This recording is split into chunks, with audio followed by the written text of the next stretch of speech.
and to the republic for which it stands, one nation, under God, indivisible, with liberty and justice for all.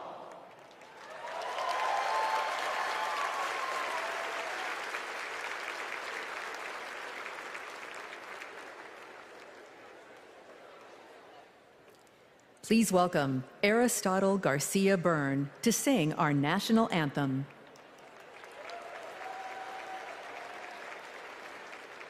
Oh, say, can you see by the dawn's early light what so proudly we hailed at the twilight's last gleaming, whose broad stripes and bright stars through the perilous fight o'er the ramparts we watched were so gallantly streaming, and the rocket's red glare, the bombs bursting in air, gave proof through the night that our flag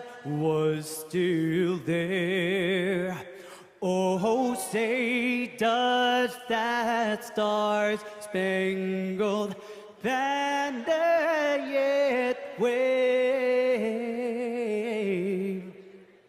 o'er the land of the free and the home of the brave?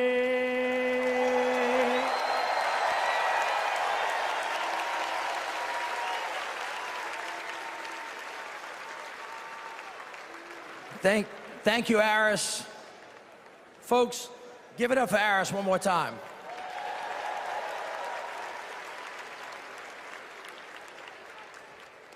I'd like you to pause with me for a minute. 2 years ago, my dad died, the late Moon Landrieu. He was a great leader. He was a great mayor, secretary of HUD. He lived his life for others. We have lost so many patriots since the last convention. So before we go any further tonight, let's take a moment and join with me and let's remember them all.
Please welcome the chair of the Carter Center and grandson of President Jimmy Carter, Jason Carter.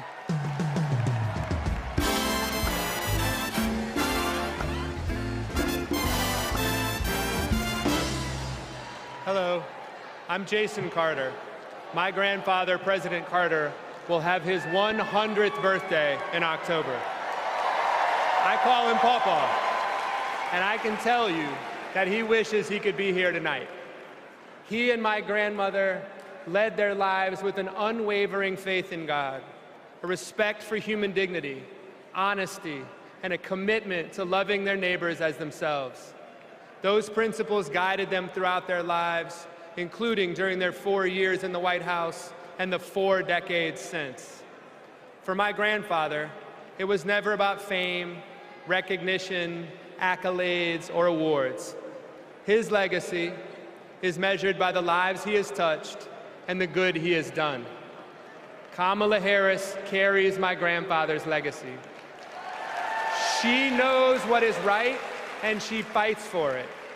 She understands that leadership is about service, not selfishness, that you can show strength and demonstrate decency, and that you can get a whole lot more done with a smile than with a scowl.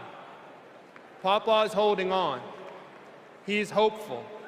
And though his body may be weak tonight, his spirit is as strong as ever. My grandfather can't wait to vote for Kamala Harris. She reminds us all that the promise of America remains unchanged. We are one nation, indivisible, with liberty and justice for all. And my grandfather knows that with her as our next president, we will keep that promise. Thank you.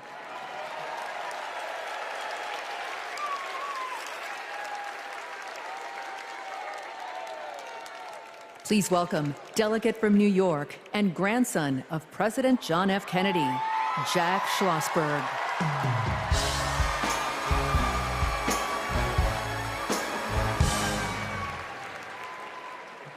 Hi, I'm Jack Schlossberg.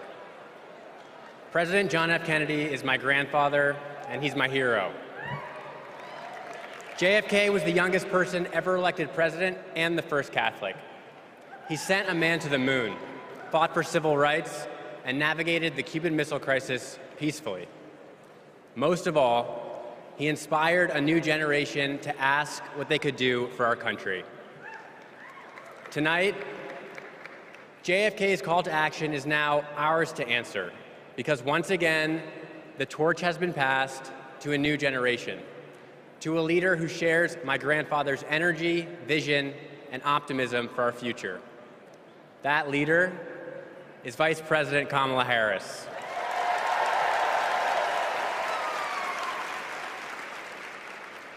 Like President Kennedy, Vice President Harris has dedicated her life to public service.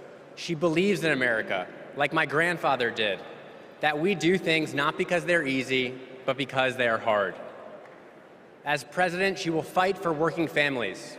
She will expand investments in clean energy so that my generation will have clean air and good jobs. She will defend our freedoms, the freedom for women anywhere in America to make their own healthcare choices, the freedom to be safe from gun violence, the freedom to vote easily and without fear. The choice is ours to make, and history is watching to see what we will do. Now, let's elect Kamala Harris the next President of the United States. Thank you.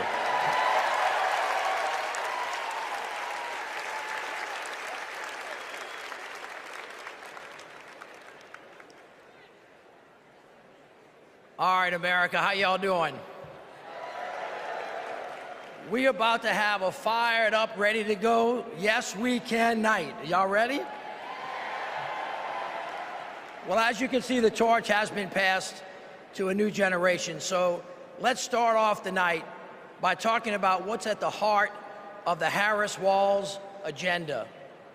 Defending our freedoms, advancing opportunity, protecting our democracy. But the other guys, Donald Trump, J.D. Vance, They want to rip away our rights, crush the middle class, and destroy our democracy. Their version of freedom is the government creeping creepily closer to every part of our lives. They're coming for our books, they're coming for our marriages, they're coming for our bodies, they're even coming for women who don't have kids. But this just isn't about what we stand against. It's about what we stand for. Kamala Harris and Tim Walz have a bold vision for America's future, where every American has a fair shot at the American dream. Kamala Harris and Tim Walz will build a future that belongs to all of us, because we are one nation, not two. Indivisible, with liberty and justice for all, not some. We are part of one nation, pledging allegiance to one flag, and that is the flag of the United States of America. Hear this: America is great because of who we are, and more importantly, who we strive to be. My friends, our best days are ahead if we stick together.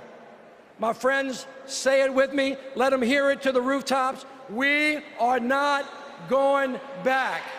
So now please help me welcome.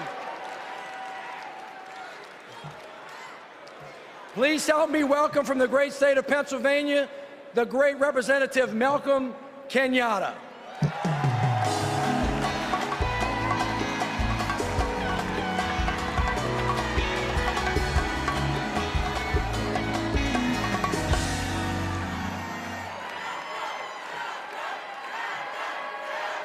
My fellow Americans, my name is Malcolm Kenyatta, a proud son of Pennsylvania. And as you saw, I brought back Trump's Project 2025, all 900 pages of it. And it's interesting because usually Republicans want to ban books, but now they're trying to shove this down our throats. It is a radical plan to drag us backwards, bankrupt the middle class, and raise prices on working families like yours and mine. Under Project 2025, a family making just $75,000 a year with just 2 kids would pay $1,800 more in federal taxes. No, but there's more. Because on page 465, Project 2025 would stop Medicare from negotiating to lower the price of prescription drugs and capping out-of-pocket costs.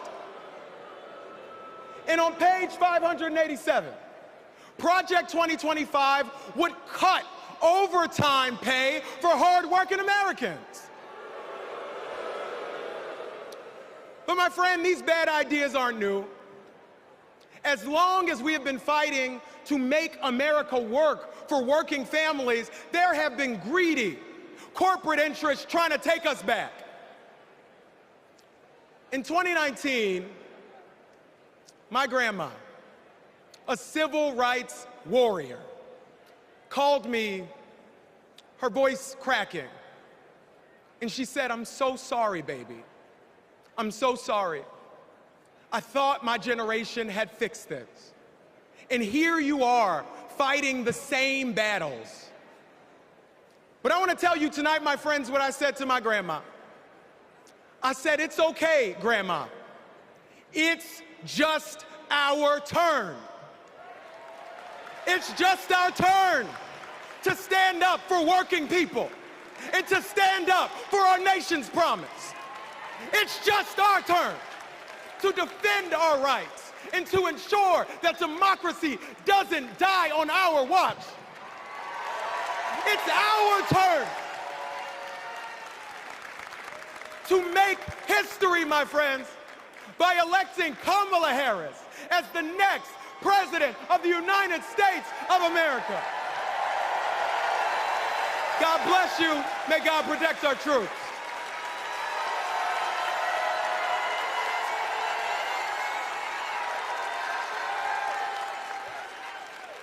Don't know why, but I feel like freedom. Seeing how the Biden-Harris focus on making healthcare affordable for middle-class Americans has benefited so many of my patients. I support Kamala Harris because she fights for the working family and she thinks about the future of our country. Trump tried to take our country backward. She has taken action to make sure childcare and home care are accessible and affordable. I am a type 1 diabetic since the age of 10, and having my insulin is not an option. My name is Anne from Wisconsin, and this is my daughter, Isla. Isla qualifies for a type of Medicaid based on a level of care for children with disabilities. Donald Trump attempted to cut Medicaid every single year he was in office. Kamala Harris is the only candidate on the ticket this year that will actually continue to fight to get caps on insulin, and we need her in office. I am all in for Harris 2024.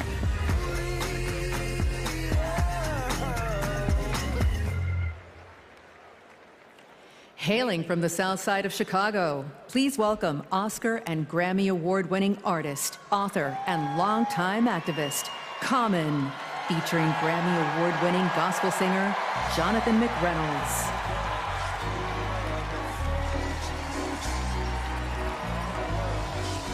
I thank God for this moment in time where Kamala Harris will change the world for the better with love, hope, and grace. We fortunate. I'm fortunate to be alive. Can't explain how I got here, but we've arrived. The deliverance and diligence for which we strive. It's the feeling, there's no silliness when we rise. Fortunate to have friends who don't synthesize. I keep good company, we enterprise. Had a strong gauge since infant eyes. I guess I can see the power in the prize. Incentivized by the streets I identified. Other people's struggles I don't minimize. Fortunate to be born and raised in the shy. Salt of the earth, people with the bravest eye. They say your God is the truth, I wasn't raised to lie. Fortunate to be so que sera. Every day that I get up, I trace the sky. Draw with the most high on the place that I am. And that's fortunate, you can feel it in the air. And yo, it's love out there. Hey, the feeling is free. Yo, Chi-Town at the DNC. Jonathan, what you say?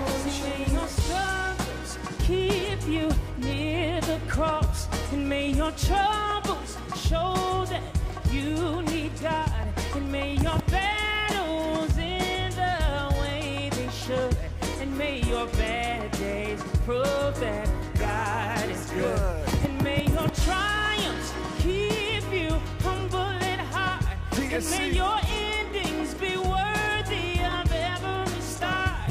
Hey, let's take this message to every hood, that your whole life will prove that God is good, and we are fortunate. You can feel it in the air. Hey, hey, yo, it's love out there. Hey, the feeling is free.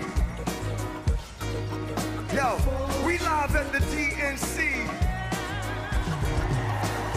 Fortunate, I was raised by my Uncle Steve and my Uncle Charles. They both told me believe the seeds of a revolutionary. Evolution's very necessary to become fruits and berries of our labor. Told to search for a savior. Fortunate, I had a chance to raise her.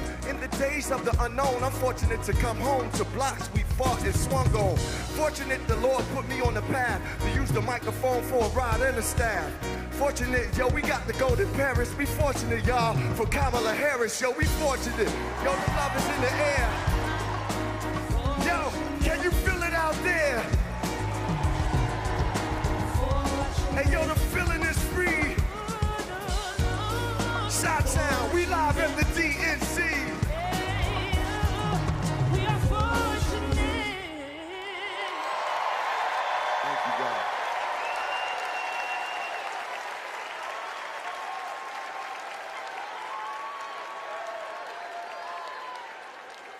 Don't know why, but I feel like My name is Chuck. I voted for Trump in 2016. My name is Tom. I'm from Michigan, and I'm a former Trump voter. I'm Joanna. I live in Florida. I'm a former Trump voter. I just cannot vote for the man, and it can go from just being dishonest, from a criminal and an insurrectionist. He has no respect for Americans. He has no respect for the Constitution. I believe if Trump gets a second term, he's not leaving, he's staying. He broke the law. He doesn't believe they apply to him. The President of the United States exists to serve the people of the United States. In 2024, I'm voting for Kamala Harris.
Please welcome Kyle Sweetser from Alabama.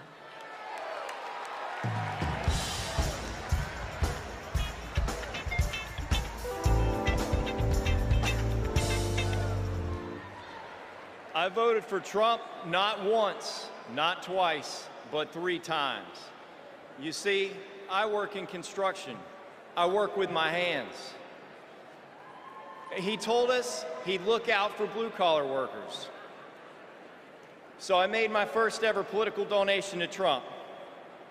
And I donated to him many times throughout his presidency. But then I started to see Trump's tariff policy in action. Costs for construction workers like me were starting to soar. I realized Trump wasn't for me.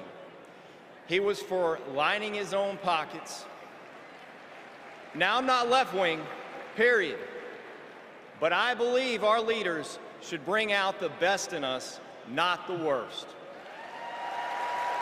That's why I'm voting for Kamala Harris. She's tough. She's going to tackle inflation. Trump will make it worse. I'm voting for Kamala Harris because she'll make us proud to be American again.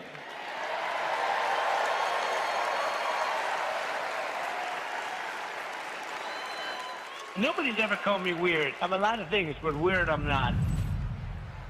The late, great Hannibal Lecter is a wonderful man. You know what I'd do if there was a shark or you get electrocuted? I'll take electrocution every single time. Bing, bing, bing, bing, bing. She said Kamala has one big advantage. She's a very beautiful woman. I'm a better looking person than Kamala.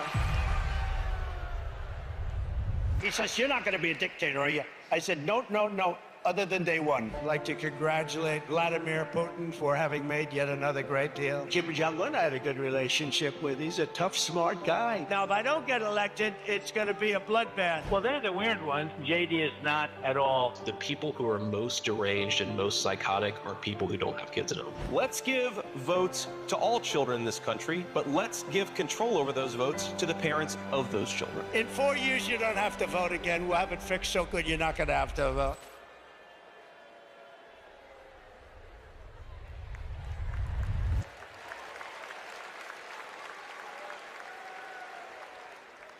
Please welcome Stephanie Grisham.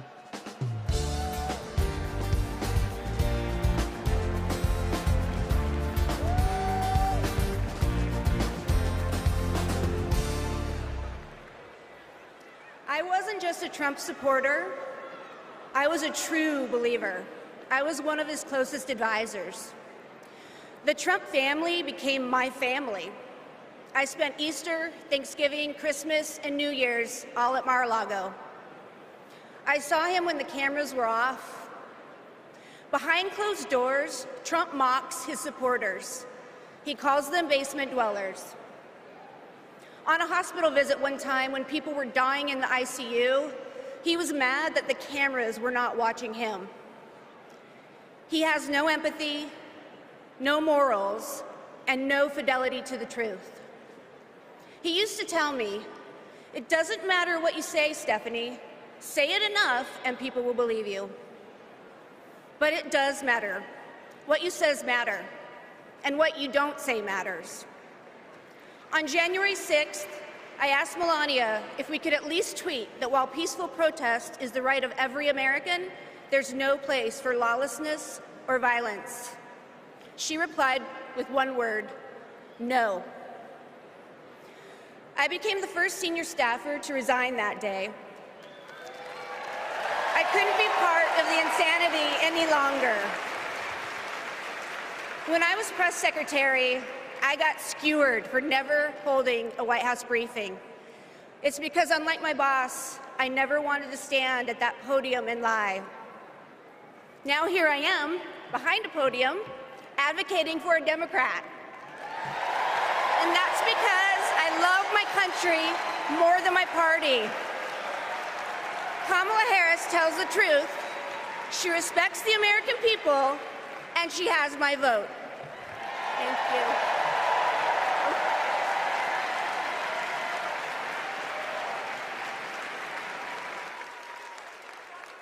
Don't know why, but I feel like freedom. At our 12-week ultrasound, our worst nightmares came true. The baby had stopped growing, but my body had not let go. I was told I was not eligible for any treatment at that point. The Dobbs decision was official, and abortion was banned. In 2021, I needed an abortion. After an ectopic pregnancy, I was able to access life-saving medical care when I needed it, and now I'm turning to IVF to build my family. I'm supporting Kamala Harris because I'm an IVF mom. It's not just the headline-making stories that these bans impact. It impacts people trying to build families, just like me. All Americans deserve the right to build their families in the way they know is best for them. We need to band together and elect Kamala Harris as the next president of the United States.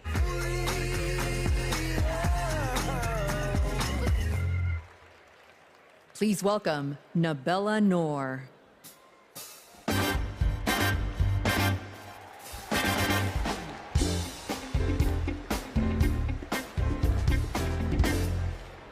What calls me here tonight is hope.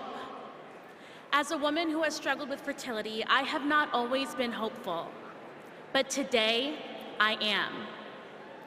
I'd always dreamt of motherhood, and coming from a large Bangladeshi American family, I imagined it'd be easy.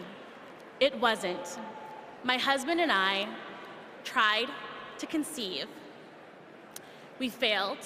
We tried and failed again and again and again for 6 long years. Finally, I got pregnant. We were overjoyed, but then I miscarried. I was devastated. It was only after sharing my story online and hearing from women about their experiences with IVF that I felt a tiny glimmer of hope. So I started the IVF process. But just a few weeks before my egg retrieval, I learned I was pregnant. Today, we have 2 beautiful daughters. But this is not everyone's ending. For many women, IVF is the only choice. That choice and more is at stake in November. The freedom to plan your family, the hope of having a family at all. I'm here to stand with everyone fighting for our reproductive freedoms, because my daughters and yours deserve every option, every hope, every possible future. To anyone listening who is struggling to start a family, you are not alone. We will not let you lose hope. Because when we come together to raise our voices with love, we win. Thank you.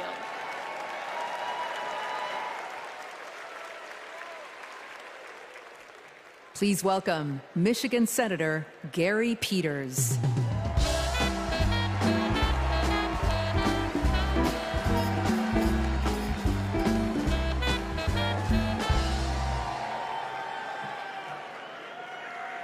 In Michigan, we believe we have to build an economy that grows the middle class.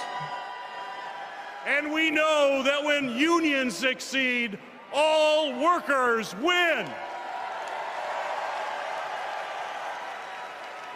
I was raised in a union household. My father was a teacher, and my mother a nurse's aide. And they gave me and my sisters what every parent wants to provide for their children, an opportunity to pursue their dreams. I went to public school, I worked odd jobs, became an Eagle Scout. And Kamala Harris and Tim Walz grew up just like me. And I know they will fight for all of us. They will make it easier to raise our families and to retire with dignity. Just look at the record. As Vice President, Kamala Harris helped pass legislation that finally allowed Medicare to negotiate and lower the cost of prescription drugs. She brought manufacturing jobs back to the United States of America. And as governor, Tim Walz signed the largest infrastructure investment in Minnesota history.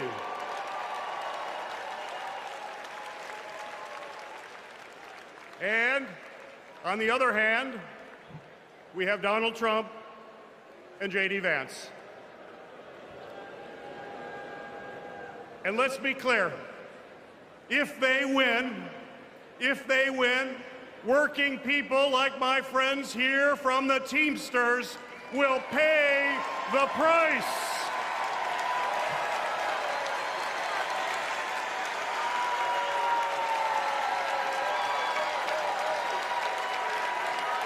Their Project 2025 agenda is the same old, gut overtime pay, cut healthcare programs, and give billions in tax breaks to billionaires. We cannot let that happen, and we will not let that happen. And now I want to introduce some retired Teamsters and pension warriors, led by Ken Stribling, president of the National United Committee to Protect Pensions.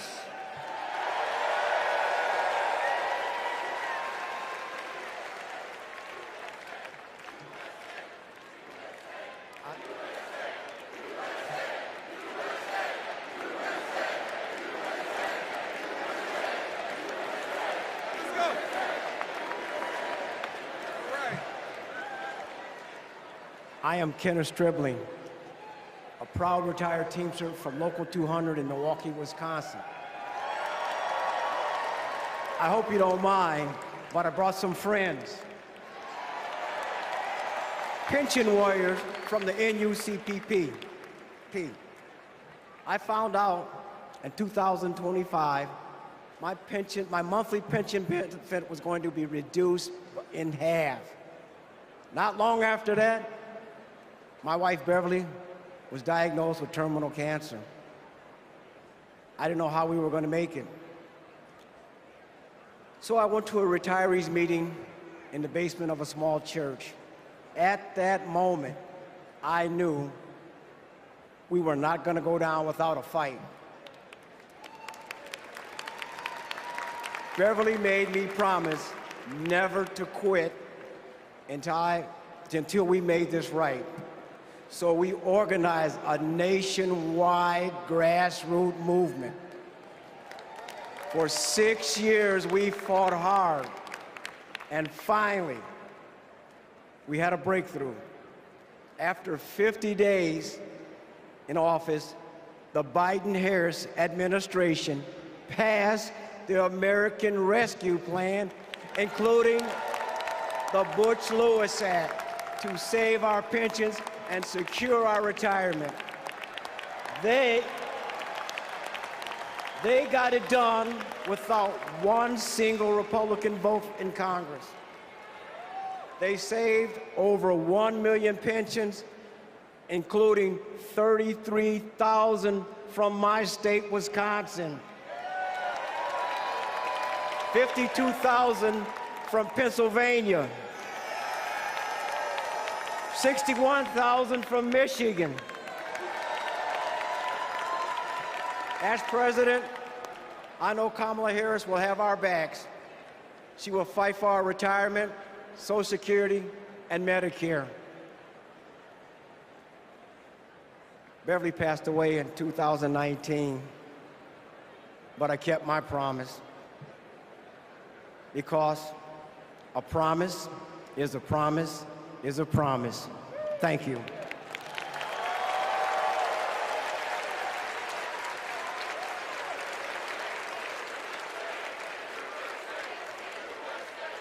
For years, Big Pharma has often inflated the price of life-saving medications, and millions of Americans have suffered as a result.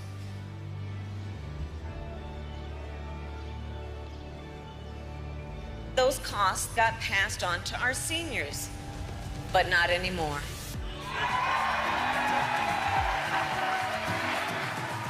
It was because of them that we had insulin for $35 compared to $687. What a gift. This $35 is life-changing for us. The beauty of it is it's fixed. Everything else goes up, but it stays the same. I have more discretionary income, 20, 30 bucks a month more. His wife and I can go to the pub and have a burger and fries. I can afford my rent. I can afford to feed my children. I can afford my insulin.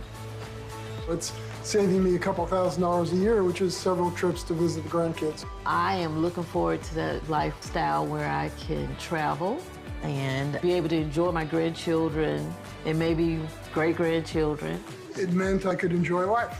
President Joe Biden and Vice President Kamala Harris will be in Maryland this afternoon to unveil a new plan cutting prescription drug costs. 10 popular drugs are affected by this, including cancer, diabetes, heart disease, and blood clot medications. Seniors will save roughly $1.5 billion in out-of-pocket costs next year. With Kamala Harris, I feel so hopeful. I feel the future of America will be good.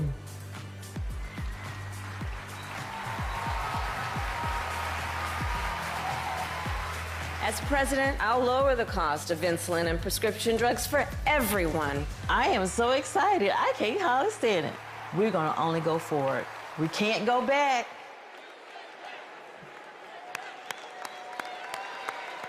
Let's have another hand for our brothers and sisters from Teamsters and all of our brothers and sisters from the unions across America who are rebuilding it, brick by brick. I mean, after that, what do you talk about? Kamala Harris wants to throw a little bit of dirt. So here we go. After years of dead ends and broken promises, President Biden and Vice President Harris brought Republicans and Democrats together to actually get something done. Trump promised Infrastructure Week but never built anything. But this time, the Biden-Harris administration is actually breaking ground, and we're starting to turn dirt, ushering in an infrastructure decade. All I see is possibilities ahead. You see, the foundation of a strong economy is literally a country's infrastructure. It's the cornerstone upon which all rest. We finally got a president and a vice president who puts their money where their mouth is. Already, $460 billion out the door, $1 trillion of private sector investment, building roads and bridges and airports and ports and water systems so that kids don't have to drink dirty water out of lead pipes and little girls don't have to sit on the back of their mama's car trying to do their homework so they can have a better future for us. We're building a clean energy economy. All of it is moving out of the door. And we're touching every part of the country, from Napakiak, Alaska, all the way down to Lowndes County. We have over, hear me now, 60,000 projects all across this country with funding already underway. We're hitting the ground running, and it's right in everybody's backyards.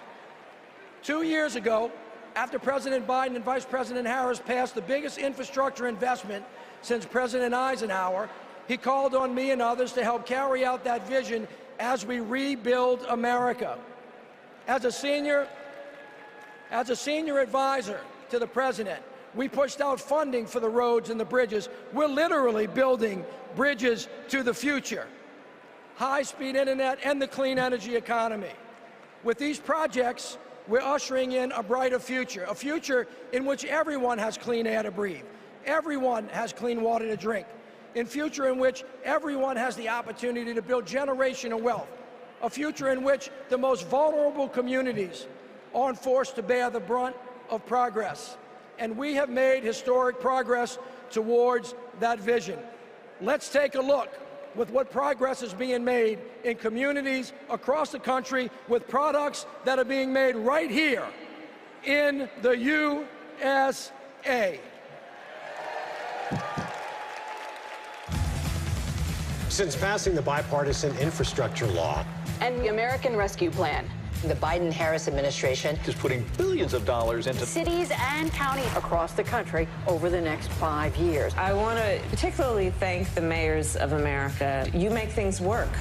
Thanks to the Biden-Harris administration, the city of Phoenix has a much greener bus fleet. In San Antonio, we're building the airport of the future in the heart of our city. Until 1970, Scranton and New York were connected by passenger rail. And within 5 years, finally, we're getting that connection back.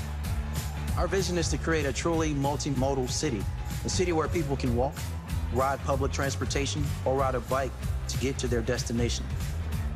Our city is able to create over 2,000 jobs and move our transit system into the future. We are investing over $50 million to take vacant buildings just like this one to turn them into shovel-ready job sites in the heart of our city. We were able to use American Rescue Plan funding for safe, affordable housing for our neighbors. When a dilapidated apartment complex was condemned, we were able to swiftly relocate these tenants. In Tucson, we have planted or distributed over 100,000 drought-tolerant trees to combat extreme heat. From the great city of Baltimore, Maryland, we're opening brand new rec centers that are closing with our city, and many, many, many more investments thanks to President Biden and Vice President Harris.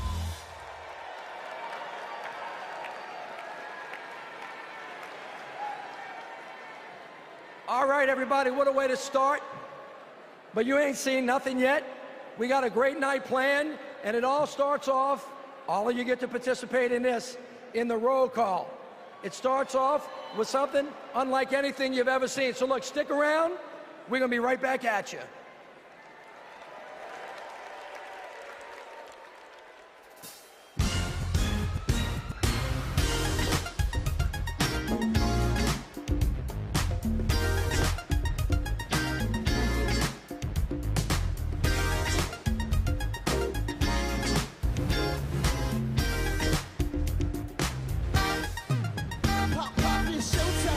Showtime, guess who's back again? Oh, they don't know, they don't know. I bet they know as soon as we walk in. I'm wearing Cuban links, designer minks, Inglewood's finest shoes. Don't look too hard, might hurt yourself. No to get up in the red, the blue. Woo! I'm a dangerous man with some money in my pocket. Keep up. So many pretty girls around me and they're breaking up the rocket. Keep up. Don't be mad, fix your face and I thought they all be talking. Keep up. Players only. Put up, put up, put up. Girls, what y'all trying to do? 24 karat magic in the air. It's all so bad. Sing your face for the hustlers, gangsters, and your little friends. Can I preach? Can I preach? I gotta show them how I'm built, get it in first. Do your dip, spend your money like money ain't. Woo, woo. Gotta blame it on Jesus. Hashtag praise y'all ready for me. I'm a dangerous man with some money in my pocket. Keep up. So many pretty girls around me and they're waking up the rocket. Keep up. Don't be mad, fix your face and my mother y'all be trying to keep up. Players only, come on. Put your pinky, put your to the moon. Cut. 24 karat magic in the air. It's all so bad. Everywhere I go, they be like. Everywhere I go, they be like. Everywhere I go, they be like. Don't fight the feeling, invite the feeling. Just put your pinky up to the. What's that sound? Come on now. The feeling, invite the feeling. Put your pinky up to the. What y'all trying to do? 24 karat magic in the air. It's all so bad.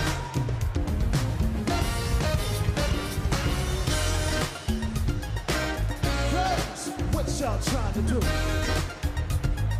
24 karat magic in the air. It's all so bad.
Ladies and gentlemen, we are about to take the official 2024 National Committee panoramic photograph. At this time, we would ask all of the delegates and guests to take their seats and get ready for this historic photo. During the photo, there should not be any movement in the hall. If anyone moves, anyone behind them will be blurred. There will be one digital rotation. There will be one photo taken with a 110-year-old film camera by Abbas Shir Mohammadi, fourth-generation photographer who has captured all of the past Democratic and past 10 swearing ceremonies. The camera is ready. Please listen to Abbas, who is located in the center blue press stand in the center of the hall.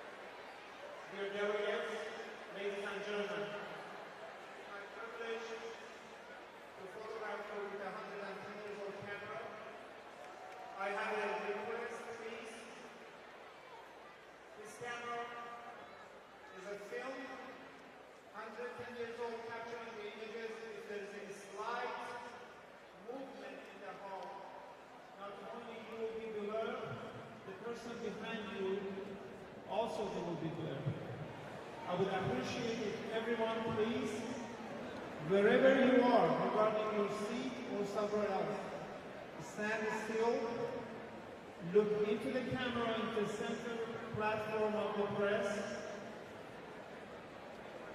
and hold your hands in the front, please. Do not move. The camera is going to start in about 22 seconds. Please do not move. There are some moving in the hall. Please, wherever you are, stay right there. You're going to make other people glare. Please hold it right there. I greatly appreciate that. The digital right now. Please do not move.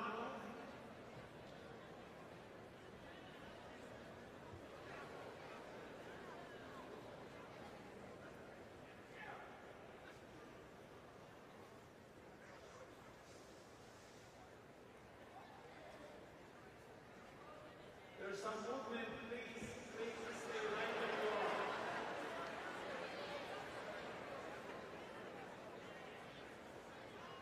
Right there, sis, please put your hands down. I appreciate that. This is your photo. I'm moving, damn it!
Do not move.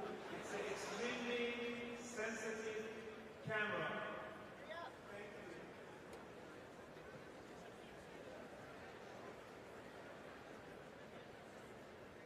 Please hold.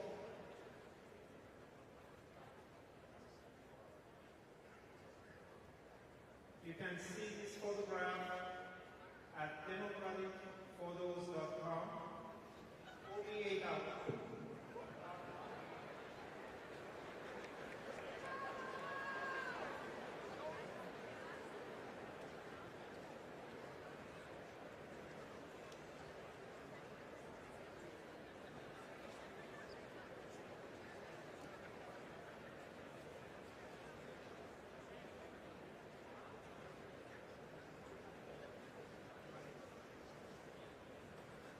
I congratulate all of you. Thank you for your patience.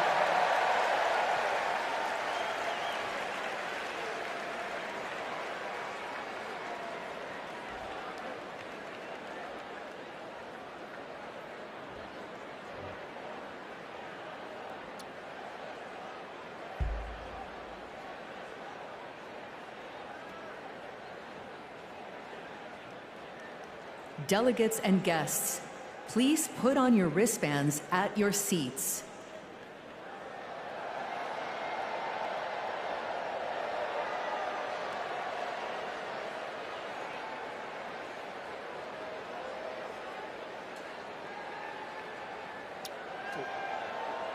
I'm gonna just count y'all off.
I said, I live in America.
shed on an early bird. It's 10 o'clock before I say a word. Baby, I can never tell. Do you sleep so well? You keep telling me to live life. To go to bed before the daylight. Then you wake for the sunrise. No, you pretend, baby, now and then. Don't wanna wake up, is the lake. Still like a bonfire, lost in the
Please welcome Democratic National Convention Secretary Jason Ray.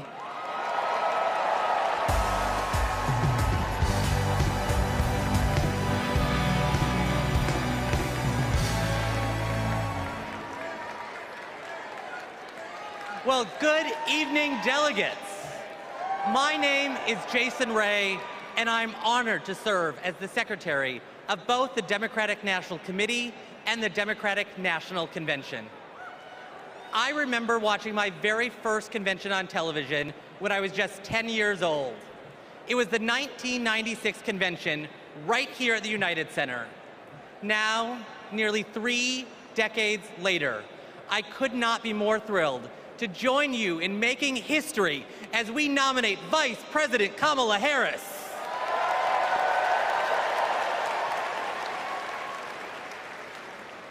Pursuant to our convention rules, we will now proceed with the celebratory roll call vote for the Democratic Party's candidate for the 47th President of the United States of America.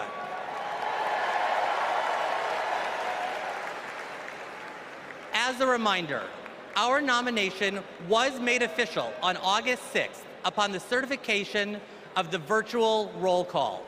This roll call will reflect those results. The chair of each delegation or their designee will report its delegation's voting results for the presidential nomination. Pursuant to the rules, the roll call will follow the alphabetical order of the states, with the District of Columbia and Puerto Rico, the territories, and Democrats abroad treated as states for the purposes of the alphabetical roll call. Delegates, are you ready? Let me hear you.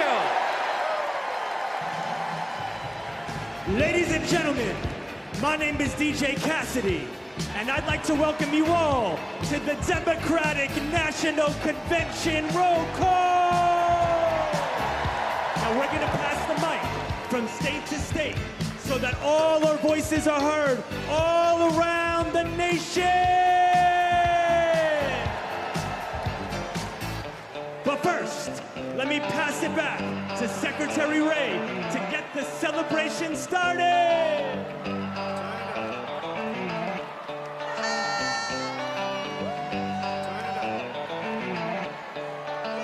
Alabama, how do you cast your votes?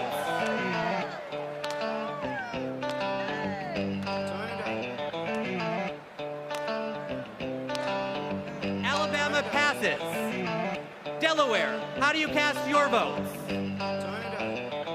On behalf of the great state of Delaware, home of our beloved 46th President of the United States, Joseph Robinette Biden Jr., it is our honor to unanimously cast our 34 votes for the next President of the United States, Vice President Kamala Harris!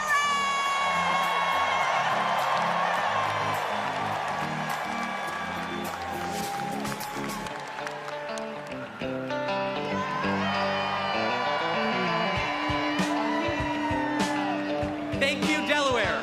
Alabama, how do you cast your votes? In a letter from the Birmingham jail, Dr. King wrote that progress is not inevitable. We have to fight for it. We have to win it. Kamala Harris will protect the legacy and the progress that we've made by our forefathers and our foremothers, and she will advance it. She will safeguard our freedom to vote by passing the John Robert Lewis Voting Rights Advancement Act. She will fight for freedom and opportunity and build an economy that works for everyone. So, from Huntsville to Mobile, from the Black Belt to the Wiregrass, from the historic civil rights cities of Birmingham, Montgomery, and my hometown of Selma, from the people who brought us the Voting Rights Act and the Civil Rights Act, the proud, great state of Alabama proudly cast 56 votes for the first Black woman President of the United States of America, Kamala Harris, and the next Vice President, Tim Walz.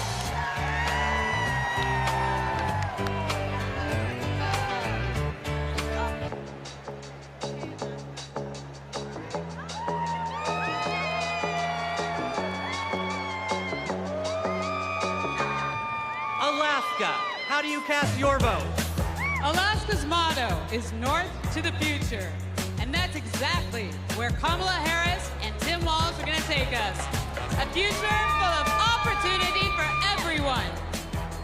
As a teacher, a union member, and a proud Black woman, it is my honor to cast Alaska's 19 delegates for the next president of these United States, Kamala Harris.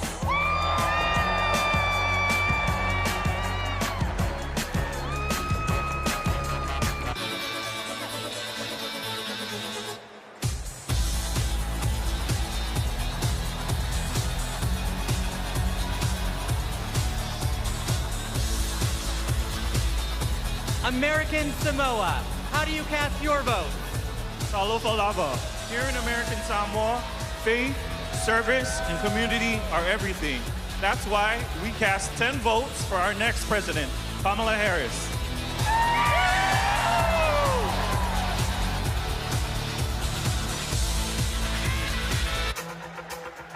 Now, once again, my name is DJ Cassidy, and this is the DNC Roll Call. So let's pass the mic around the nation.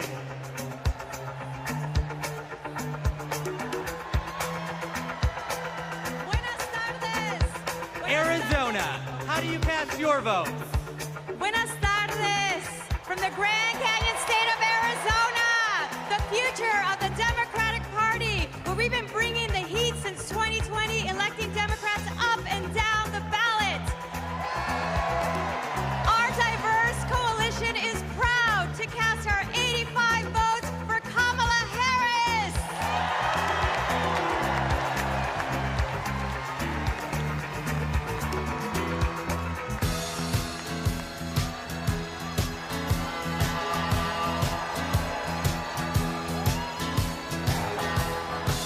Arkansas, how do you cast your vote? On behalf of the great state of Arkansas, home of American legends Johnny Cash and Sister Rosetta Tharpe, home of the trailblazing civil rights leaders Daisy Bates and the Little Rock Nine, and home of the birthplace of President William Jefferson Clinton, who inspired all of us in a place called Hope. Arkansas casts our votes for Vice President Kamala Harris and Governor Tim Walz.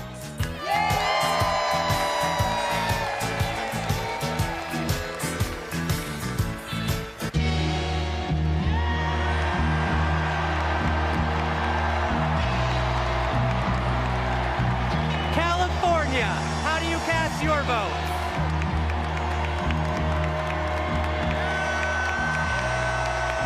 Mr. Secretary, the great state of California passes at this time. California passes.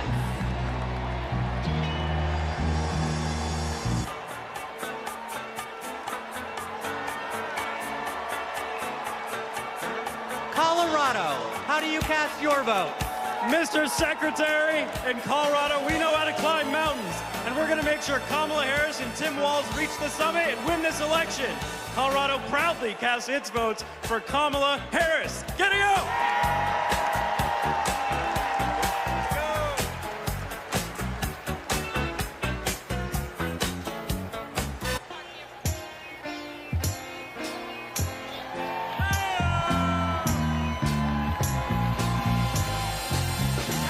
Connecticut, how do you cast your vote?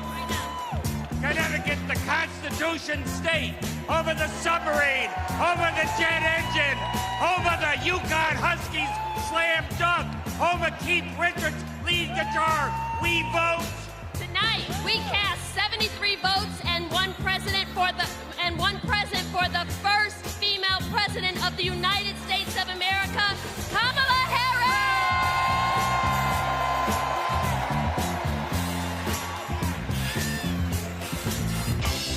Now we're passing the mic all around the world tonight. So let's join together. Here we go, here we go, here we go. Let's go!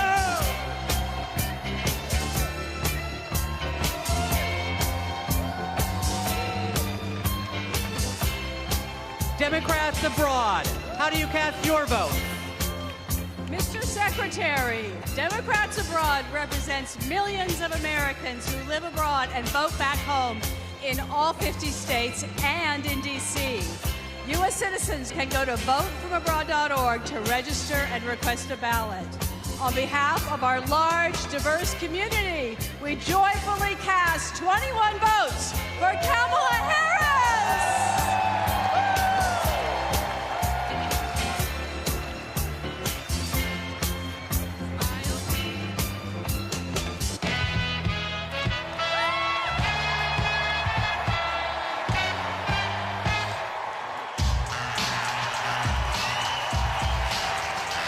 The District of Columbia, how do you cast your vote?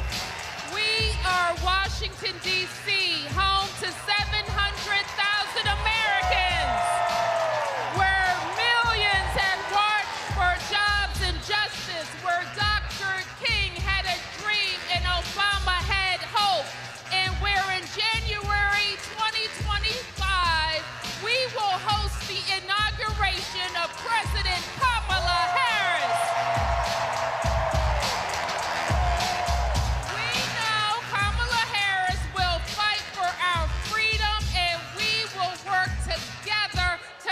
Washington, D.C., the 51st state. The District of Columbia is proud to cast its 51 votes for the next president of the United States, Kamala Harris.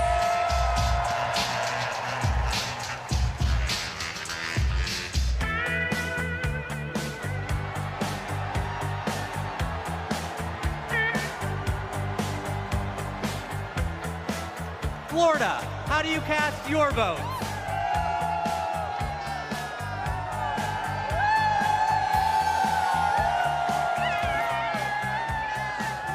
Florida is worth fighting for. That's why we're fighting back against Project 2025 and Republican extremism. We won't go back. We won't back down. I cast 4 votes present and 243 votes from the great state of Florida for the first president, first female president of the United States, Kamala Harris.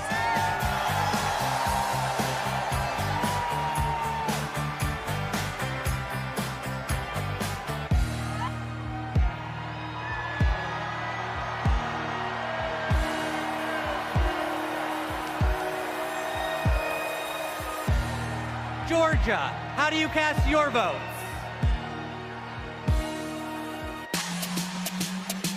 Yeah!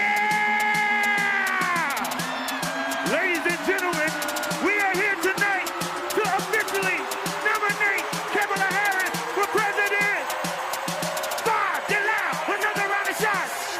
DNC, turn out for what? Turn out for what? Hey, turn out for what? Yeah! Turn out for what? Let's go, let's go! Turn out for what? Hey, everybody get your hands up! Hey, everybody get your hands up! Hey, everybody get your hands up! Now, say, we're not going back! We're not going back! We're not going back! We're not going back! VP Harris! Coming to wall! VP Harris! Giving the wall! Hey!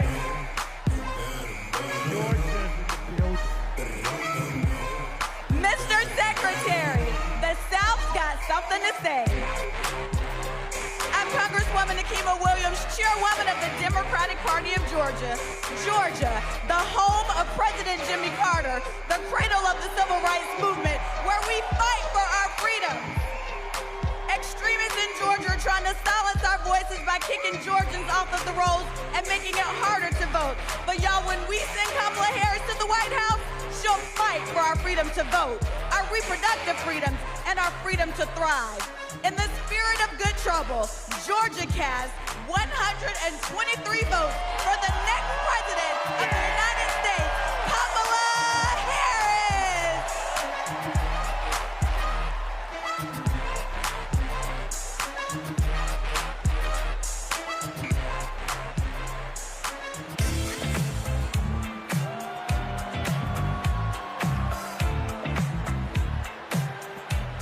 Guam, how do you cast your vote? Hafide Dodu Centro. I am Governor Noom Young Guerrero, the first female governor of our beautiful island of Guam. The home of the indigenous Chamorro people. And where America's Day begins. And we proudly cast our 12 votes to the next first female president of the United States of America. Viva Kamala! Viva Kamala! Viva Kamala!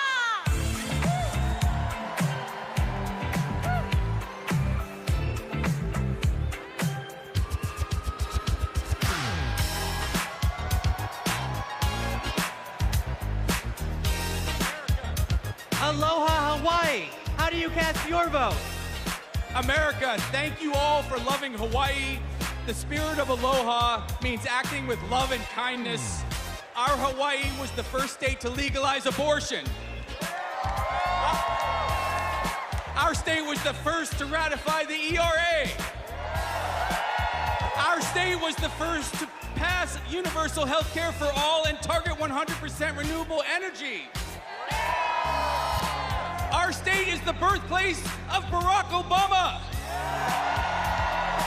Our state shares the values of Kamala Harris, and we cast 6 votes president and 23 votes for Kamala Harris. First woman president.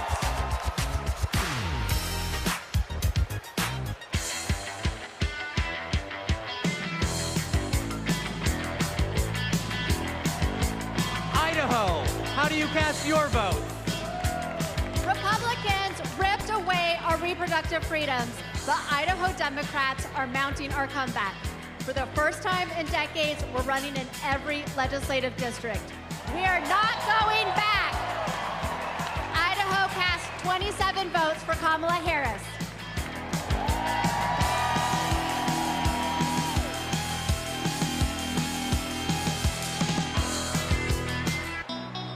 Ladies and gentlemen, today is a celebration of democracy, a celebration of freedom, a celebration of future. Chicago, are you ready?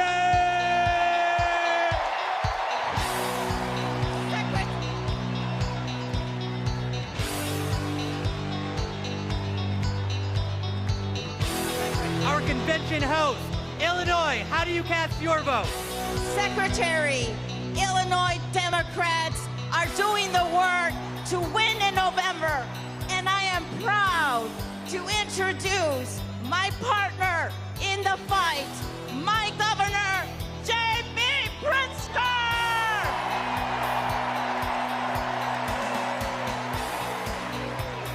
The great state of Illinois, the Prairie State, home of 4 presidents, including President Barack Obama. The birthplace of skyscrapers and the adopted home of Superman. The cornerstone of the Midwest Blue Wall.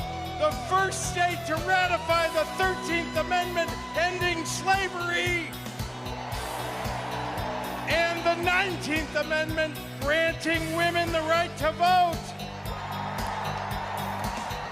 Illinois casts 1 vote present and 176 votes for the next president of the United States, future Madam President Kamala Harris.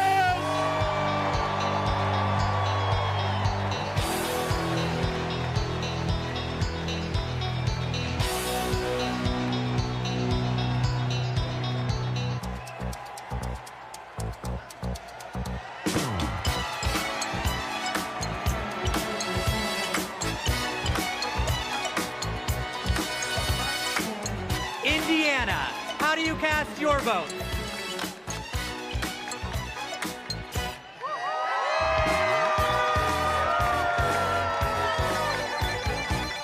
Indiana welcomed me into its heart.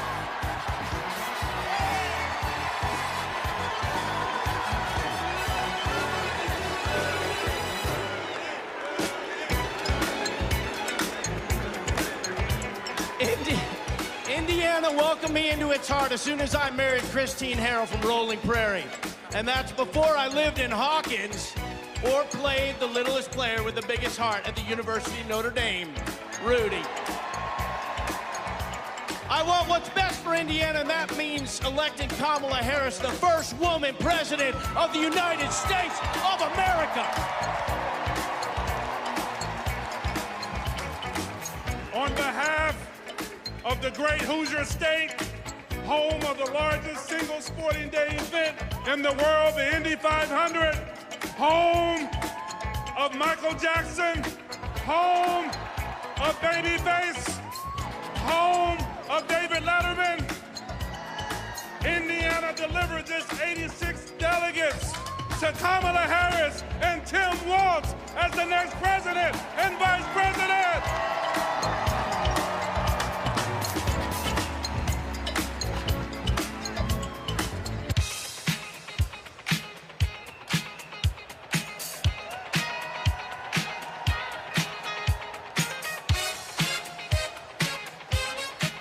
Iowa, how do you cast your vote?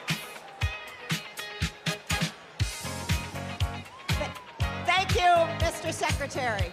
The tall corn state of Iowa, the state that launched Barack Obama on his way to the presidency,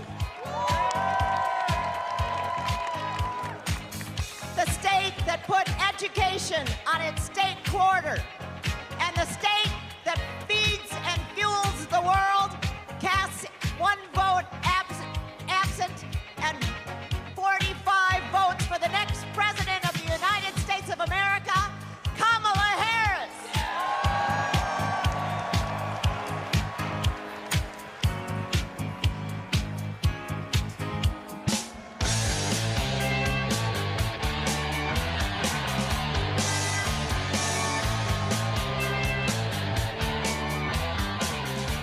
Kansas, how do you cast your vote? I can't hear. Hello, delegates from the center of America, the Sunflower State, Kansas, where our farmers feed America, where we elect strong women who govern from the middle. As the first ever black chair of Kansas, I am proud to cast our 39 votes for the first black woman president, Kamala Harris!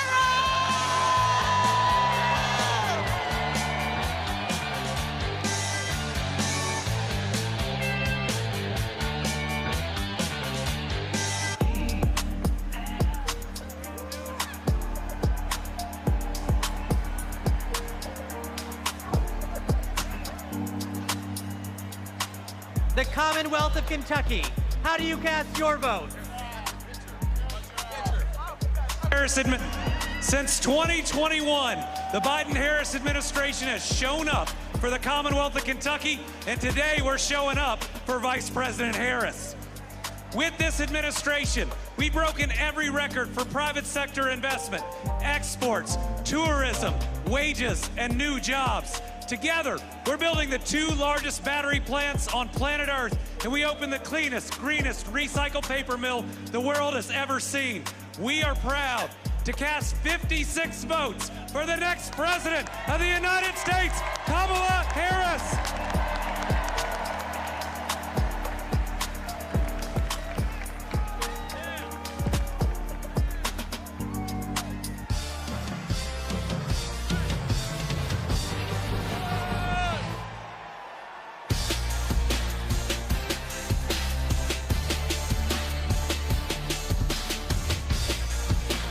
Louisiana, how do you cast your votes? Greetings from Louisiana. Mr. Secretary, my name is Wendell Pierce, and I'm a proud son of Louisiana. And Louisiana is about family, and I'm surrounded by my family of the delegates of Louisiana. And our great Congressman, Troy Carter. Louisiana casts its votes in support of our democracy, and we stand in line for a more perfect union. And born out of that democracy from the Big Easy, the northernmost Caribbean city, the last Bohemia was jazz. And nothing could be more emblematic of jazz and democracy than what we swing with in the Big Easy. And it's because of that that I am here to cast my personal vote for the next president of the United States, Kamala Harris. And now, the leader of our party, Mr. Randall Gaines. The great state of Louisiana, a state that embodies the principles and spirit of hope and resilience, and so does Kamala Harris. The great state of Louisiana cast its one vote present, and our 47 votes for the next president of the United States, Kamala Harris.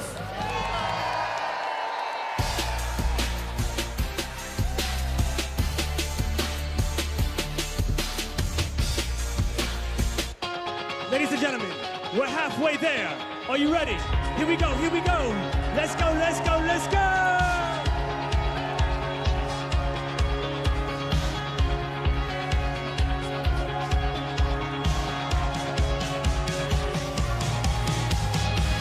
Next up is Maine. Maine, how do you cast your vote? Mr. Chair, great state of Maine, home of environmental climate activists and champions like Edmund S. Muskie and George Mitchell. Happy birthday today, George. The state where the sun rises first on the nation over our bold and rocky coast, bringing with it today a new day for the brave and open-hearted people of this country. We have improved lives, restored rights, and preserved our environment in Maine for future generations. Maine leads, and as Maine goes, so will go the nation.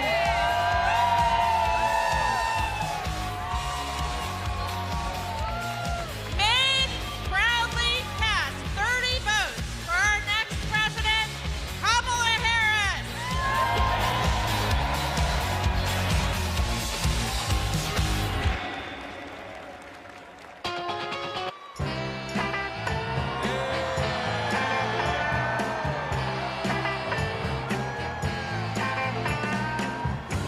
Maryland, how do you cast your vote? We are Maryland!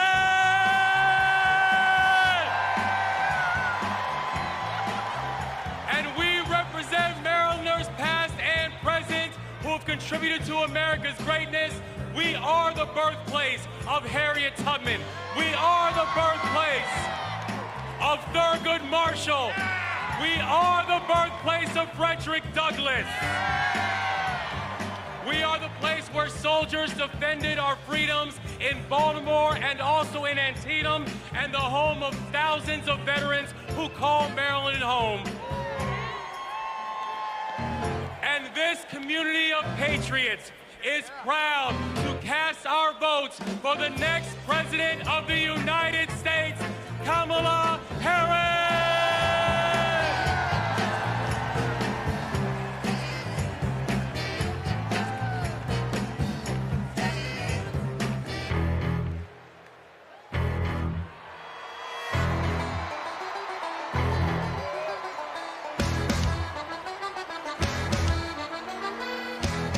The Commonwealth of Massachusetts. How do you cast your vote? Mr. Secretary, the people of Massachusetts know something about making history. The first Thanksgiving in Plymouth, the first public school, the first public library where we don't ban books. Health care for all, and the first shots fired in our revolution. And we are proud, as the Commonwealth of Massachusetts, to make history once again. Mr. Secretary, Massachusetts counts 116 votes, all of our votes, for Kamala D. Harris for the office of President of the United States.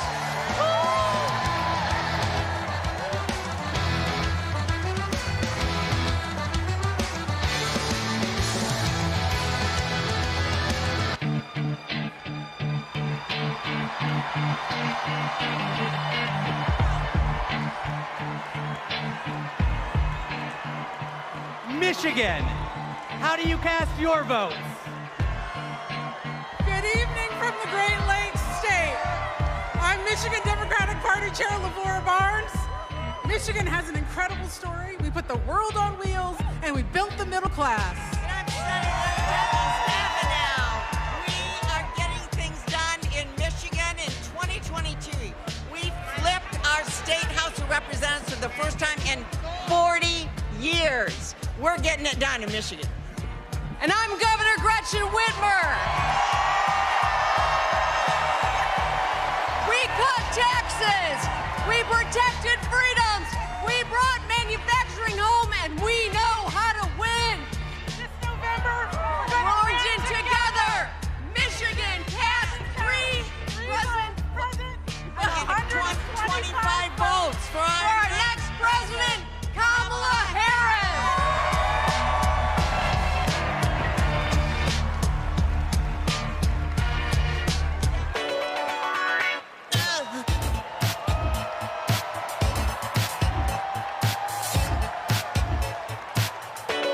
Minnesota, how do you cast your votes?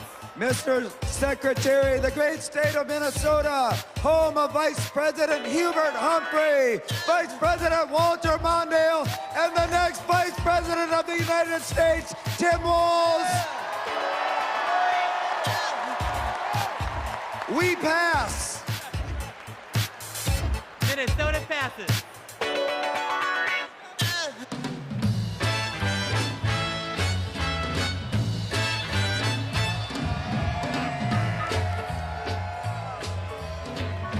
Mississippi, how do you cast your votes?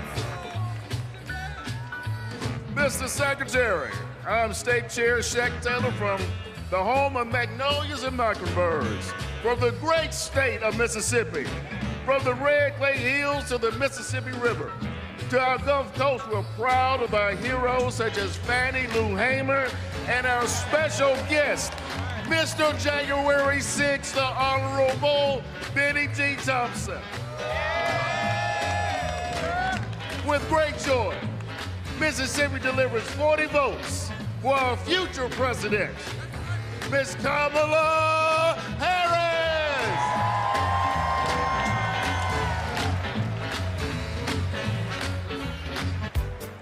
Now tonight is a celebration of love, a celebration of life. So let the celebration continue.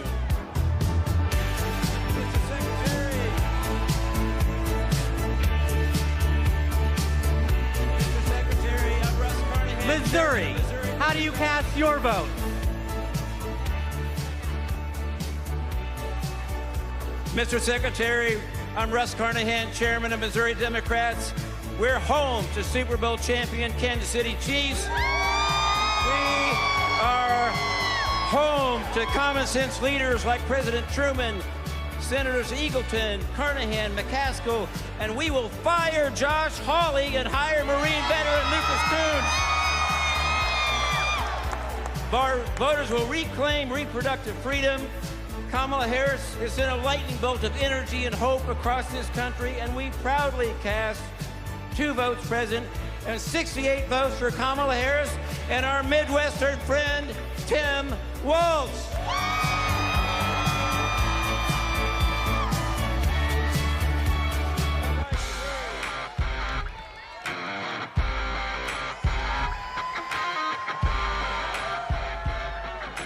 Montana, how do you cast your vote?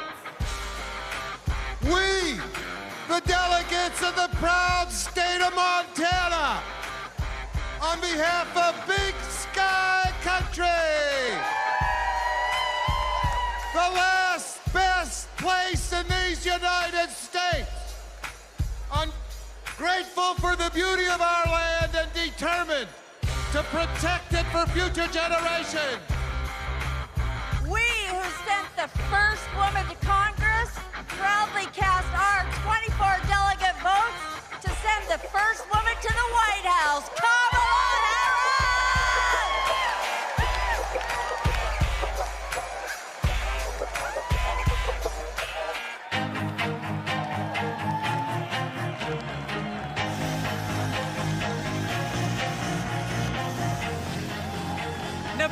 Nebraska. How do you cast your vote?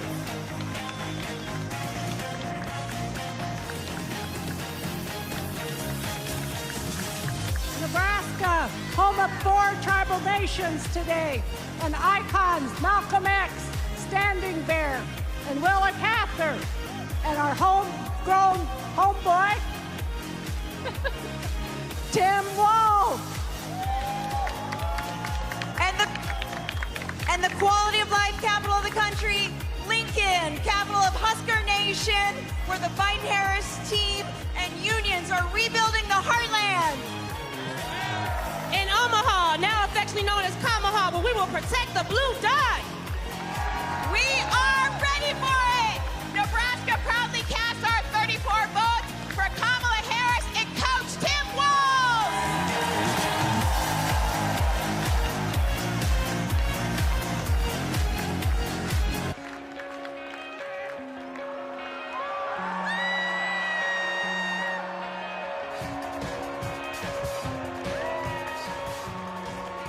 Nevada, how do you cast your vote? As a survivor of the largest mass shooting in modern American history, I'm voting for Kamala Harris because America is done running from gun violence. No more pretending books are more dangerous to second graders than assault rifles.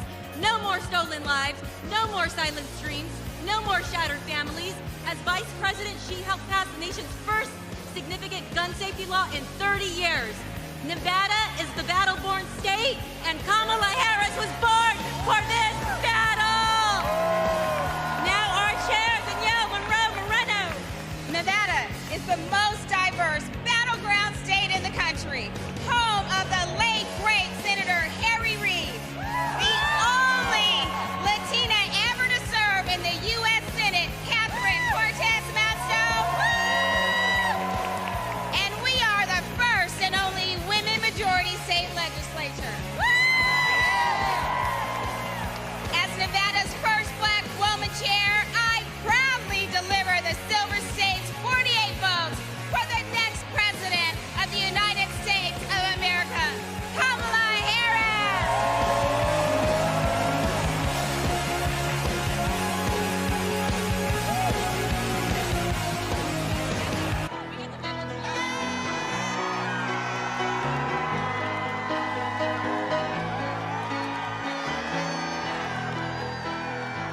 New Hampshire, how do you cast your votes?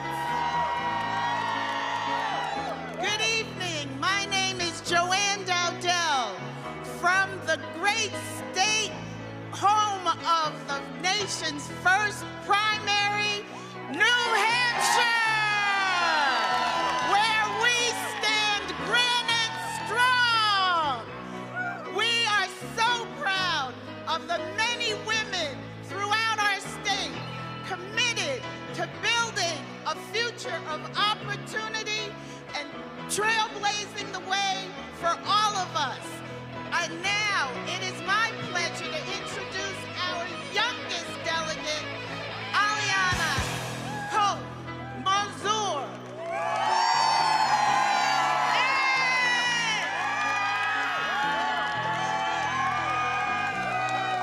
The great Live Free or Die state of New Hampshire casts all 34 of our votes for our next black woman and first South Asian president, Kamala Harris.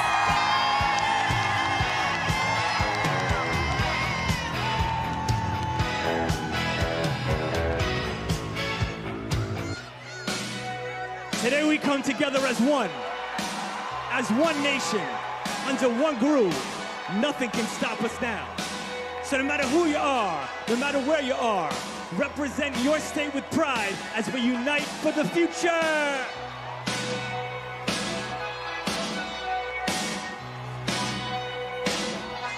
New Jersey, how do you cast your vote?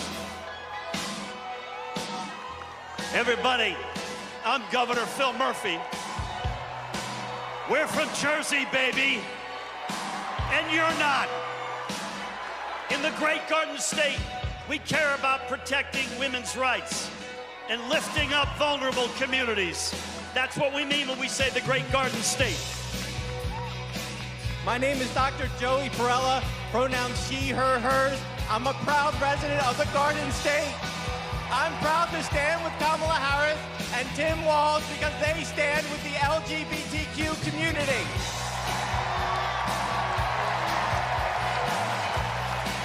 It's time to turn the page on Trump. Thank you. I'm Leroy Jones, the chairman of the New Jersey State Committee, the home of the late, great Whitney Houston. And New Jersey and these amazing delegates cast 2 votes present and 142 votes for Kamala Harris, President of the United States of America. When we fight, we win. When we fight, we win. When we fight, we win.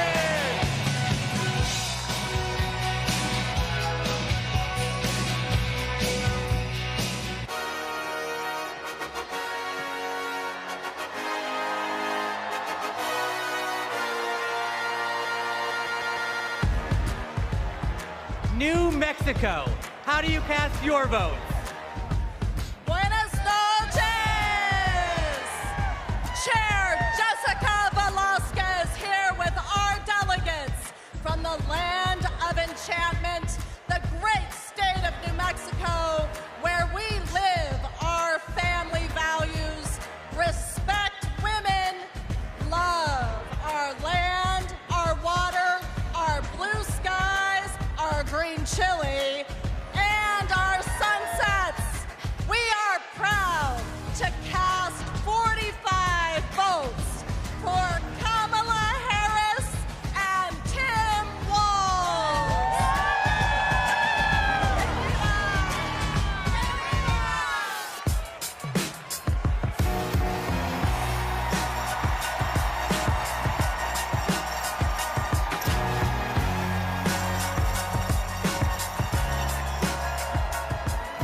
New York, how do you cast your vote?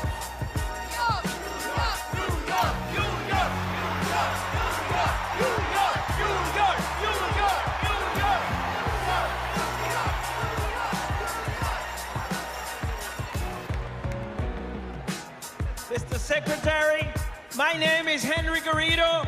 I am from the great state of New York. Unions not only built the Empire State, they built a strong middle class across this country. That is why I'm so proud to introduce the governor of the greatest labor state of the country, Governor Kathy Hochul. As governor of the greatest state that ever existed. Hey, for New Yorkers, get used to it. From Seneca Falls, the birthplace of the women's rights movement, to Stonewall, the birthplace of the LGBTQ movement, to Stone King Mountain, the birthplace of the environmental justice movement, and the birthplace of the labor movement. We are also not just the birthplace of great progressive movements, we are the birthplace of Shirley Chisholm. We are the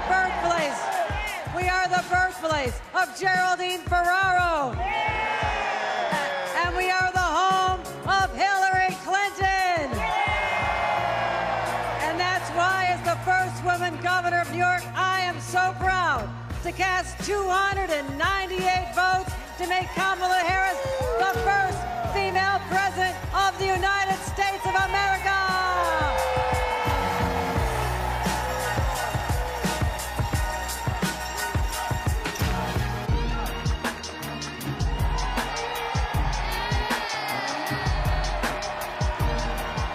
North Carolina, how do you cast your vote?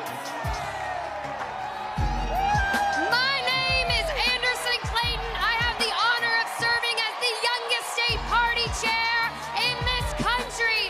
And North Carolina is the home of folks like Anthony Hamilton. Yeah, Governor Jim Hunt, Dr. Reverend William Barber, Nina Simone. We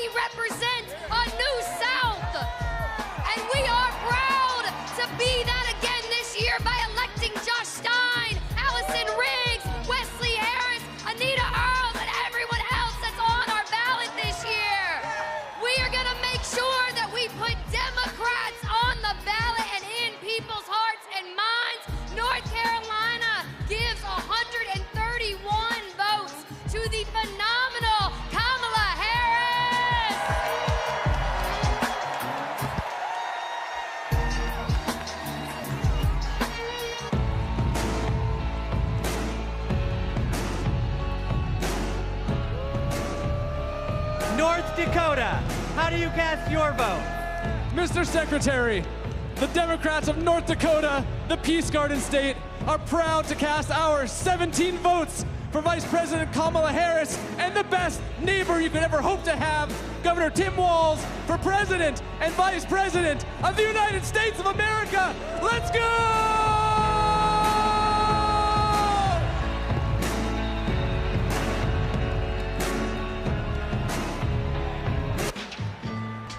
So now, ladies and gentlemen, my name is DJ Cassidy.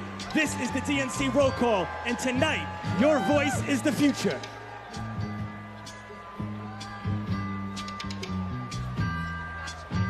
Northern Mariana Islands, how do you cast your votes?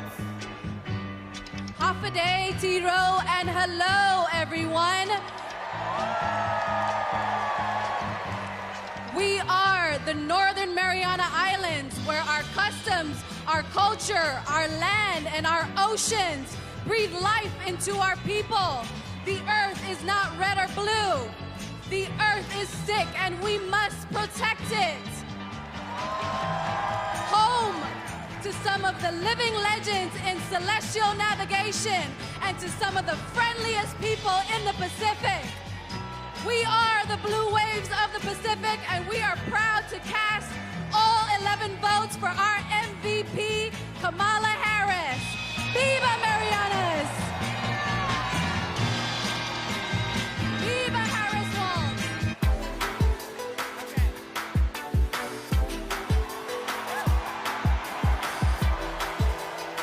Ohio, how do you cast your vote?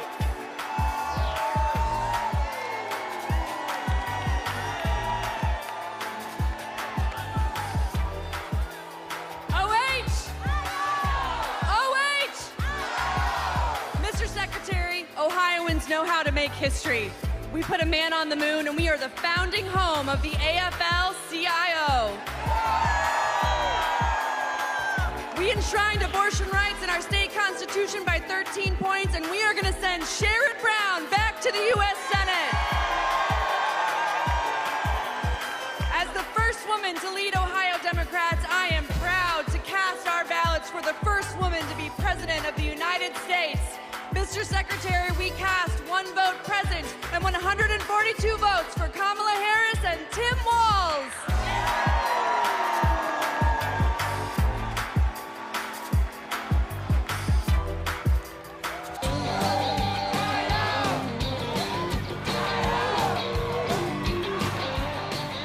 Oklahoma, how do you cast your vote?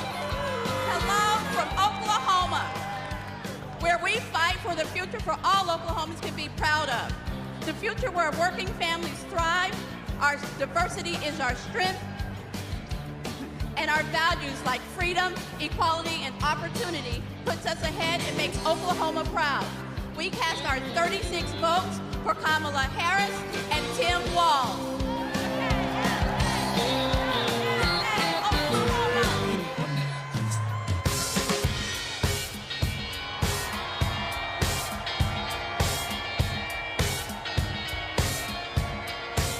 Oregon, how do you cast your vote?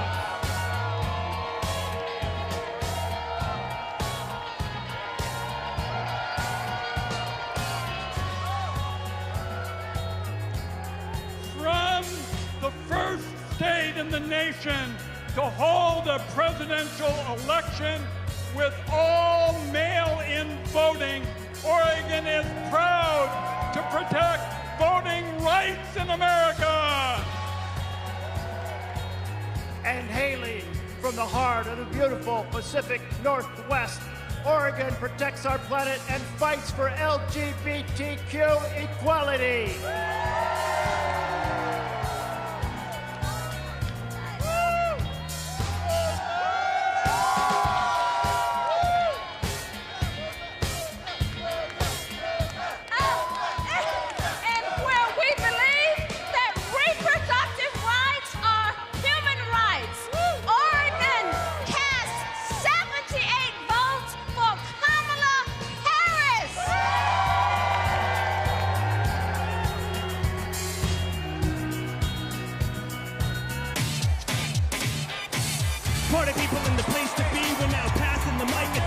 TNC. It goes 1, 2, 3, let's go!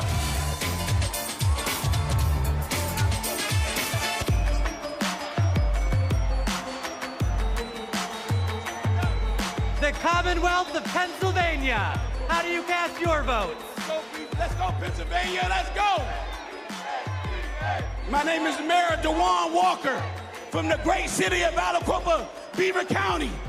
My city is a city of legends, the only high school in America with 3 Hall of Famers. I took this seat in 2009 when my sister was murdered. I wanted to do better. 15 years she's been gone. 12 years this city has been under my watch. I'm grateful for the opportunity to lead my city. I'm grateful for the state of Pennsylvania. God bless everyone in this room. I love this state, thank you. I'm Governor Josh Shapiro. The proud governor of the Commonwealth of Pennsylvania, the birthplace of democracy, the birthplace of freedom, the greatest Commonwealth of all.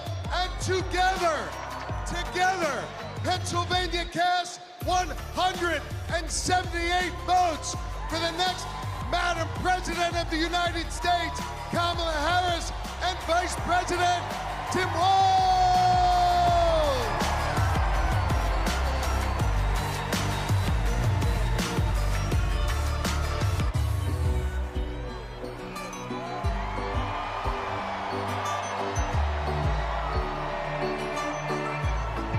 Puerto Rico, how do you cast your votes? Buenas noches. Puerto Rico, a U.S. territory known as the Commonwealth of Puerto Rico, and the next state of the United States, has its 60 votes para la primera mujer afroamericana de ascendencia asiática y caribeña que será presidenta de los Estados Unidos, Kamala Harris. ¡Viva Kamala!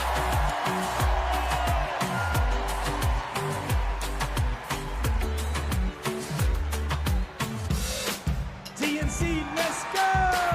Roll call, keep it coming now. Roll call, keep it coming now. Roll call, keep it coming now. 1, 2, 3, let's go!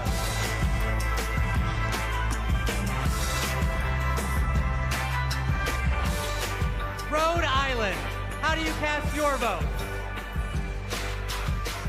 I am Joe Shekarchi, Speaker of the Rhode Island House. We are the smallest state, but we have the biggest ideas. Home to the nation's first wind farm and a historic act on climate, we continue leading the way on sustainability and housing. The deep blue ocean state is proud to cast 1 vote present and 34 ballots for the next President of the United States, Kamala Harris. Yay!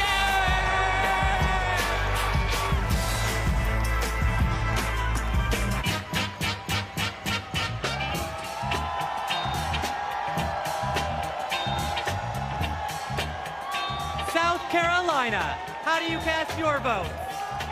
I'm Crystal Spain. I'm Crystal Spain, chair of the South Carolina Democratic Party. Hello from the great state of South Carolina, where we pick presidents. The home of the DNC chair, Jamie Harrison. The home of the first Black Panther, Chadwick Boseman. The home of the national basketball champions, the mighty Lady Gamecocks. I'm Senator Margie Bright Matthews, one of the sister senators, and John F. Kennedy Profiles in Courage Award winner. We stopped the total abortion ban in South Carolina. Like us, Kamala has proven that she has the courage to fight and will fight for all Americans. South Carolina is not going back.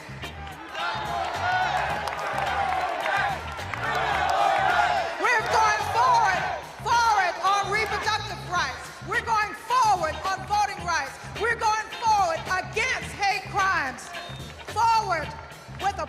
prosecutor and not a crook. That's why we are proud to cast our 65 delegates for Kamala Harris.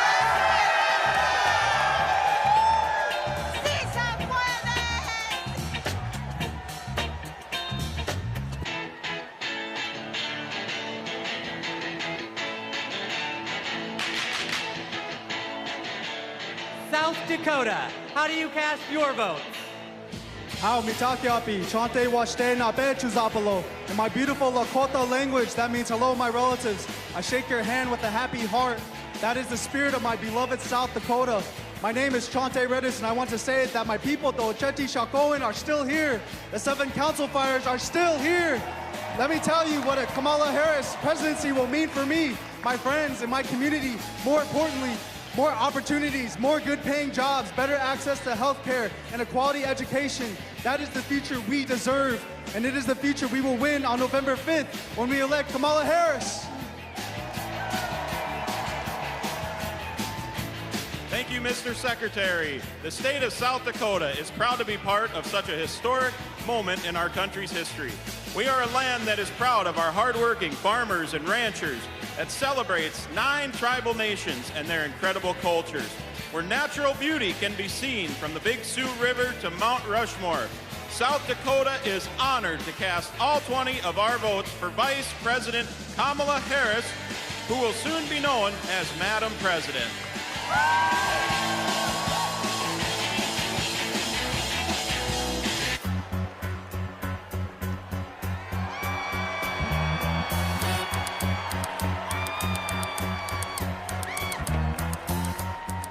Tennessee, how do you cast your votes? Mr. Secretary, the great state of Tennessee, birthplace of rock and roll, hometown to the blues, the home of 7 HBCUs, and the state that gave women the right to vote. From the bluffs of Memphis to the peaks of Mountain City, the movement for justice rooted in love in Tennessee is still strong. It is a movement where kids are free from gun violence, a movement where women have the right to choose, a movement where working people get access to economic opportunity, a movement where those who have been pushed to the periphery are brought to the center, a movement where those who have been pushed down are lifted up. It is alive in Tennessee because we believe that justice will roll down like waters and righteousness like an ever-flowing stream, which is why we are so proud to have been the first state in the union to have pledged all of our delegates to Kamala D. Harris. We cast 72 votes for the first woman and next president of the United States, Kamala D. Harris.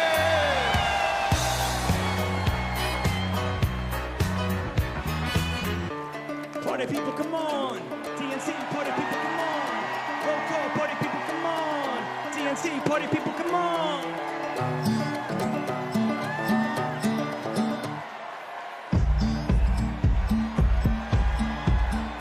Texas, how do you cast your votes?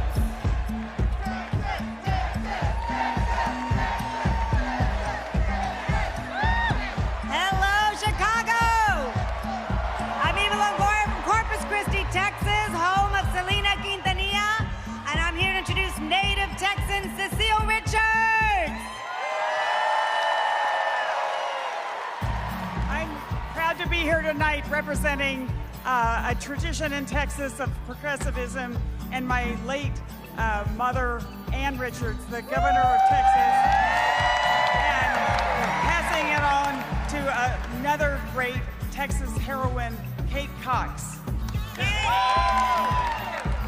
I'm Kate Cox, and I love being a mom. I have 2 beautiful children, and my husband and I have always wanted a third. But when I got pregnant, doctors told us our baby would never survive. And if I didn't get an abortion, it would put a future pregnancy at risk. But Trump didn't care. And because of his abortion bans, I had to flee my home.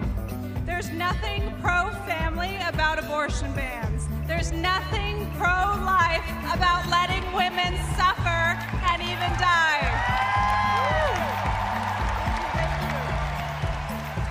Today, because I found a way to access abortion care, I am pregnant again. Thank you.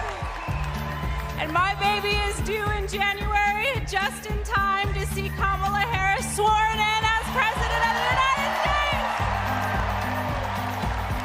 Mr. Secretary, my name is Gilberto Hinojosa, chair of the Texas Democratic Party, and of the nation's biggest battleground state with 40 electoral votes on behalf of 30 million Americans.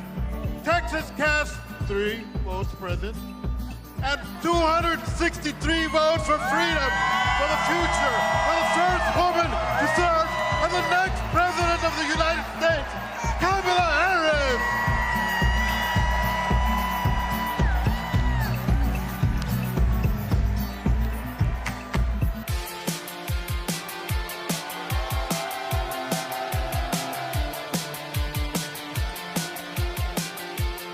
Utah, how do you cast your vote? Utah, home of 8 tribal nations, the crossroads of the West, the Beehive State, the host of the 2034 Winter Olympics, the youngest and fastest growing state in the nation, and the next battleground state. Mr. Secretary, we proudly cast 34 votes for Vice President Kamala Harris!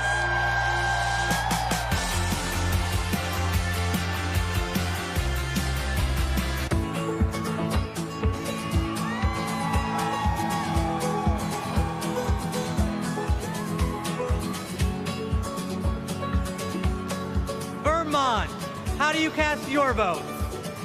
Vermont knows the value of public education. We even have a teacher as our congresswoman. And in 1777, we were the first state to place public education in our Constitution. As someone with significant learning disabilities, I know the value of investing in every single child. We are proud to call Vermont home, and we are proud to cast our 24 votes for Kamala Harris because we are not going back.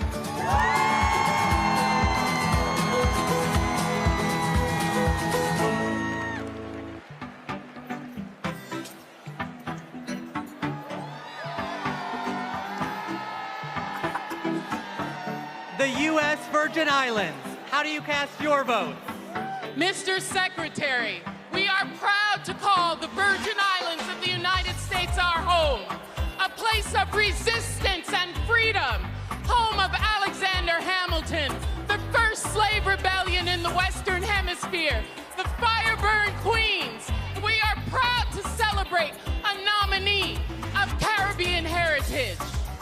From America's Caribbean, the place where the sun rises first in America, from the place of great liberty and the vacation home of President Joe Biden, the Virgin Islanders are strong, resilient, and committed and passionate to vote for the next President of the United States. All 13 votes to Kamala Harris!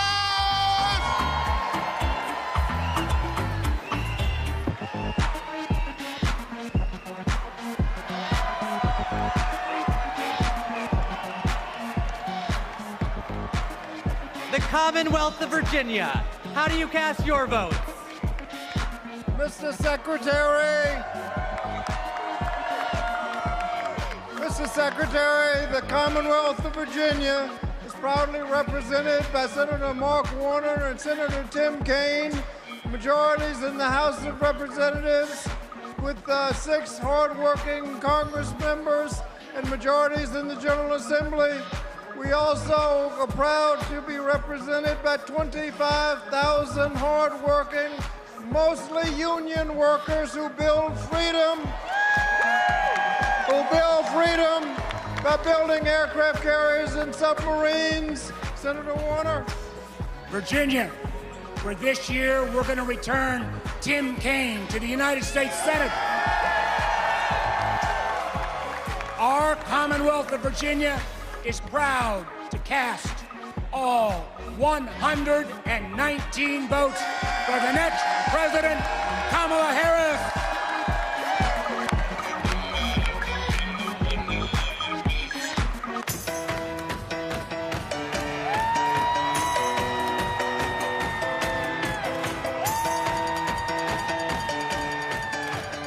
Washington. How do you cast your vote?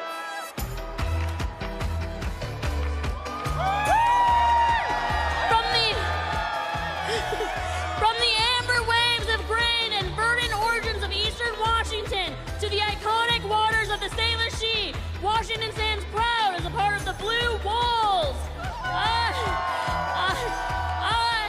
I, the first South Asian woman leading a state party, am honored to pledge 9 votes present and a lucky 101 votes for Vice President Kamala Devi Harris.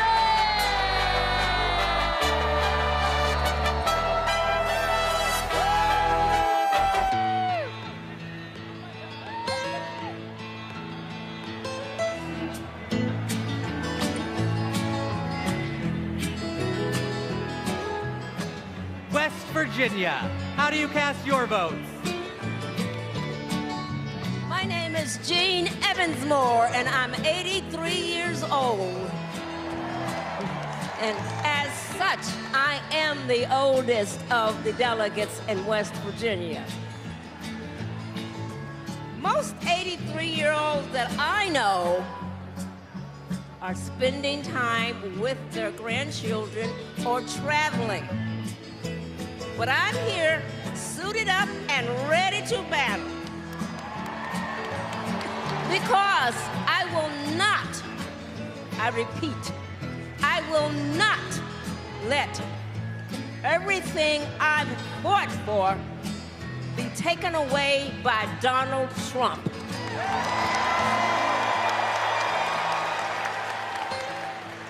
My name is Catherine Prather.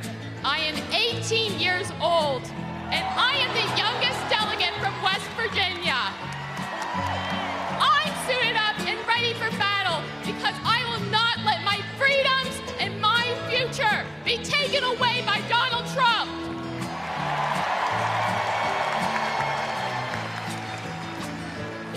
That's why we're proud to cast West Virginia's 24 delegates for the next President of the United States, Kamala Harris!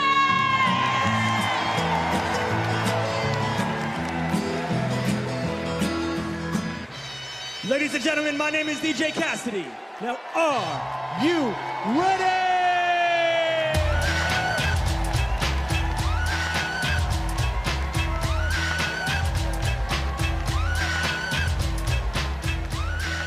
My home state of Wisconsin. How do you cast your vote? Thank you, Badger Jason Ray, for all your good work. As the proud governor of the great state of Wisconsin, we're home of the Green Bay Packers. We're home of the Wisconsin Badgers. We're home of the Milwaukee Brewers. And the Milwaukee Bucks, as well as U.S. Senator, our best U.S. Senator, Tammy Baldwin. And our great congressional folks, Gwen Moore and Mark Pocan. I'm here because I'm jazzed as hell to announce that Wisconsin passed 1 vote present and 94 votes who are we? Got me going here. Former Wisconsinite, former state, oh my God. We love you, Jody! We love you, Jody! 94 votes for.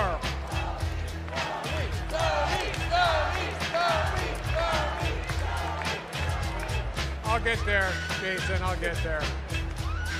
94 votes for former Wisconsinite, Vice President, and our next President of the United States of America, Kamala Harris.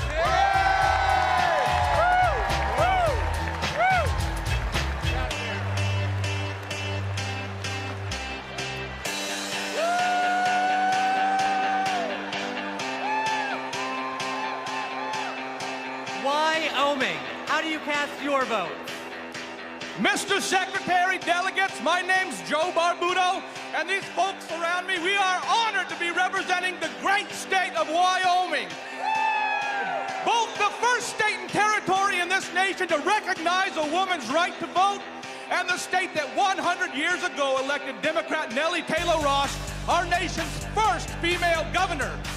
With that legacy in mind and heart, the Equality State cast all of our votes for the woman who will be the first woman president of the United States. Say it with me now, Kamala Harris!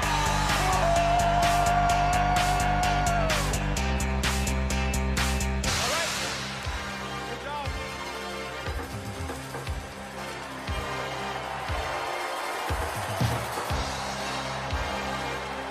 The great state of Minnesota, how do you cast your vote?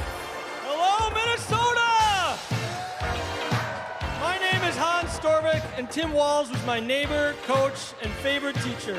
We were excited to go to his classroom every day, and if you've ever been in high school, you know that can be rare. He opened our eyes to the world.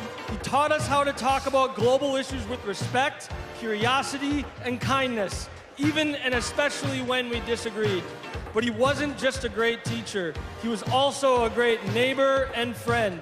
In fact, when he was in the midst of a budget battle as governor of our state, he still found time to attend my brother's funeral. Mr. Walz means the world to my family. He's always been there for us, and that's how I know he'll always be there for you as vice president.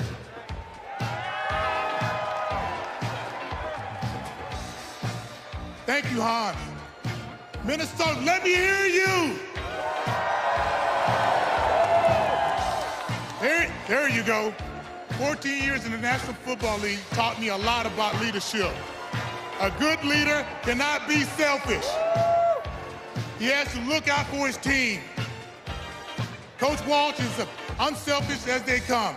He has led Minnesota with honesty and integrity. And in November, Minnesota is going to send Tim Walz and Kamala Harris to the White House. Let's go! Klobuchar, the senator from the great state of Minnesota, where nearly everyone votes and purple reigns. And I'm Tina Smith from the great state of Minnesota, the home of the next Vice President of the United States, Tim Walz. Minnesota, we cast 10 votes present, and we deliver 81 votes for Kamala Harris and Tim Walz.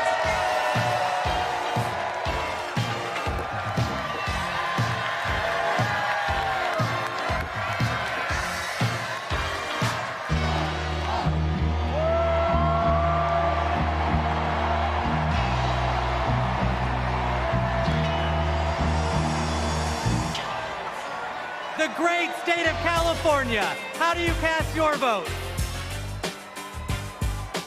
My name's Governor Gavin Newsom. From the great state of Nancy Pelosi.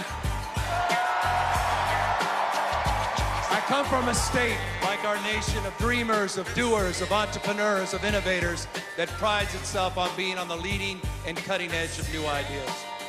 California is the most diverse state in the world's most diverse democracy. And we pride ourselves on our ability to live together and advance together and prosper together across every conceivable and imaginable difference. But the thing we pride ourselves most on is that we believe the future happens in California first.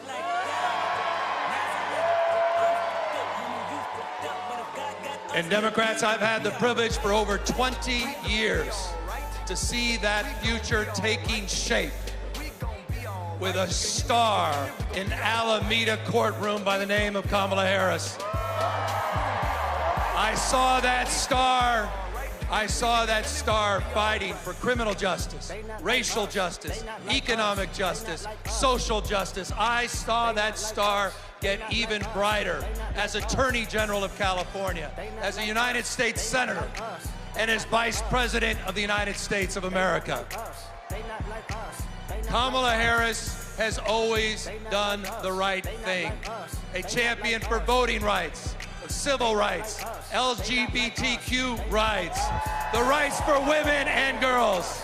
So Democrats and independents, it's time for us to do the right thing, and that is to elect Kamala Harris as the next president of the United States of America. California, we proudly cast our 482 votes for the next president, Kamala Harris.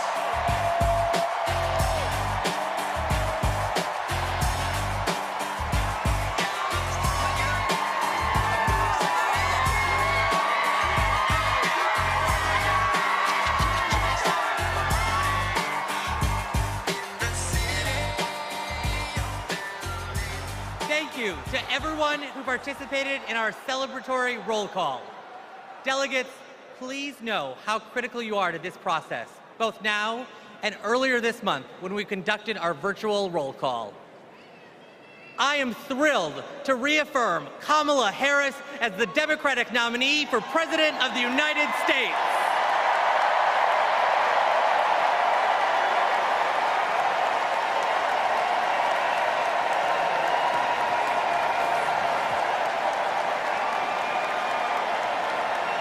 Pursuant to the convention rules of procedure, Vice President Kamala Harris has been invited to make an acceptance speech, which she will give on Thursday, August 22nd.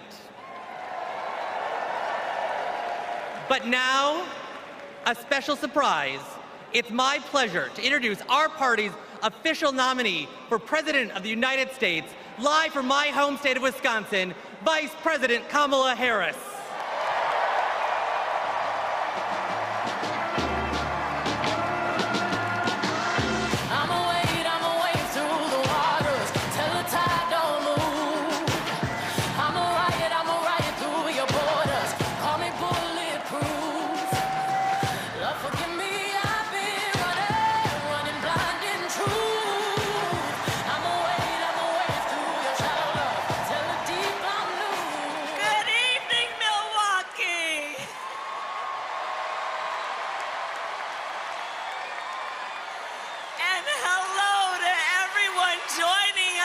Exciting Chicago. The delegates at the Democratic National Convention, well, they just completed their roll call. And they have nominated Coach Walz and me to be the next Vice President and President of the United States of America.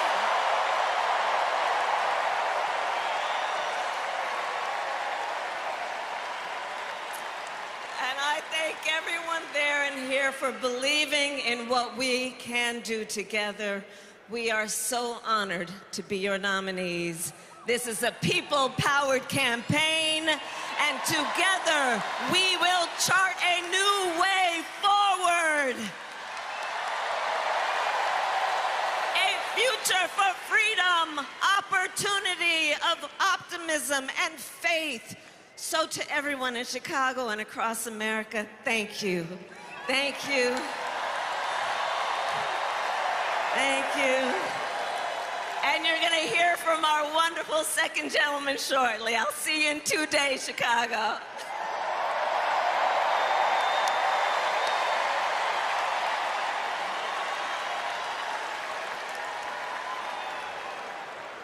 Please welcome TV personality, loud and proud Latina, Ana Navarro.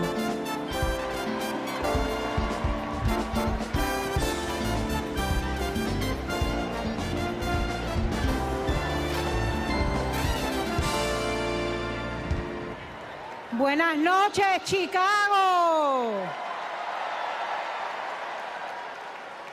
So tell me, are you excited? Wow, what energy, what a moment. I have to tell you, I will never stop being the little refugee girl who came to this country at the age of 8. Thank you for inviting me to be here. Welcome to the second night of the Democratic National Convention. Let me tell you about the Kamala Harris I know. She is legitimately a joyful, optimistic leader. She cares about policy, yes, but she also cares about people and how that policy affects real people, not just the members of Mar-a-Lago. And you know what else? Kamala Harris, she likes dogs. And my dog, Cha-Cha, likes her. Dogs are good judges of character. So are cats. We cannot elect a president who does not like dogs or hangs around with people who shoot them. Now, let's be serious. Donald Trump and his minions call Kamala a communist. I know communism. I fled communism from Nicaragua when I was 8 years old. I don't take it lightly. And let me tell you what communist dictators do. And it's never just for one day. They attack the free press. They call them the enemy of the people, like Ortega does in Nicaragua. They put their unqualified relatives in cushy government jobs so they can get rich of their positions, like the Castros do in Cuba. And they refuse to accept legitimate elections when they lose and call for violence to stay in power, like Maduro is doing right now in Venezuela. Now, you tell me something. Do any of those things sound familiar? Is there anybody running for president who reminds you of that? And I know one thing, it's not Kamala Harris. That is not the America we love. It's not the land of freedom we treasure. Last night, we heard President Biden say that he loves his job, but he loves his country more. Every American needs to love our country more. Every American has the duty to put our country first. Country first before party. Country first before political ambition. Country first before habit. And in this election, putting country first means one thing and one thing only: voting for Kamala Harris. And that is what this night is about. That is what we're going to talk about tonight. So you know what? Let's get it started. Let's get this fiesta going.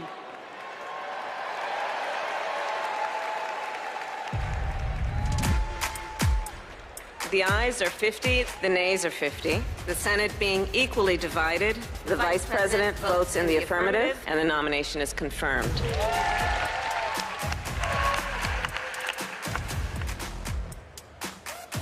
And the concurrent resolution as amended is adopted.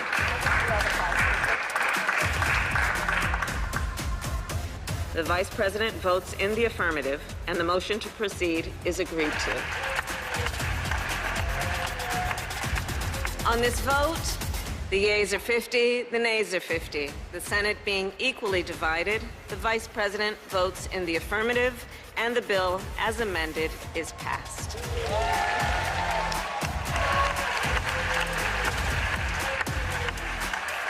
It is my honor to present the Golden Gavel to Vice President Harris, 32 tie-breaking votes. Please welcome Senate Majority Leader and New York Senator Chuck Schumer.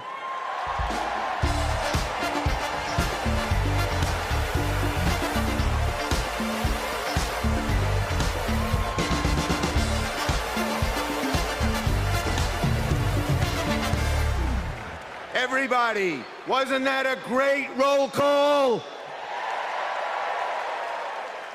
Now just let me hear you if you're ready for President Kamala Harris. Friends, we're here to talk about one thing tomorrow, and building a better tomorrow for all Americans. This November, we can choose a brighter, a fairer, a freer future, or we can relive the dark night of Trump's American carnage. Only one candidate will move America forward, Kamala Harris. Vice President Harris has been the best partner Senate Democrats could ever have asked for. Under her and President Biden's leadership, Senate Democrats lowered prescription drug prices and created millions of good-paying American jobs. I worked with Kamala Harris when she was Senator Harris. I saw a leader who was fearless, who stood up for middle-class families like the one she was raised in, who focused on things that really mattered. Helping parents raise their kids, safe neighborhoods, safe schools, and building an opportunity economy that gives everyone a shot at the American dream. She will lead America forward into a brighter future, but she can't do it alone. She needs a Democratic majority in the Senate of the United States. Now, my friends, 2 years ago, the naysayers said Senate Democrats stood no chance in the midterms. I told them, just you wait. We're going to keep the Senate and maybe pick up a seat or two, and that's exactly what happened. Well, ladies and gentlemen, my good friends at this convention, I am telling all of you now, we're going to hold the Senate again, and we're poised to pick up seats.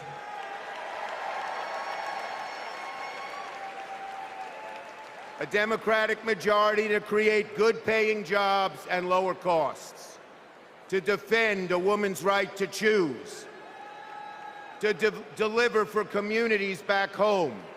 Our senators are doing it, like Jackie Rosen, delivering high-speed rail for Nevada, John Tester, bringing high-tech jobs to Montana, and Bobby Casey and Sherrod Brown and Tammy Baldwin and Martin Heinrich fixing bridges in Pennsylvania and Ohio and Wisconsin and New Mexico. We also have amazing candidates. Ruben Gallego, Angela Alsobrooks, Andy Kim, Alyssa Slotkin, Lisa Blunt, Rochester, Colin Allred, Debbie Mucarsel-Powell. And folks, listen to this. More than half of our candidates are candidates of color. We're making the Senate look like America. Now let's compare that with Senate Republicans. Senate Republicans pretend to care about middle-class families, but they voted no on expanding the child tax credit, and J.D. Vance didn't even show up to vote. Senate Republicans pretend to care about the border, but they voted no on the strongest border bill in a decade. Republicans tend to care about freedom, but they voted no on a woman's right to choose. No to safeguard IVF. No to birth control. That is just a taste of their extreme agenda. Is that what we want for America? Do we want a Republican Senate that assaults reproductive freedoms? Do we want a Republican Senate that cuts taxes for the rich, rigs the game for big oil and big pharma? Well, folks, the choice is ours. Now, let me close let me close on a personal note. As the highest-ranking Jewish elected official in American history, I want my grandkids and all grandkids to never, never face discrimination because of who they are. But Donald Trump, this is a guy who peddles anti-Semitic stereotypes. He even invited a white supremacist to Mar-a-Lago. And unfortunately, his prejudice goes in all directions. He fuels Islamophobia and issued a Muslim ban as president. Tonight, folks, I am wearing this blue square to stand up to anti-Semitism, to stand up to all hate. Our children, our grandchildren, no matter their race, no matter their creed, their gender or family, deserve better than Donald Trump's American carnage. So, are you ready to make sure Donald Trump never, ever gets near the White House again? So let's elect Kamala Harris, Tim Walz, and a Democratic majority in the Senate and keep the torch of freedom burning bright for generations to come. On to victory in November.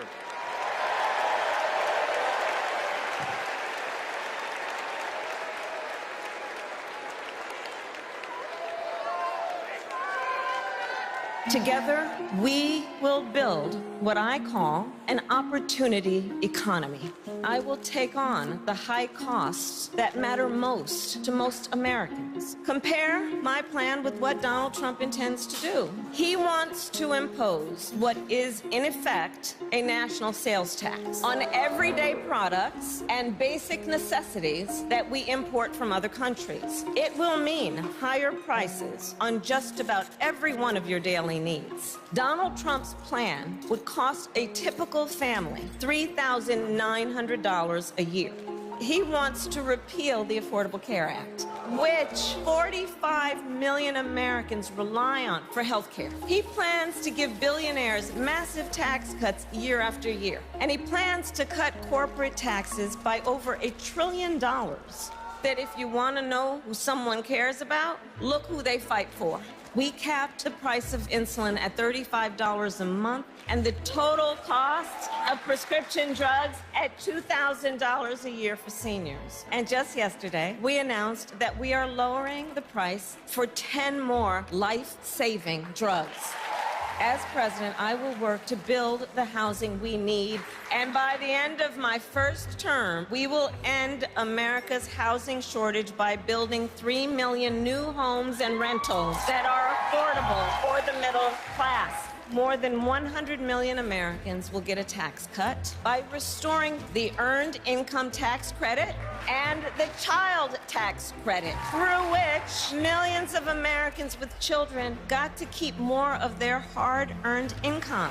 We will provide $6,000 in tax relief to families during the first year of a child's life. Now is the time to chart a new way forward. I will fight to give money back to working and middle-class Americans. Increase the security and stability financially of your family and expand opportunity for working and middle-class Americans.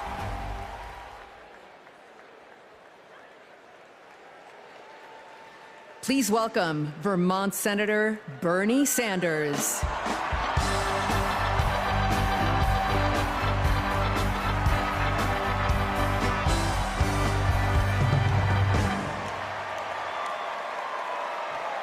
Thank you. Thank you. My fellow Americans, it is an honor. It is an honor to be with you tonight because we're laying the groundwork for Kamala Harris to become our next president. And let me tell you why that is so important. I want you all to remember where we were 3.5 years ago. We were in the midst of the worst public health crisis in 100 years and the worst economic downturn since the Great Depression. 3,000 Americans were dying every day, and our hospitals were overwhelmed with COVID patients. All across the country, businesses were shutting down. Unemployment was soaring. Workers were losing their health insurance. Schools were closing. State and city budgets were running out of money. People were being evicted from their homes. Children in America were going hungry. That was the reality the Biden-Harris administration faced as they entered the Oval Office. A nation suffering, a nation frightened, and people looking to their government for support. And within 2 months of taking office, our government did respond.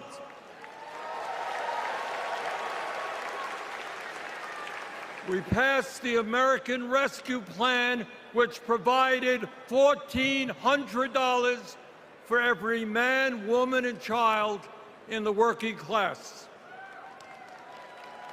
We extended and expanded benefits for the unemployed.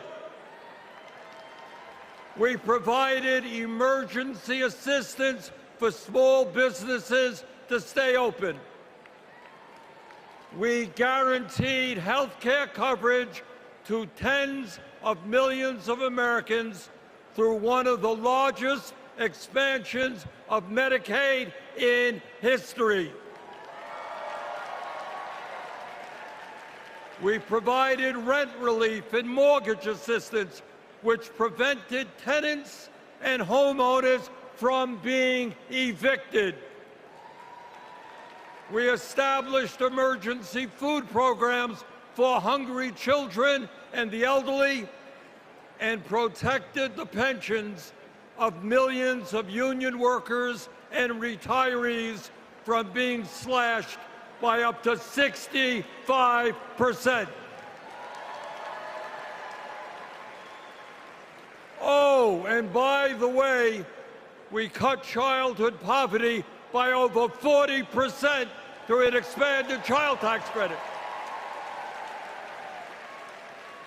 Thank you, President Biden. Thank you, Vice President Harris. Thank you, Democratic Congress.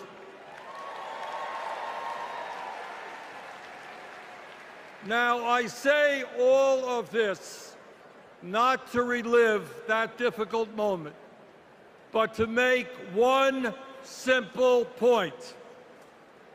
When the political will is there, government can effectively deliver for the people of our country. And now we need to summon that will again, because too many of our fellow Americans are struggling every day to just get by, to put food on the table, to pay the rent, and to get the health care they need. Brothers and sisters, bottom line, we need an economy that works for all of us, not just the billionaire class.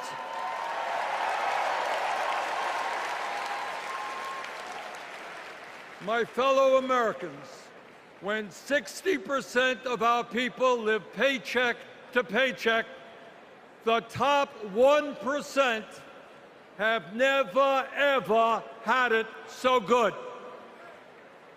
And these oligarchs, These oligarchs tell us we shouldn't tax the rich. The oligarchs tell us we shouldn't take on price gouging. We shouldn't expand Medicare to cover dental, hearing, and vision. And we shouldn't increase Social Security benefits for struggling seniors. Well, I've got some bad news for them.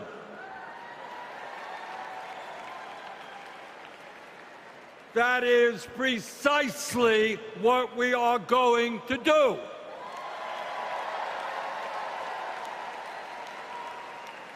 And we're going to win this struggle because this is precisely what the American people want from their government.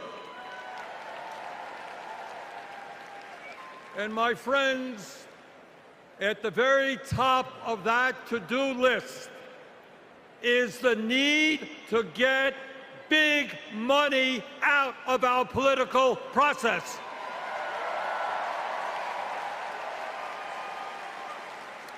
Billionaires in both parties should not be able to buy elections, including primary elections.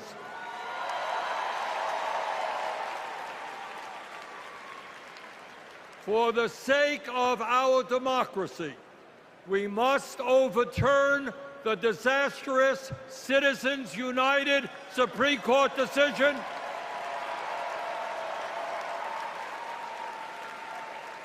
and move toward public funding of elections. And let me tell you what else we must do. We need to join the rest of the industrialized world and guarantee health care to all people as a human right, not a privilege.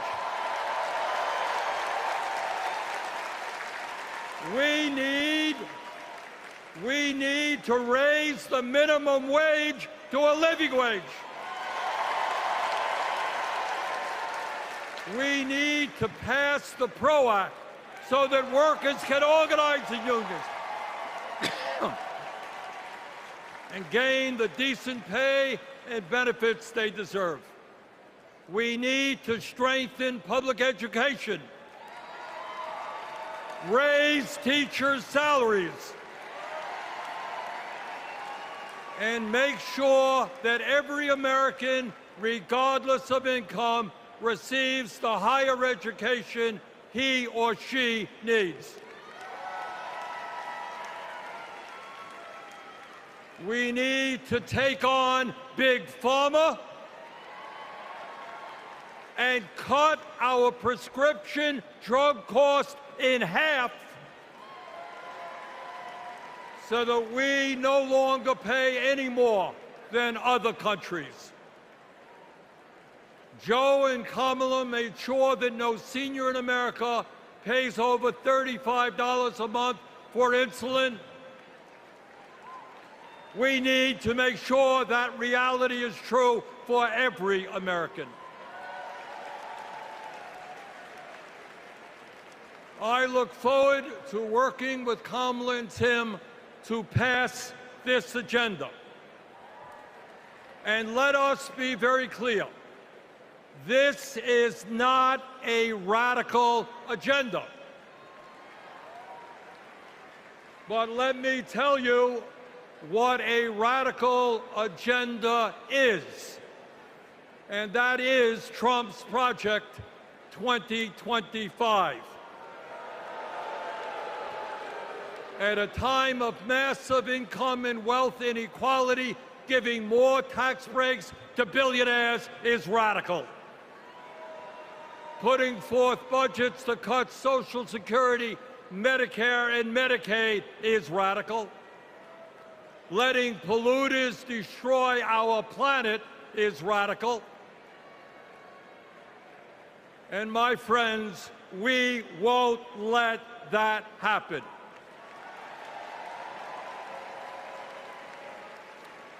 Fellow Americans, in the last 3.5 years, working together, we have accomplished more than any government since FDR. But much, much more remains to be done. We must summon the courage to stand up to wealth and power and deliver justice for people at home and abroad. Abroad, we must end this horrific war in Gaza.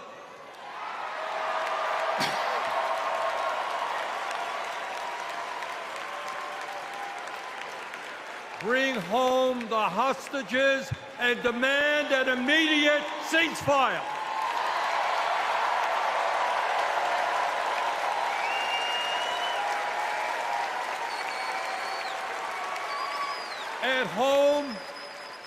At home right here, we must take on Big Pharma, Big Oil, Big Ag, Big Tech, and all the other corporate monopolists whose greed is denying progress for working people.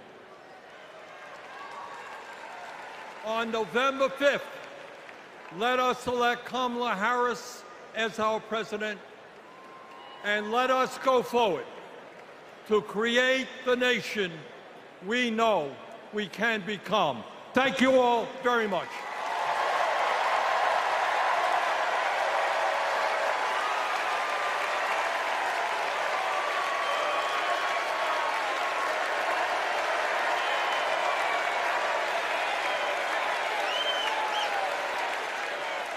Please welcome Illinois Governor J.B. Pritzker.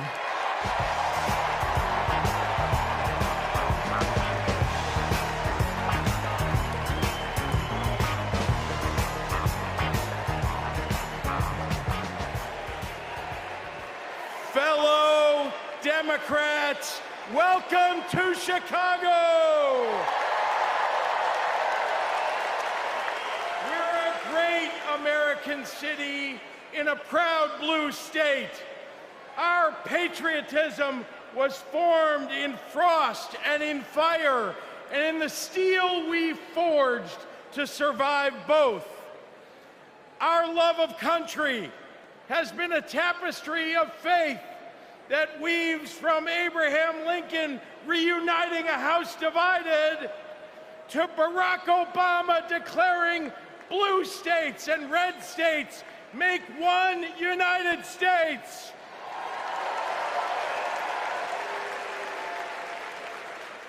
Now, Illinois' presidential pedigree is unmatched. And given that Vice President Kamala Harris spent some of her early life right here, I speak for the entire Illinois delegation when I say, we claim her too.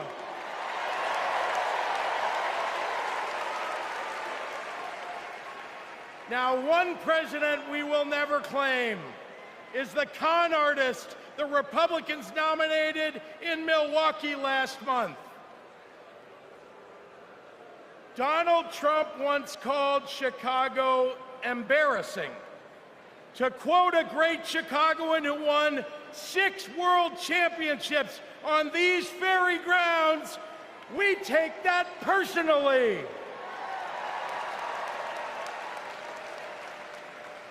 I had to govern for 2 years while Trump was president. Let me tell you what's embarrassing. In Illinois, we passed a massive bill to fix our roads and bridges. When Donald Trump proposed his own plan, he turned right around and called it stupid. We eliminated the grocery tax. Donald hasn't been in a grocery store since his first bankruptcy. Illinois invested in clean energy and the jobs it brings. Donald claimed that windmills in the ocean made the whales a little batty. During COVID, we supported small businesses and jobs. And Donald, well, Donald told us to inject bleach. Donald Trump thinks that we should trust him on the economy because he claims to be very rich. But take it from an actual billionaire.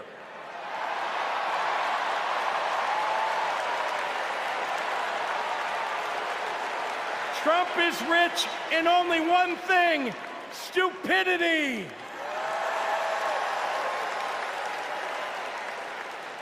Now, I meet with business leaders all the time, and there's one universal thing they all need: people. They need more workers to fill all the jobs they have. But the anti-freedom, anti-family policies of MAGA Republicans are driving workers away. Here's the thing. Americans don't want to be forced to drive 100 miles to deliver a baby because a draconian abortion law shut down the maternity ward. Americans want the hope of giving birth through IVF, not the fear that it might be taken away. Americans with LGBTQ kids don't want them facing discrimination at school because the state sanctioned it. Americans want to go to their neighborhood grocery store and not have to worry about some random guy open carrying an AR-15.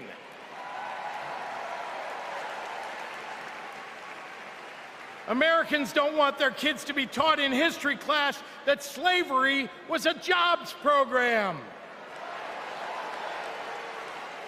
And if Americans are black or brown, they want to get promoted at work without being derided as a DEI hire for the sin of being successful while not white.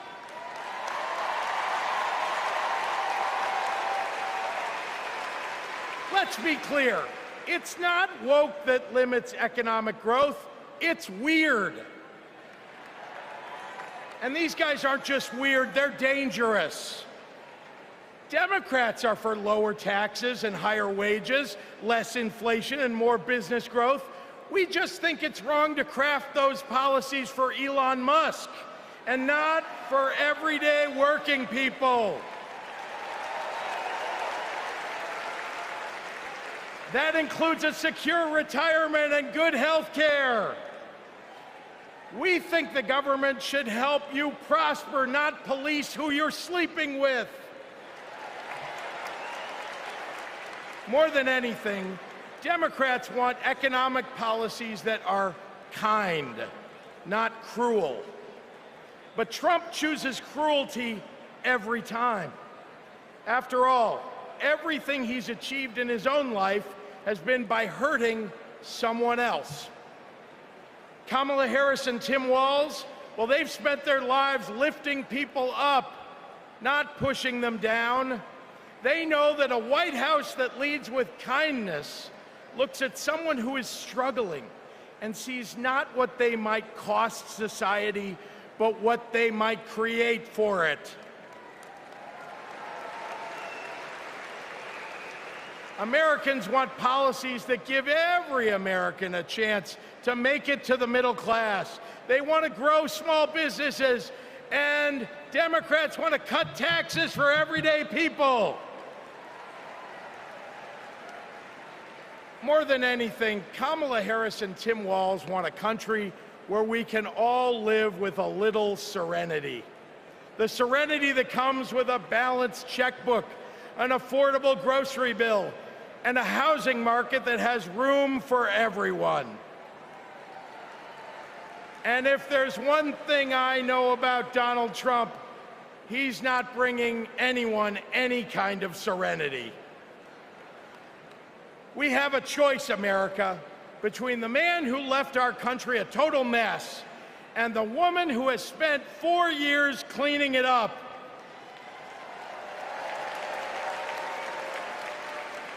And I think it's time we stop expecting women to clean up messes without the authority and the title to match the job.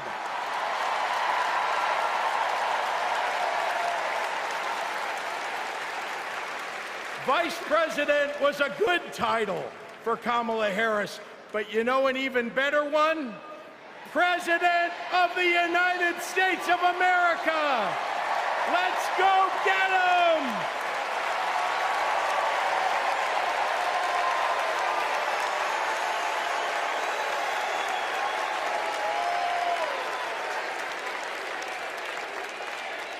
Please welcome former chair and CEO of American Express and current chair and managing director of General Catalyst, Ken Chenault.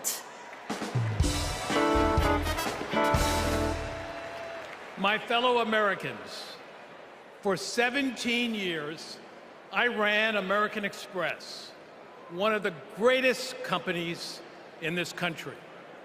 America has thousands of great companies, more than any other nation in the world.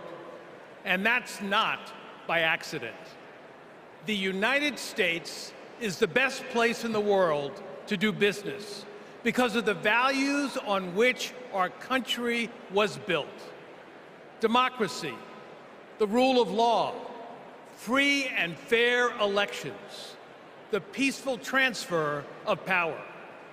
As a business leader, I have seen firsthand why democracy is so important. Democracy provides the foundation upon which American business and our economy depend. Character and values matter. In business, nothing is more important than trust. In America, we have to trust our president will protect democracy. We have to be certain they'll follow the law and serve the nation, not themselves.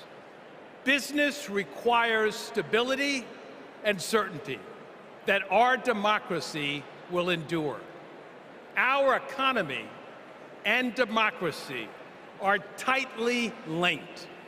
Both only grow stronger when Americans, despite our differences, are willing to work together.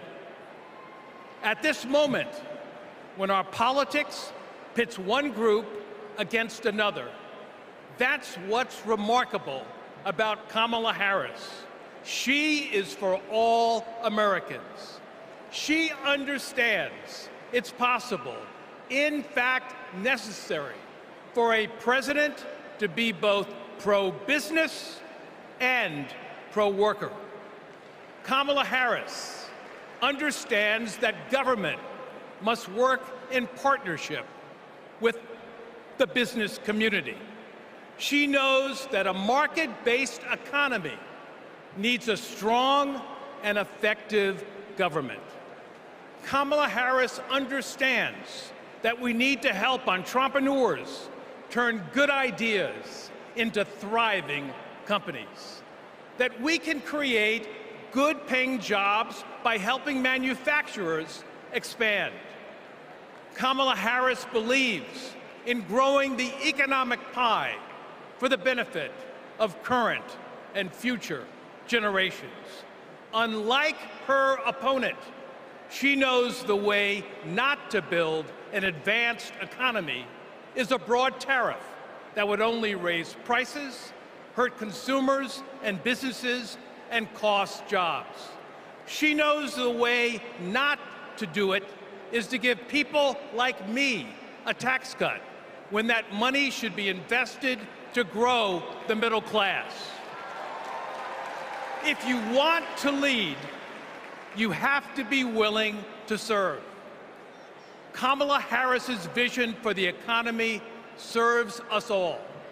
She has demonstrated throughout her career that she wants to serve all people and wants all Americans to have the opportunity to work to achieve their own share of the American dream. Our economy goes up and down, but the reason America is the strongest nation in the world is because of her commitment to something bigger than ourselves, our commitment to each other, to democracy. That's what this election is about. It's more than a choice between two parties or sets of policies. It's a choice about who we're going to be as a country.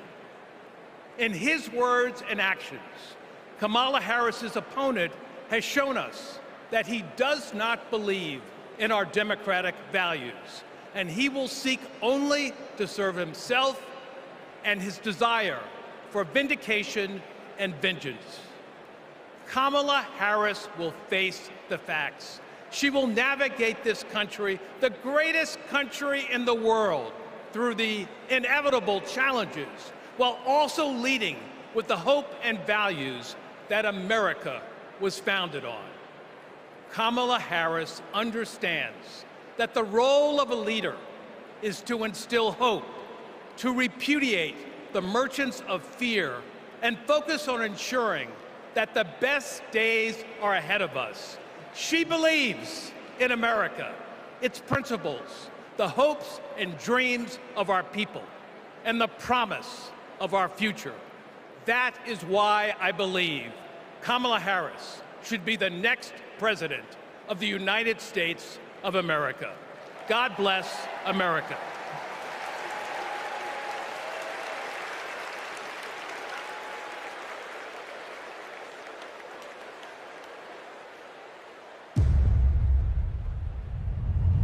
Repeal Obamacare. Donald Trump over the weekend again threatened to repeal Obamacare. This would lead to Americans having their health insurance taken away. There are about 19 million people with coverage through Medicaid expansion, another 16 million enrolled through the ACA's health insurance marketplaces, and we'd probably be talking about many millions of people becoming uninsured. Biggest worries, losing the safety net of pre-existing conditions coverage. What happens if you lose this insurance? Our son would die. What makes you think this isn't just a hollow threat? This is one of the few campaign promises that he actually tried very hard to keep. So we better believe him when he says he's coming after this. Even if you have insurance from your employer, you will be affected because your premiums would be going up. We're looking at a lot of people who could lose their health insurance. Please welcome New Mexico Governor Michelle Lujan Grisham.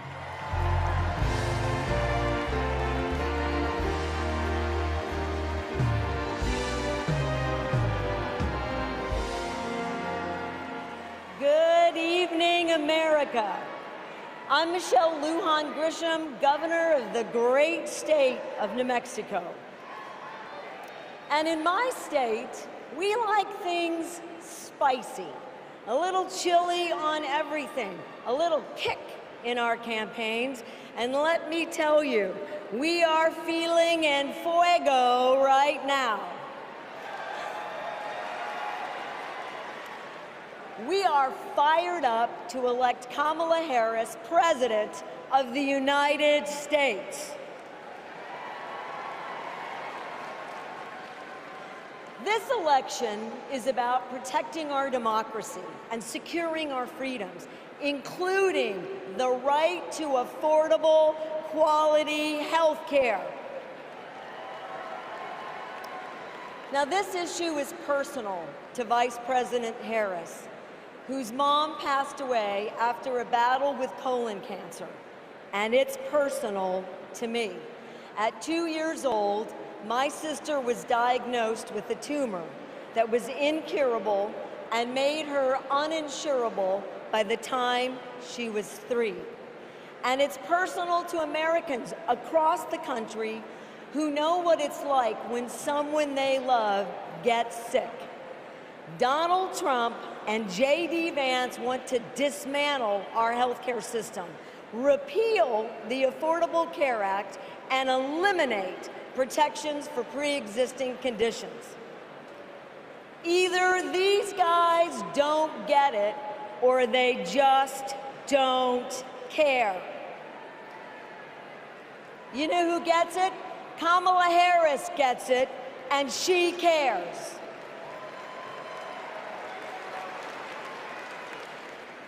As Attorney General, she took on drug companies that jacked up prices and hospitals that overcharged patients. And when Republicans tried to kill the Affordable Care Act, she stood up in the Senate, voting not just no, but hell no.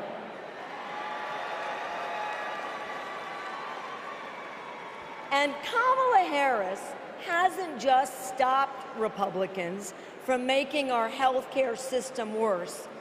She fights every day to make it better.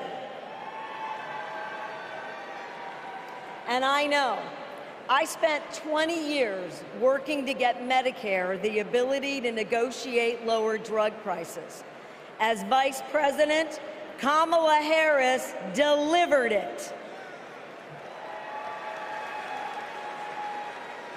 You know what Donald Trump delivered? Junk plans, higher premiums, and abortion bans. And if you don't think a second term would be worse, then I've got a box of Trump steaks to sell you. We have not just a better choice. America, we have the best choice. Yes, we do. Kamala Harris will protect your right to care. She'll cap drug costs, she'll go after corporate price gougers, and ensure every woman who needs it can access reproductive health care.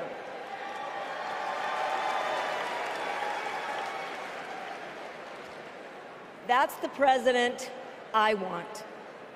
And that's the president America needs.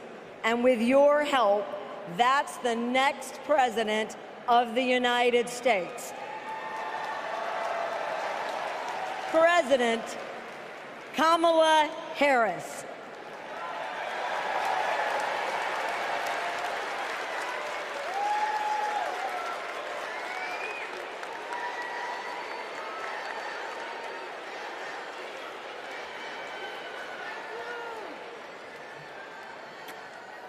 I love you too. Y en español, los quiero. So, my mom, like Kamala's mom, got sick. When my mom died in 2021, Kamala called me. She had lost her mother to cancer in 2009. Kamala helped me navigate my grief. She said that heartbreak and loss are the price for having loved and having been loved. How I wish our mothers could be here to see this moment.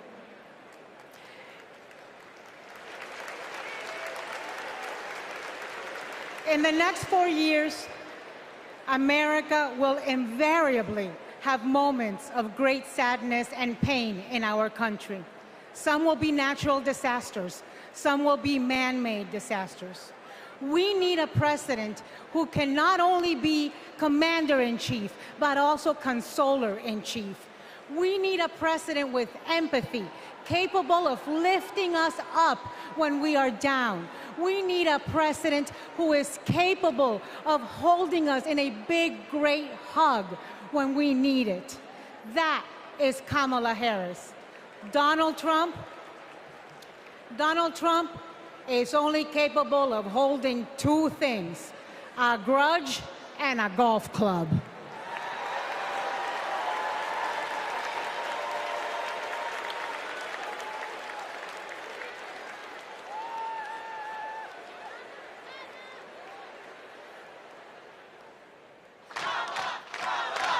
I remember when Kamala was first running for district attorney and people were like, oh, I don't know if she's tough enough. And I just had to laugh because I'm like, you don't know my sister. Kamala had been a hard and tough prosecutor in Alameda County, prosecuting men who were pimping young girls and rapists. Kamala wanted to make sure that murderers and child abusers face meaningful accountability and consequences for those actions. One of the cases that she had early in her career was where a man had scalped his girlfriend. And she ended up getting a conviction, getting justice for that woman. She came to San Francisco to protect victims, and she was elected to be District Attorney of San Francisco. Kamala knew that we needed to be smart on crime, and if hell, no one else was gonna do it, that she was gonna do it. If I'm gonna keep my promise to you to keep you safe, I better talk with you about what I'm doing in terms of crime prevention. Investing in people coming out of prisons is the smart thing to do for law enforcement. Forget that it's just the right thing to do. That was a young Kamala Harris. She's only gotten more fierce. I've never seen her back down from a fight, and when she fights, she wins. When Kamala became Attorney General, she wanted to protect people, but also to fundamentally pursue justice. Being smart on crime starts with being tough on violent crime. From a statewide perspective, I think we were concerned about the rise of gang violence. In San Joaquin County, we saw this tremendous change in our community, and it hit us like a wave. We saw an increase in human trafficking, narcotics, and guns. Let it be clear to anyone who would menace this state with violence, to those who prey on the weak and the vulnerable, justice will be swift and certain in the state of California. She was always hunting the kingpins, but we didn't have partnerships with DOJ or FBI or DEA or any of those law enforcement agencies. Now, we all work collaboratively to help all the counties in California. Because of her, we destabilized organized crime, disrupt these flows of guns, human beings, and narcotics. We are here this afternoon to announce the shutting down of one of the biggest and most organized threats to the safety of the Central Valley. I really think of her as fearless, as a fighter. Kamala just perseveres, and mommy would say it's too hard is never an excuse. Making excuses is a failure to not only take responsibility, but to take action. If you have the will, the desire, the passion, the commitment, there is no challenge that is insurmountable.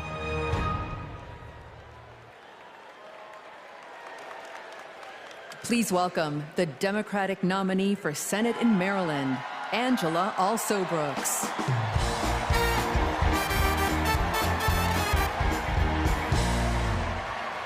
Good evening, America, and hello, Maryland. People like me, thank you. People like me, stories like mine don't usually make it to the United States Senate, but they should. I'm the proud granddaughter of a housekeeper, Sarah Daisy, who raised her 3 children in a 1-bedroom apartment. It was her dream to work in government to help people. That meant taking a typing test. But she didn't know how to type, and she couldn't afford a typewriter. So she put a white piece of paper on the refrigerator and drew a keyboard on it. And every night, she stood in front of that refrigerator and taught herself to type. She took the test, passed it, and got the job she dreamed of. I am her legacy. And tonight, I am a candidate for United States Senate from the great state of Maryland.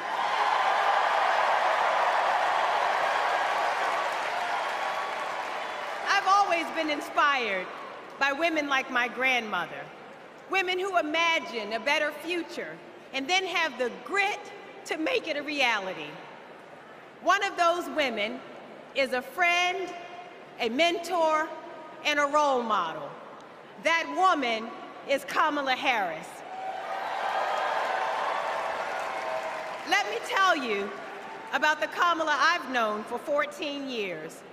I first heard about her in 2009 when I was running for state's attorney in Prince George's County, Maryland. I read a in Essence magazine about a district attorney in San Francisco using new ideas to keep her community safe. Few had a better record prosecuting violent crime. She put rapists, child molesters, and murderers behind bars. But what she knew was that violent crime accounts for about 30% of all crimes.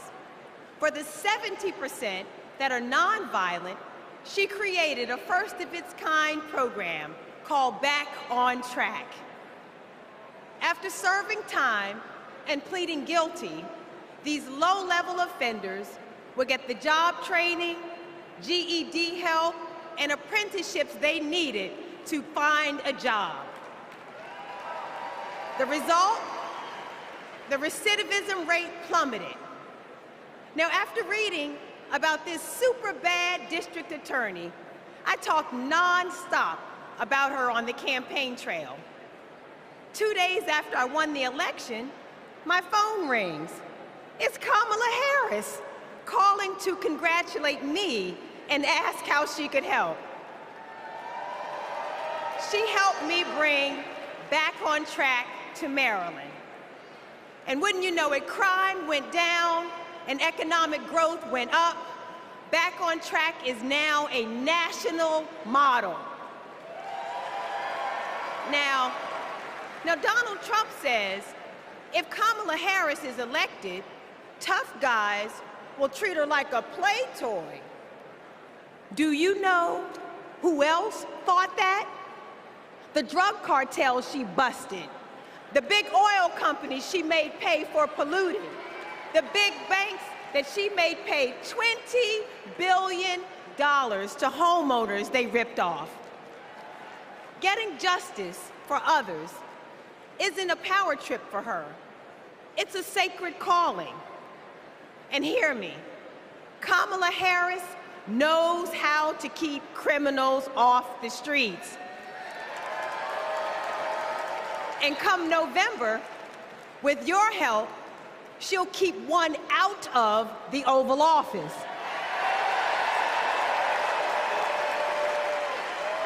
Ever since Donald Trump rode down that ridiculous escalator, we as a nation have felt trapped.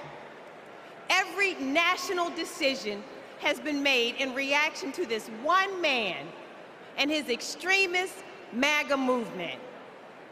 We are still frozen by the fear that Donald Trump might once again come to power. And it's not just our politics that have been trapped, it's our imagination. And then Kamala came along. Kamala has reminded us that we don't need to fear anything, not the future, and certainly not that man. This is our moment to leave Donald Trump where he belongs, in America's past. We stand with Kamala Harris because we as a country are not going back. For the ancestors who sat at lunch counters and made sure that we all had the right to vote, we are not going back. For the mamas and grandmamas who marched to make sure that women could control our own bodies, we are not going back.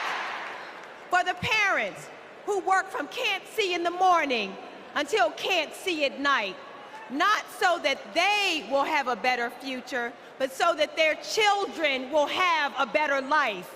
We are not going back. When facing an obstacle, my father has often said to me, your faith is stronger than your fears. Tonight, our faith is stronger than our fears. Faith in the promise of America, faith in the American idea, in the American values that we share, faith that we, the people, can choose a new leader, a better future, for the people. Faith that as dark as our days and challenges have sometimes felt, it's always darkest before the dawn. We know that we can endure for a night because joy cometh in the morning. Morning is coming. Morning is coming. And that joy will be led by Kamala Harris. Thank you so much.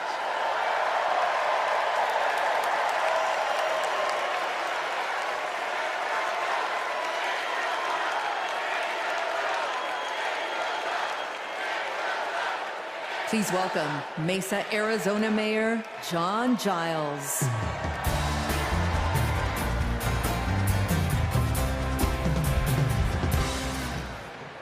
Good evening. I have a confession to make. I'm a lifelong Republican. So I feel a little out of place tonight, but I feel more at home here than in today's Republican Party. The grand old party has been kidnapped by extremists and devolved into a cult, the cult of Donald Trump. Trump doesn't know the first thing about public service. Like a child, he acts purely out of self-interest. We all need an adult in the White House, and we've seen what happens when we don't have one. Trump made a lot of lofty promises: unlimited economic growth, American manufacturing reborn, a secure border. Turns out Donald Trump was all talk. He wanted our votes, but he couldn't deliver a thing. But these days, my city of Mesa, Arizona is on the move. I'm going to ribbon cuttings every single week, all because Joe Biden and Kamala Harris reached across the aisle and they delivered for my conservative community and countless more across the country. My hero, John McCain, taught us to put country over party. And that's how Vice President Harris and Governor Walz will lead too. I have an urgent message for the majority of Americans who, like me, are in the political middle. John McCain's Republican Party is gone, and we don't owe a damn thing to what's been left behind. So let's turn the page. Let's put country first. Let's put adults in the room where our country deserves. Thank you.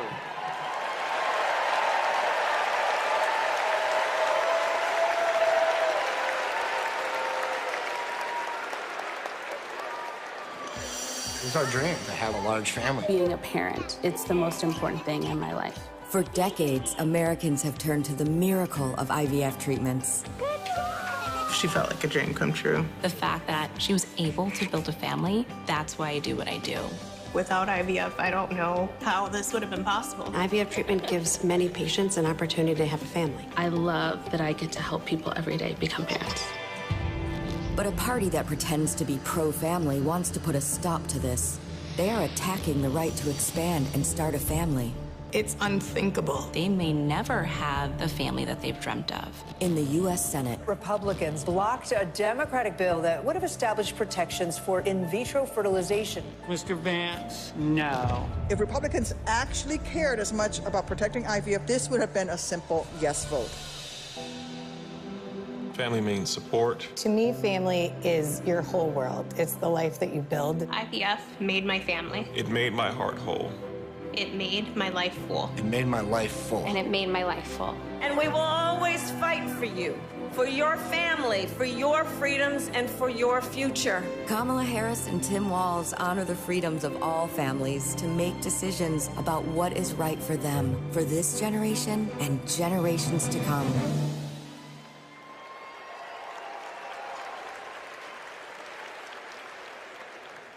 Please welcome Illinois Senator Tammy Duckworth.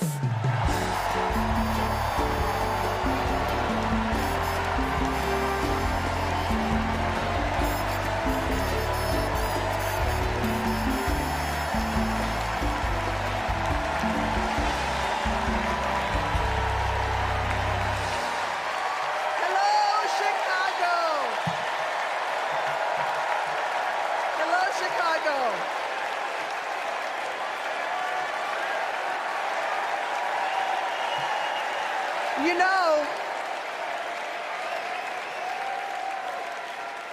know, I went to war to protect America's rights and freedoms. So I take it personally when a 5-time draft-dodging coward like Donald Trump tries to take away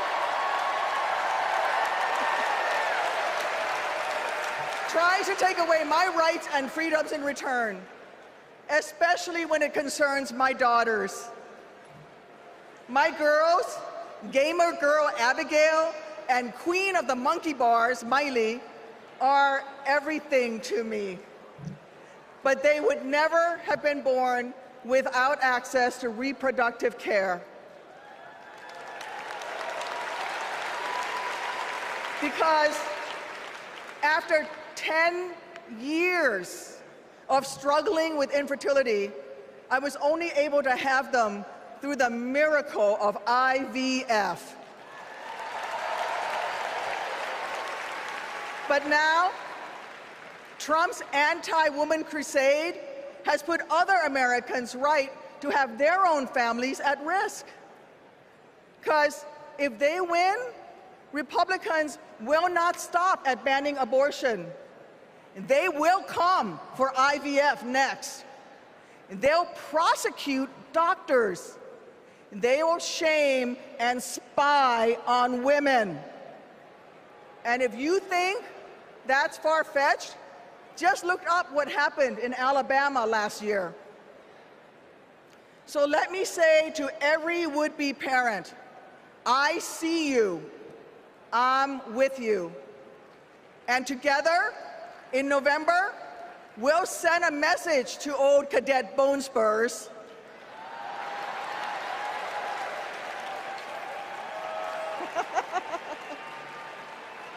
Stay out of our doctors' offices, and where you're at it, out of the Oval Office too.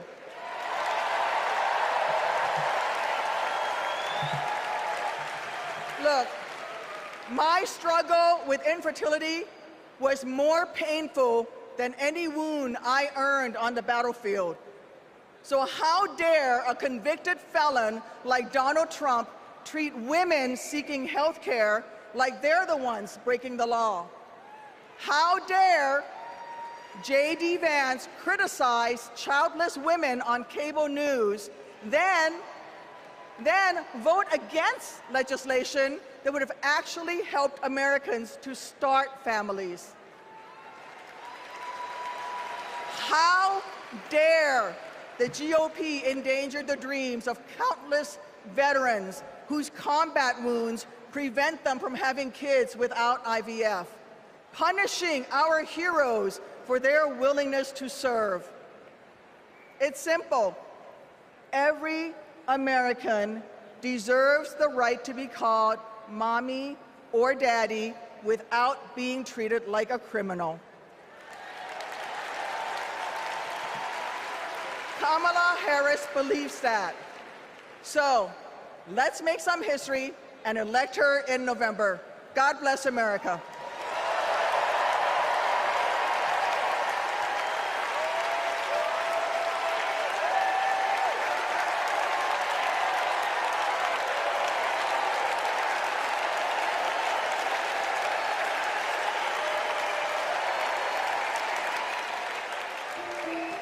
This is my dad, Doug. He was raised in Jersey and moved to LA when he was 16. These are his parents, Barb and Mike. They think he walks on water. This is what he wore to his bar mitzvah. And here's him at summer camp. They voted him most athletic, so he says. This is a photo McDonald's used when he was Employee of the Month. It hung on our wall for years. My dad is a lawyer, a really good one. My mom called him the crisis guy because he was everyone's first call. My parents split when I was in middle school, and that wasn't easy. That's not easy for any kid. But it helped that my parents stayed friends, and we all kept hanging together. We grew closer than ever. And then he met Kamala, The blind date that would dramatically change all of our lives forever. It was my senior year of high school. Elle and I would laugh watching them fall in love, acting like teenagers. In 2014, Kamala became Mamala. She took over Sunday night dinners and taught Doug how to actually cook. Our blended family wasn't used to politics or the spotlight, but when Kamala became senator, we were all excited to step up, especially my dad. Then Kamala became vice president. It felt like Doug was a bit out of place on Capitol Hill. I thought, what is my goofy dad doing here? But he embraced it. He left his practice after being a lawyer for 30 years. That was tough. I was so proud to watch him do it, to stand by her side, an example of true partnership. I just got married myself, and he's inspired me as a new husband. Anyone who really gets close to him knows he's kind, loving, and fiercely protective. I mean, just look at this face. This is my dad, the first second gentleman in the history of this nation. He's found his voice around the issues that matter to him. You have no choice but to speak up and speak out. There is an epidemic of hate, including a crisis of anti-Semitism in our country and around the world. What they are doing on reproductive freedom and freedom in general is just outrageous. And next, he's gonna make history again as the first gentleman. I can't wait for everyone to get to know why we all love him. He's the glue that keeps this family together. We might not look like other families in the White House, but we are ready to represent all families in America.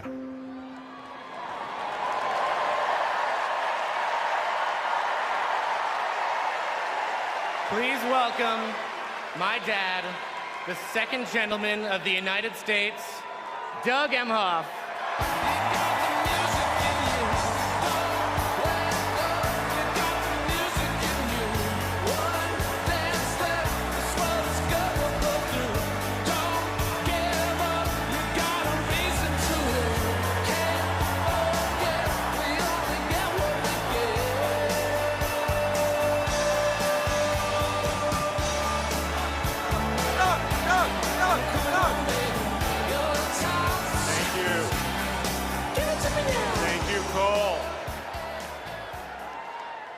I guess he didn't want me to give this speech. He just...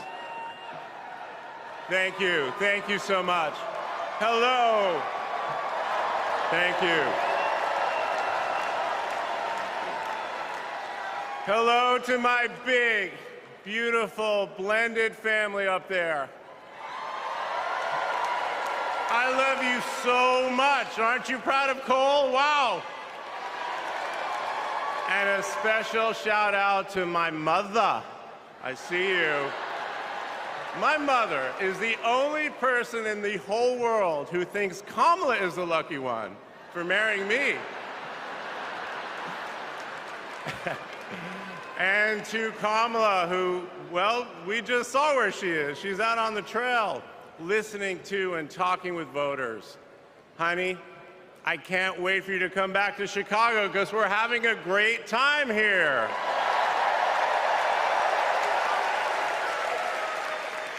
I love you so much. I'm so proud of how you're stepping up for all of us. But that's who she is. Wherever she's needed, however she's needed, Kamala rises to the occasion. And she did it for me and our family. And now that the country needs her, she's showing you what we already know. She's ready to lead. She brings both joy and toughness to this task, and she will be a great president we will all be proud of. Now, I'm the son of two Brooklynites, Mike and Barb. They've been together almost 70 years. My dad worked in the shoe business in Manhattan, And he moved our family out to New Jersey. Where's New Jersey? I see you out there. When I was a little kid. And in a lot of ways, I had a typical Jersey suburban childhood. I biked around the neighborhood. I took the bus to Hebrew school. And I rode to Little League practice in the way back of my coach's wood-paneled station wagon. And if we did well, we got to have a Slurpee after. In my neighborhood, everyone left their garage door open. Wherever you ended up at dinner time, that's the family that fed you. Everyone took care of everyone else. And the guys I grew up with are still my best friends. The group chat is active every day, and it's probably blowing up right now, guys. When my dad had to get a new job, we moved across the country to LA. Money was tight. Hey, California.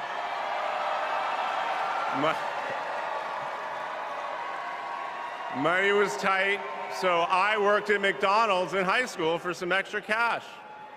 Not only was I Employee of the Month, but I still have the framed picture, which you just saw, and there was a ring, golden arches and all. And then I waited tables, parked cars. I was working full-time so I could afford to go to college part-time.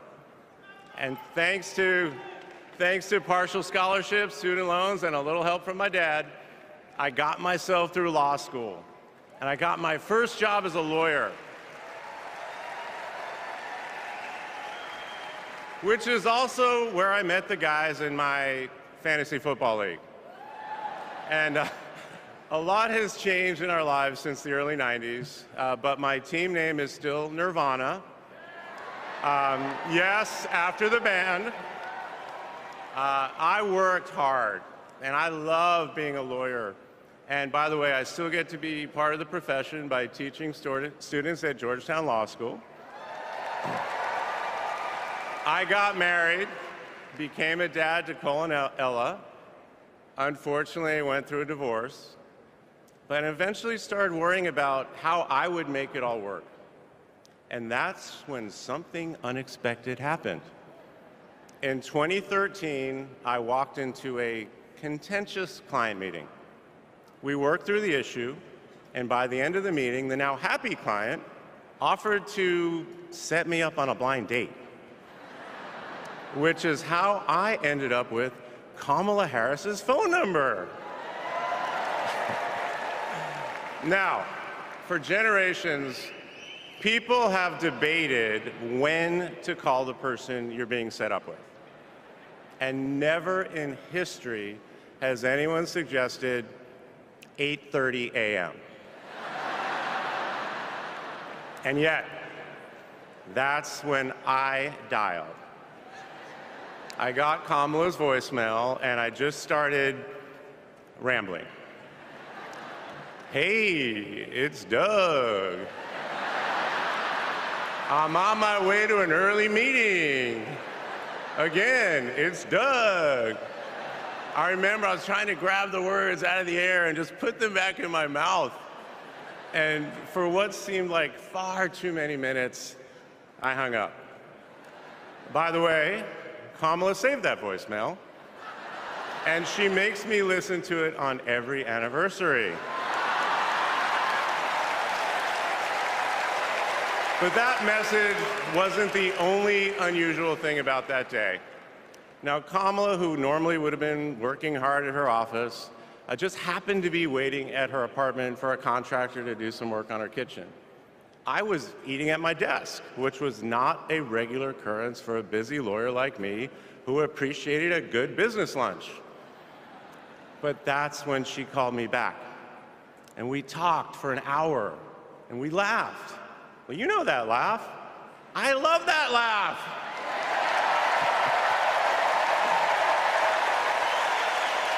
And maybe that counted as our first date.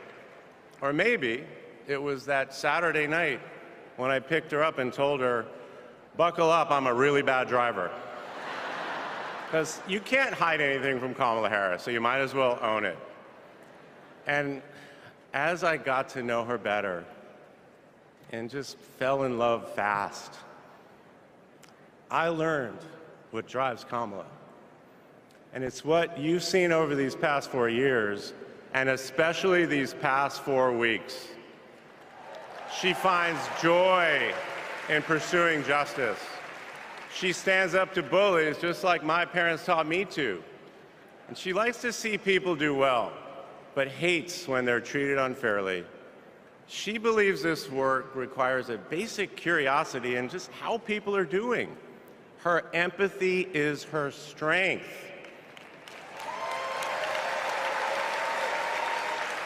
Over the past decade, Kamala has connected me more deeply to my faith, even though it's not the same as hers. She comes to synagogue with me for high holiday services, and I go to church with her for Easter. I get to enjoy her mom's chili relleno recipe every Christmas, and she makes a mean brisket for Passover.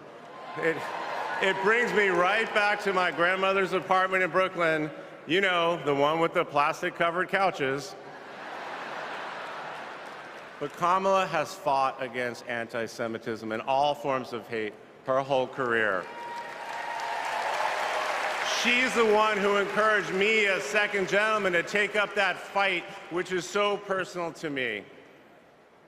And those of you who belong to blended families know that they can be a little complicated. But as soon as our kids started calling her Mamala, I knew we'd be okay. Ella calls us a three-headed parenting machine. Kamala and Kirsten, thank you both. Thank you both for always putting your family and the kids first. Now, Cole and Ella's friends knew that when they'd come over for Sunday dinner with Mamala, it was going to be real talk. In between taking cooking instructions, they'd have to answer questions about what problem they wanted to solve in the world. They learned that you've always got to be prepared because Kamala is going to prosecute the case. And in the same breath that Cole and Greenlee told us that they were engaged, they asked Kamala to officiate their wedding. And in the same way that she always steps up when it matters, Kamala put so much time into those remarks, and she bound them in a book that matched her dark red dress, and then turned that into a gift for the happy couple. A few days ago, during this incredible time we're going through, there was a brief window when Kamala was back at home. And I saw her sitting on her favorite chair, and in the middle of a wild month, I just hoped that she was having a quiet moment to herself. But then I realized she was on the phone. And of course, my mind went to all the potential crises that the vice president could be dealing with. Was it domestic? Was it foreign? Was it campaign? I could see she was focused, and all I knew was that it must be something important. And it turns out it was. Ella had called her. That's Kamala. That's Kamala. Those kids are her priorities, and that scene was a perfect map of her heart. She's always been there for our children, and I know she'll always be there for yours too. Kamala is a joyful warrior. It's doing for her country what she has always done for the people that she loves. Her passion will benefit all of us when she's our president. And here's the thing about joyful warriors. They're still warriors. And Kamala is as tough as it comes. Just ask the criminals, the global gangsters, and the witnesses before the Senate Judiciary Committee. She never runs from a fight. And she knows the best way to deal with a coward is to take him head on. Because we all know cowards are weak, and Kamala Harris can smell weakness. She doesn't tolerate any BS. You've all seen that look, and you know that look I'm talking about. That look is not just a meme. It reflects her true belief in honest and direct leadership. And it's also why she will not be distracted by nonsense. Kamala knows that in order to win, we cannot lose focus. America, in this election, you have to decide who to trust with your family's future. I trusted Kamala with our family's future. It was the best decision I ever made. This Thursday will be our 10th wedding anniversary, which I know it means I'm about to hear that embarrassing voicemail again. However, that's not all I'll be hearing. That same night, I'll be hearing my wife, Kamala Harris, accept your nomination for President of the United States. And with your help, she will lead with joy and toughness, with that laugh and that look, with compassion and conviction. She'll lead from the belief that wherever we come from, whatever we look like, we're strongest when we fight for what we believe in, not just against what we fear. Kamala Harris was exactly the right person for me at an important moment in my life. And at this moment in our nation's history, she is exactly the right president. Thank you so much.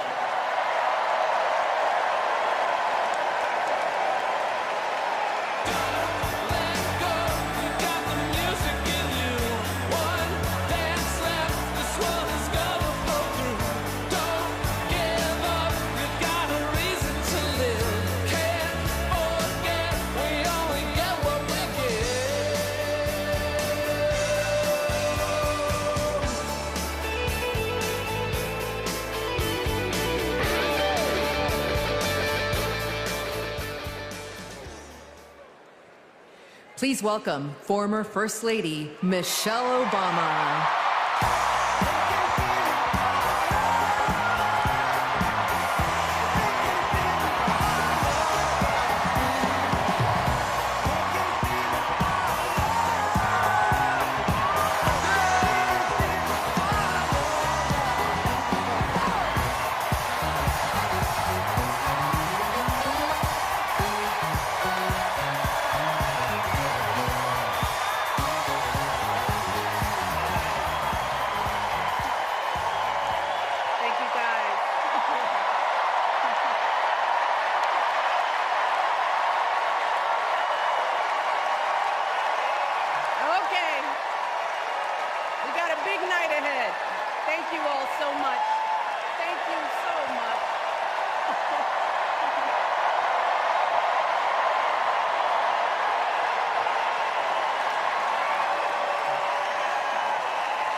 Something wonderfully magical is in the air, isn't it?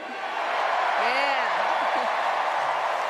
You know, we're feeling it here in this arena, but it's spreading all across this country we love. A familiar feeling that's been buried too deep for far too long. You know what I'm talking about. It's the contagious power of hope. The anticipation, the energy, the exhilaration of once again being on the cusp of a brighter day. The chance to vanquish the demons of fear, division, and hate that have consumed us and continue pursuing the unfinished promise of this great nation, the dream that our parents and grandparents fought and died and sacrificed for. America, hope is making a comeback.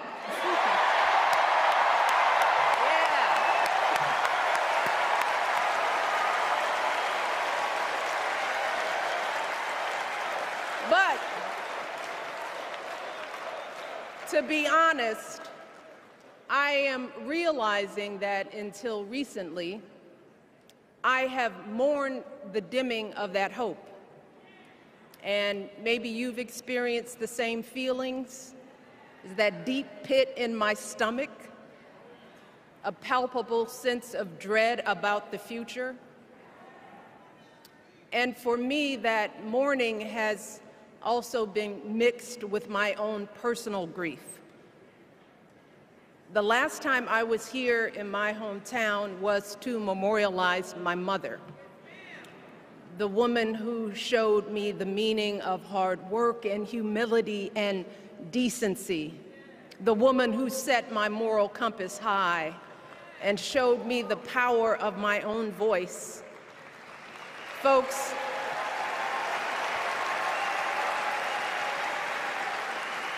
I still feel her loss so profoundly. I wasn't even sure if I'd be steady enough to stand before you tonight, but my heart compelled me to be here because of the sense of duty that I feel to honor her memory and to remind us all not to squander the sacrifices our elders made to give us a better future.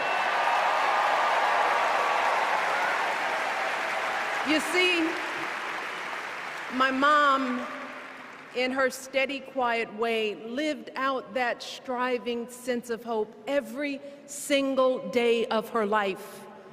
She believed that all children, all people have value, that anyone can succeed if given the opportunity.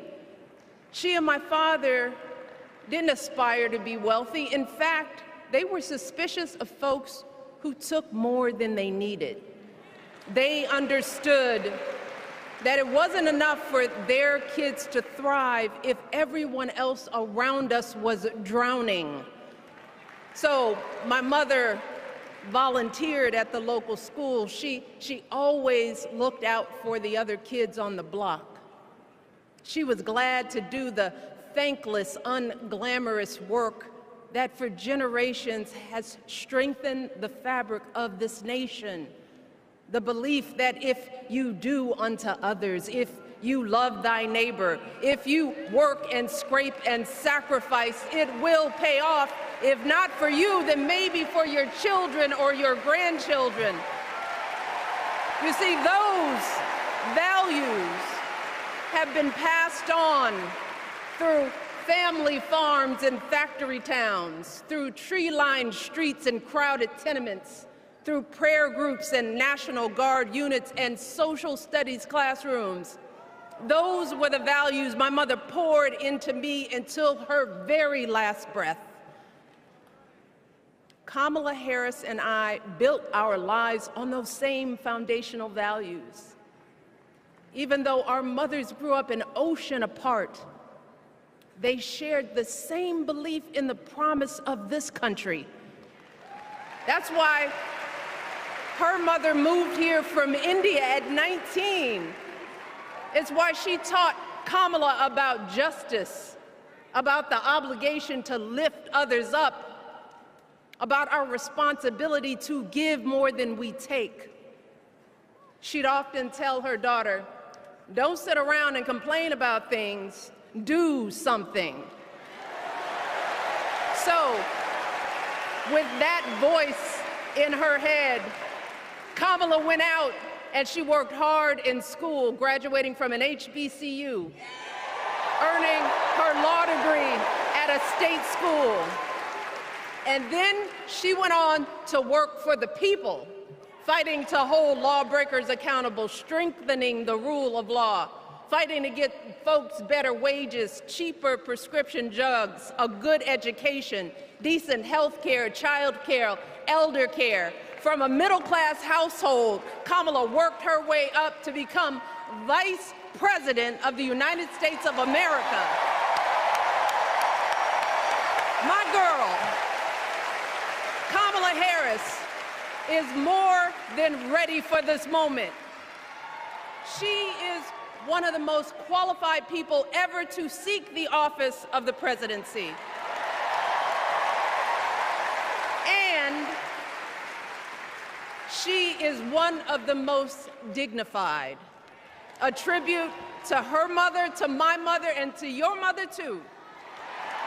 The embodiment of the stories we tell ourselves about this country. Her story is your story. It's my story. It's the story of the vast majority of Americans trying to build a better life. Look, Kamala knows, like we do, that regardless of where you come from, what you look like, who you love, how you worship, or what's in your bank account, we all deserve the opportunity to build a decent life. All of our contributions deserve to be accepted and valued. Because no one has a monopoly on what it means to be an American. No one.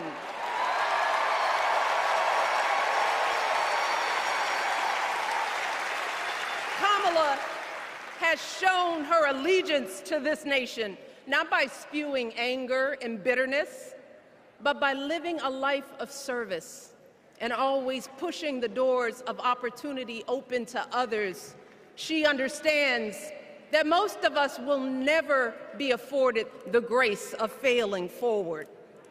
We will never benefit from the affirmative action of generational wealth.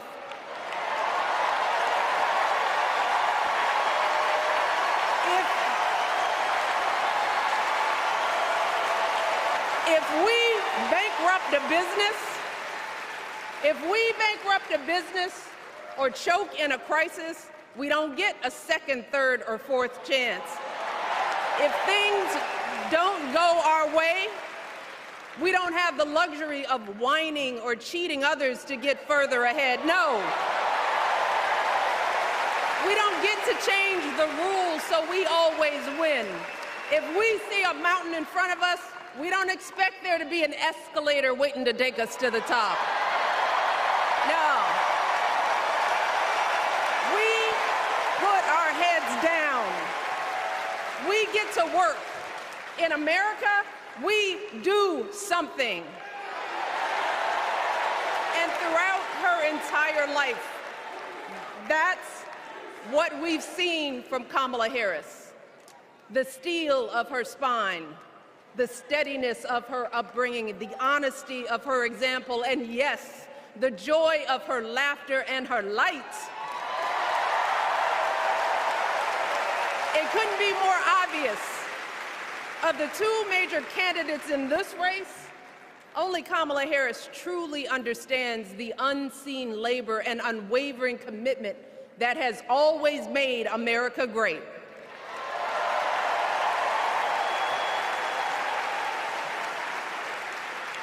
Now, unfortunately, we know what comes next. We know folks are going to do everything they can to distort her truth. My husband and I sadly know a little something about this.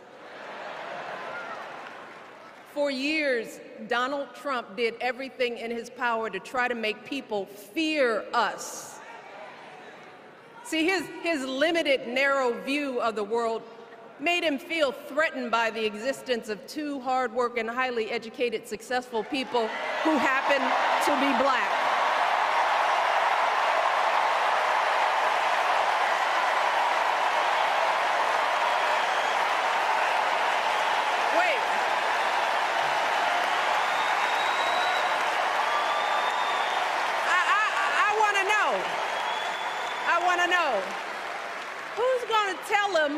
Who's going to tell him that the job he's currently seeking might just be one of those black jobs?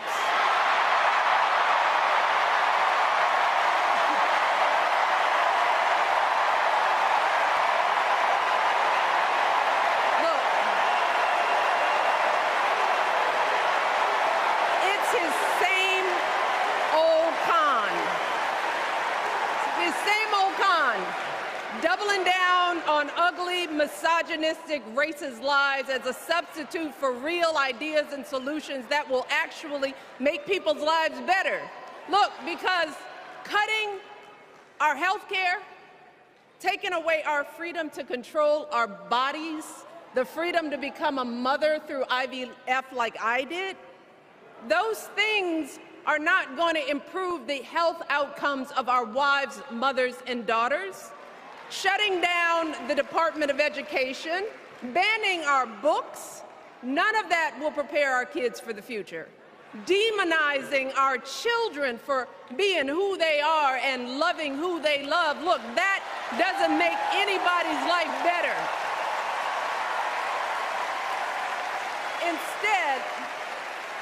Instead, it only makes us small. And let me tell you this, going small is never the answer. Going small is the opposite of what we teach our kids. Going small is petty, it's unhealthy, and quite frankly, it's unpresidential.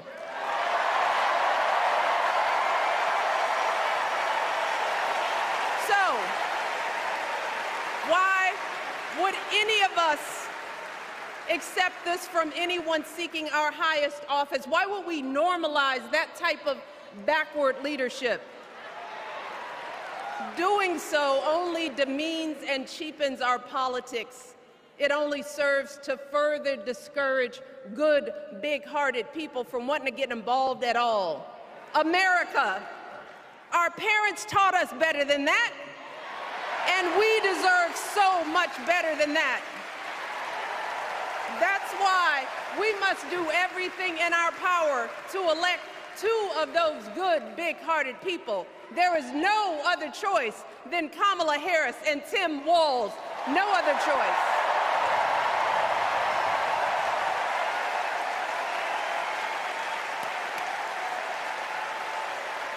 But as we embrace this renewed sense of hope, let us not forget the despair we have felt. Let us not forget what we are up against. Yes, Kamala and Tim are doing great now. We're loving it. They're packing arenas across the country. Folks are energized. We are feeling good. But remember, there are still so many people who are desperate for a different outcome, who are ready to question and criticize every move Kamala makes, who are eager to spread those lies, who don't want to vote for a woman, who will continue to prioritize building their wealth over ensuring that everyone has enough. So no matter how good we feel tonight or tomorrow or the next day, this is going to be an uphill battle. So folks, we cannot be our own worst enemies. No. See, because the minute something goes wrong, the minute a lie takes hold, folks, we cannot start wringing our hands. We cannot get a Goldilocks complex about whether everything is just right. And we cannot indulge our anxieties about whether this country will elect someone like Kamala instead of doing everything we can to get someone like Kamala elected.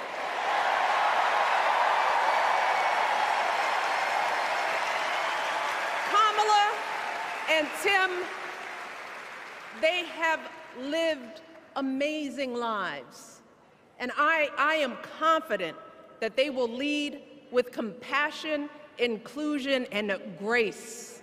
But they are still only human.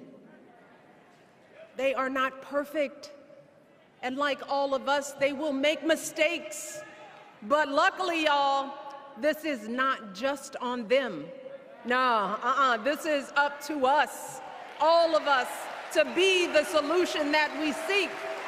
It's up to all of us to be the antidote to the darkness and division. Look, I don't care how you identify politically, whether you're Democrat, Republican, Independent, or none of the above. This is our time to stand up for what we know in our hearts is right.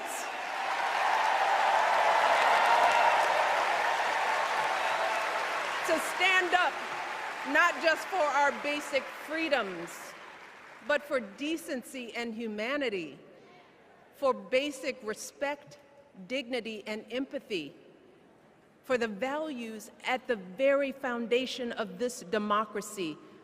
It's up to us to remember what Kamala's mother told her. Don't just sit around and complain, do something.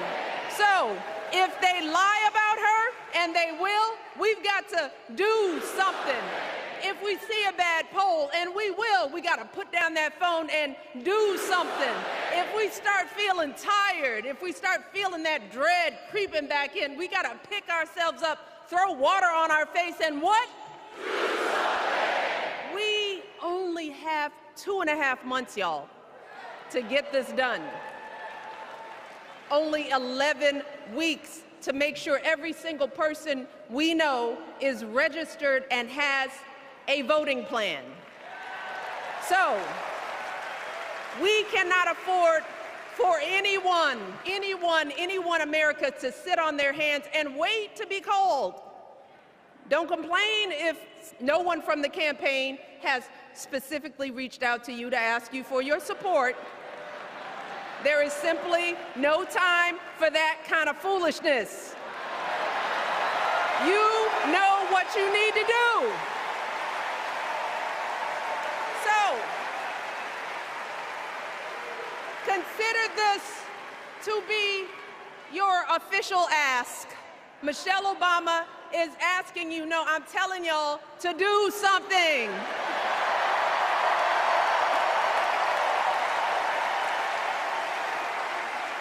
Because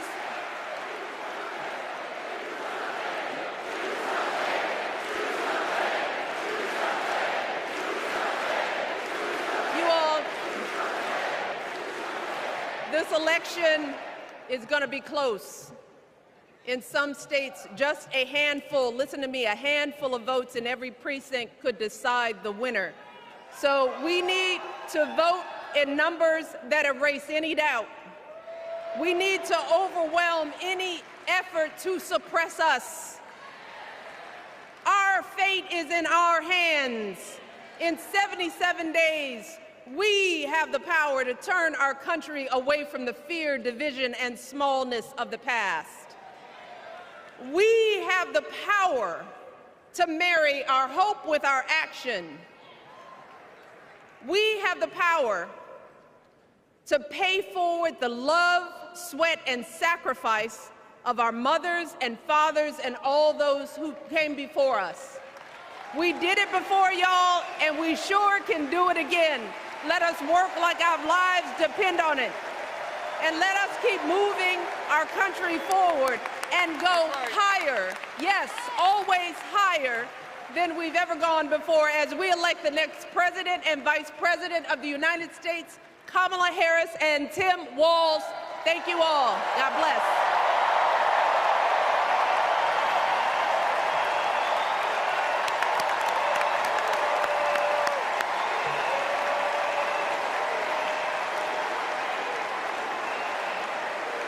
Now, before I go, I have one more job tonight.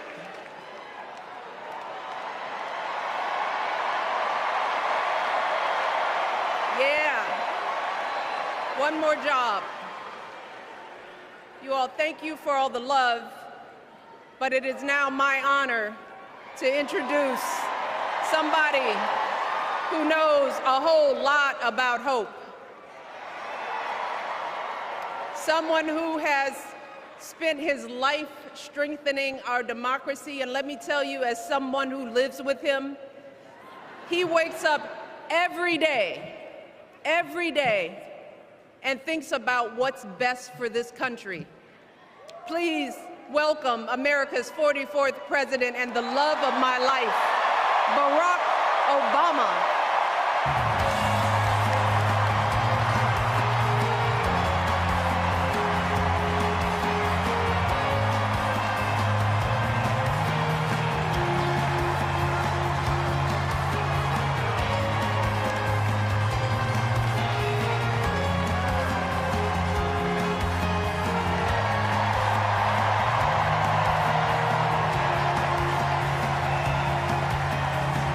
No, you see,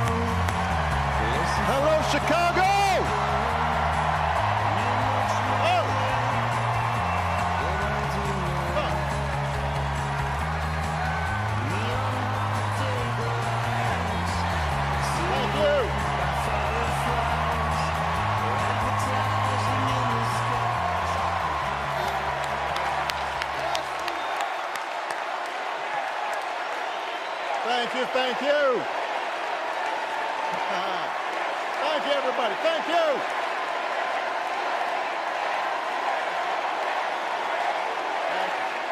Thank you. All right. That's enough. Thank you, thank you. Chicago, it's good to be home. It is good to be home, and I don't know about you, but I'm feeling fired up.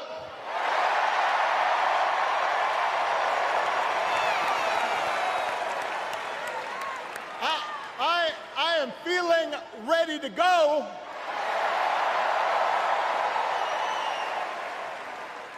Even if I am the only person stupid enough to speak after Michelle Obama.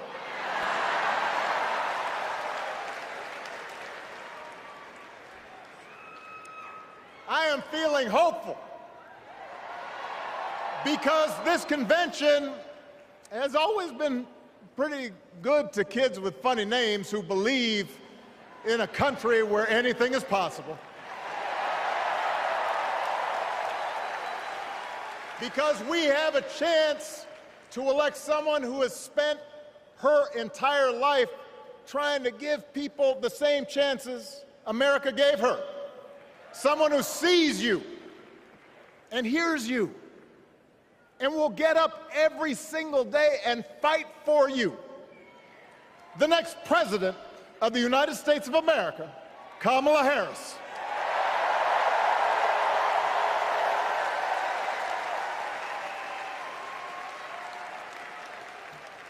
It's been 16 years since I had the honor of accepting this party's nomination for president. And I know that's hard to believe because I have not aged a bit. But it's true. And looking back, I can say without question that my first big decision as your nominee turned out to be one of my best. And that was asking Joe Biden to serve by my side as vice president.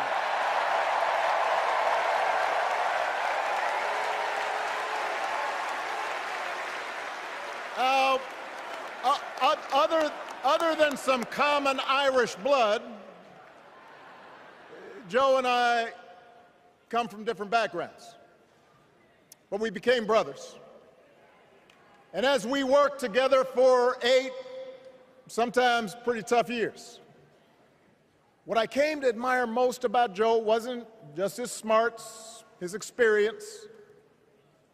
It was his empathy and his decency and his hard-earned resilience, his unshakable belief that everyone in this country deserves a fair shot.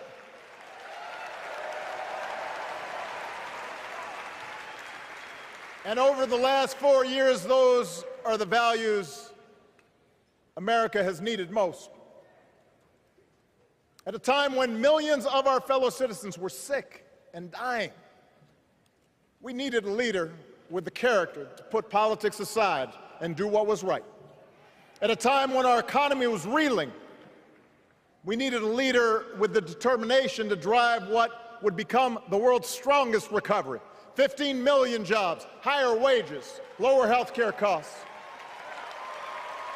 At a time when the other party had turned into a cult of personality, we needed a leader who was steady and brought people together and was selfless enough to do the rarest thing there is in politics, putting his own ambition aside for the sake of the country.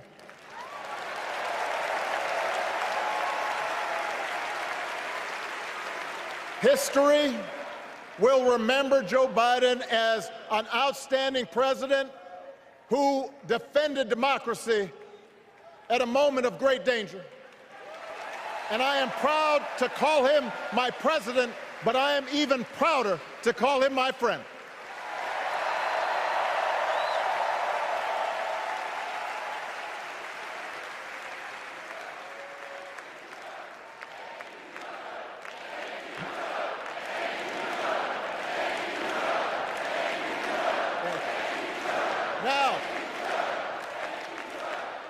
The torch has been passed. Now it is up to all of us to fight for the America we believe in. And make no mistake, it will be a fight. For all the incredible energy we've been able to generate over the last few weeks, for all the rallies and the memes, this will still be a tight race in a closely divided country. A country where too many Americans are still struggling. Where a lot of Americans don't believe government can help. And as we gather here tonight, the people who will decide this election are asking a very simple question. Who will fight for me? Who's thinking about my future, about my children's future, about our future together? One thing is for certain, Donald Trump is not losing sleep over that question.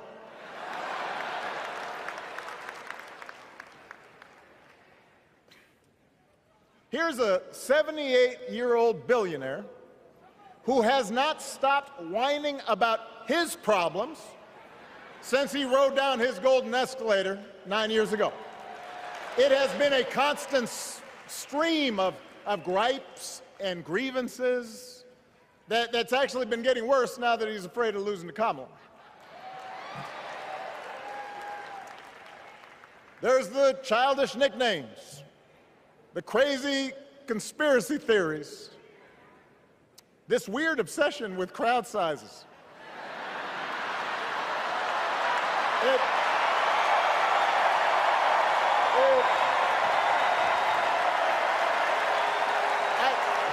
It just goes on and on and on.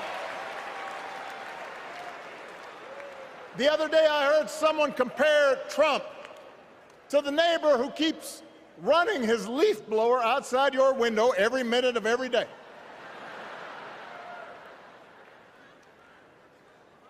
Now, from a neighbor, that's exhausting. From a president, it's just dangerous. The truth is, Donald Trump sees power as nothing more than it means to his ends. He wants the middle class to pay the price for another huge tax cut that would mostly help him and his rich friends. He killed a bipartisan immigration deal written in part by one of the most conservative Republicans in Congress that would have helped secure our southern border because he thought trying to actually solve the problem would hurt his campaign. He doesn't. Do not boo. Vote.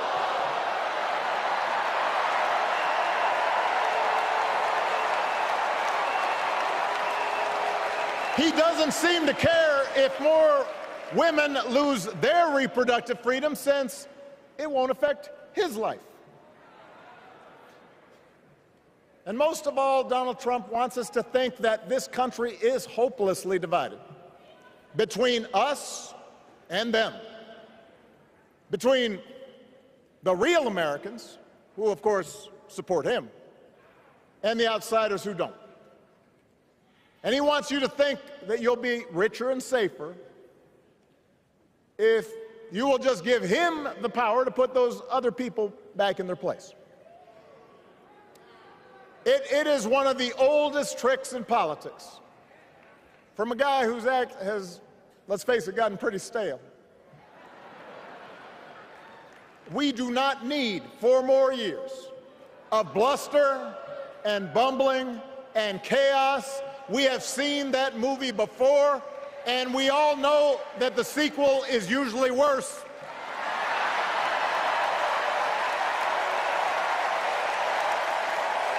America's ready for a new chapter. America's ready for a better story. We are ready for a President Kamala Harris.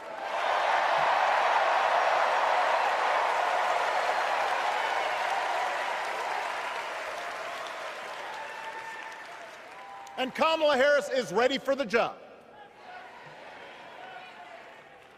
This is a person who has spent her life fighting on behalf of people who need a voice and a champion. As you heard from Michelle, Kamala was not born into privilege.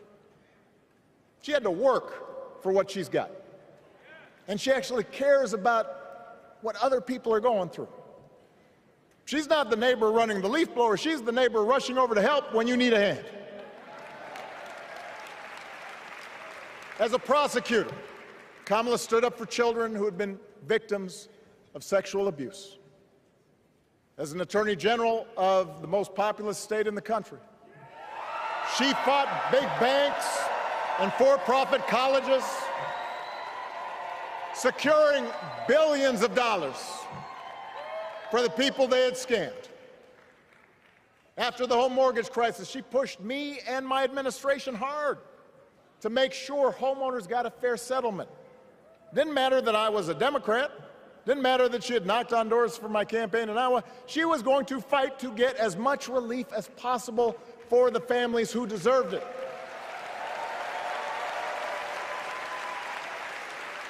As vice president, she helped take on the drug companies to cap the cost of insulin, lower the cost of health care, give families with kids a tax cut. And she is running for president with real plans to lower costs even more and protect Medicare and Medicaid and sign a law to guarantee every woman's right to make her own health care decisions.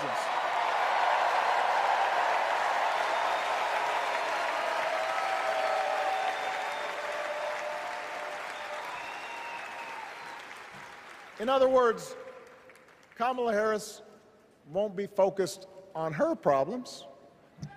She'll be focused on yours. As president, she won't just cater to her own supporters and punish those who refuse to kiss the ring or bend the knee. She'll work on behalf of every American. That's who Kamala is. And in the White House, she will have an outstanding partner in Governor Tim Walz.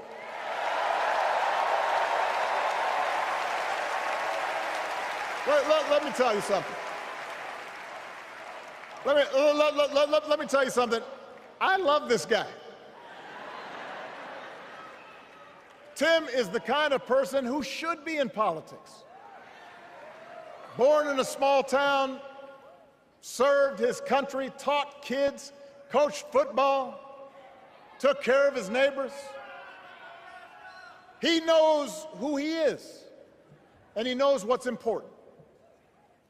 You can tell those flannel shirts he wears don't come from some political consultant. They come from his closet, and they have been through some stuff.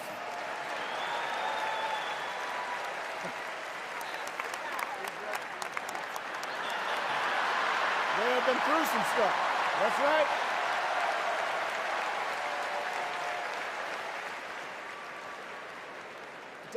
Together, Kamala and Tim have kept faith with America's central story. A story that says we are all created equal. All of us endowed with certain inalienable rights, that everyone deserves a chance, that even when we don't agree with each other, we can find a way to live with each other. That's Kamala's vision. That's Tim's vision. That's the Democratic Party's vision. And our job over the next 11 weeks is to convince as many people as possible to vote for that vision. Now, it won't be easy. The other side knows it's easier to play on people's fears and cynicism, always has been. They will tell you that government is inherently corrupt, that sacrifice and generosity are for suckers.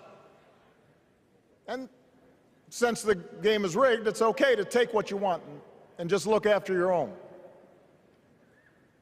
That's the easy path. We have a different task. Our job is to convince people that democracy can actually deliver. And in doing that, we can't just point to what we've already accomplished. We can't just rely on the ideas of the past. We need to chart a new way forward to meet the challenges of today. And Kamala understands this. She knows, for example, that if we want to make it easier for more young people to buy a home, we need to build more units and clear away some of the outdated laws and regulations that made it harder to build homes for working people in this country. That is a priority, and she's put out a bold new plan to do just that.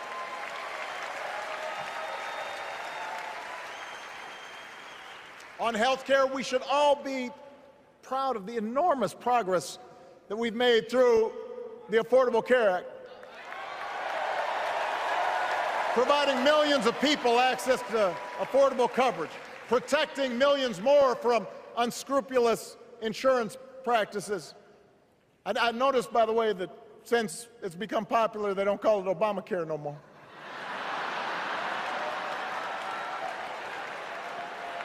But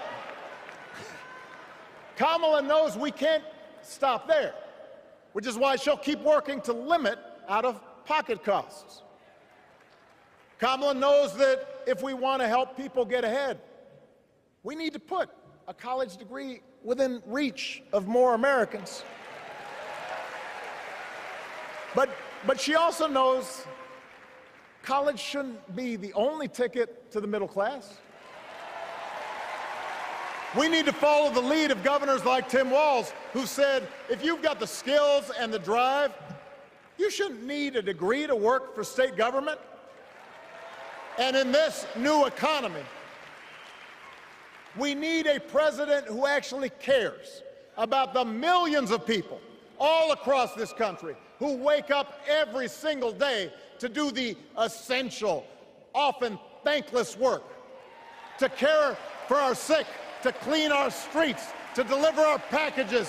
We need a president who will stand up for their right to bargain for better wages and working conditions. And Kamala will be that president.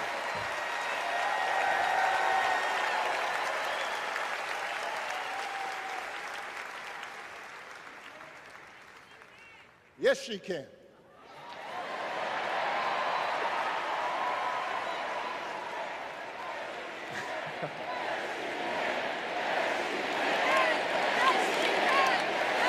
Yes, she can.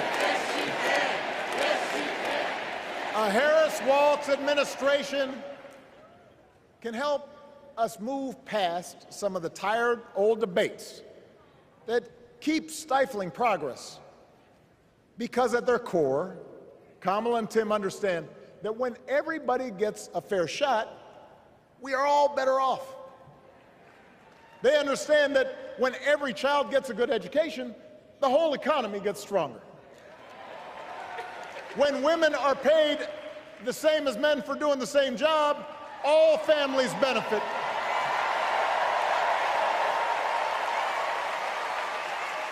They understand that we can secure our borders without tearing kids away from their parents, just like we can keep our streets safe while also building trust between law enforcement and the communities they serve and eliminating bias. That will make it better for everybody.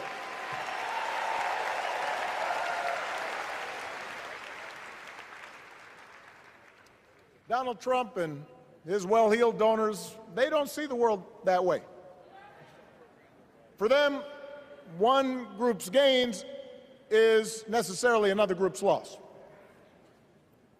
For them, freedom means that the powerful can do pretty much what they please, whether it's fire workers trying to organize a union or put poison in our rivers or avoid paying taxes like everybody else has to do. Well, we have a broader idea of freedom. We believe in the freedom to provide for your family if you're willing to work hard. The freedom to breathe clean air and drink clean water and send your kids to school without worrying if they'll come home. We believe that true freedom gives each of us the right to make decisions about our own life how we worship, what our family looks like, how many kids we have, who we marry.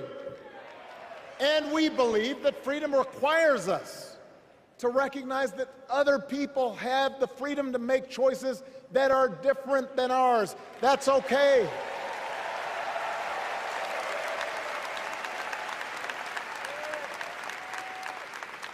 That's the America Kamala Harris and Tim Walz believe in.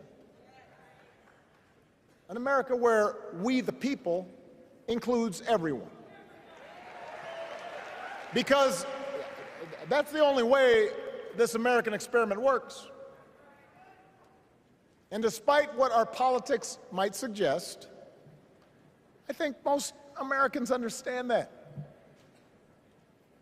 Democracy isn't just a bunch of abstract principles and dusty laws in some book somewhere. It's the values we live by. It's the way we treat each other, including those who don't look like us, or pray like us, or see the world exactly like we do.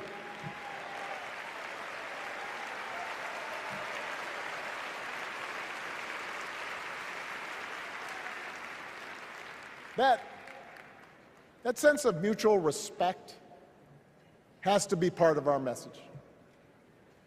Our politics have become so polarized these days that all of us across the political spectrum seem so quick to assume the worst in others, unless they agree with us on every single issue. We start thinking that the only way to win is to scold and shame and out-yell the other side. And after a while, regular folks just tune out, or they don't bother to vote. Now, that approach may work for the politicians who just want attention and thrive on division, but it won't work for us. To make progress on the things we care about, the things that really affect people's lives, we need to remember that we've all got our blind spots and contradictions and prejudices, and that if we want to win over those who aren't yet ready to support our candidates, we need to listen to their concerns and maybe learn something in the process. After all, if a parent or grandparent occasionally says something that makes us cringe, we don't automatically assume they're bad people. We recognize that the world is moving fast, that they need time and maybe a little encouragement to catch up. Our fellow citizens deserve the same grace we hope they'll extend to us.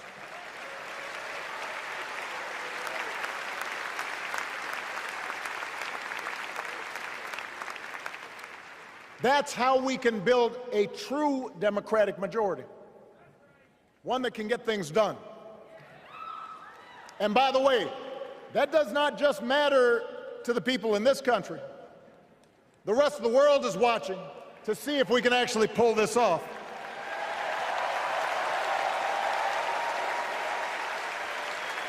No nation,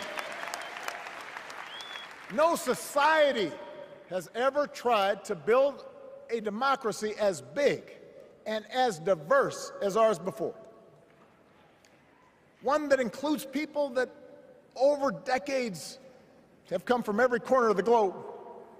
One where our allegiances and our community are defined not by race or blood, but by a common creed. And that's why when we uphold our values, the world's a little brighter.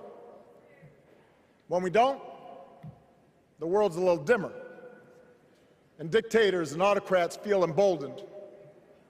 And over time, we become less safe. We shouldn't be the world's policemen, and we can't eradicate every cruelty and injustice in the world. But America can be and must be a force for good, discouraging conflict, fighting disease, promoting human rights, protecting the planet from climate change, defending freedom, brokering peace. That's what Kamala Harris believes, and so do most Americans.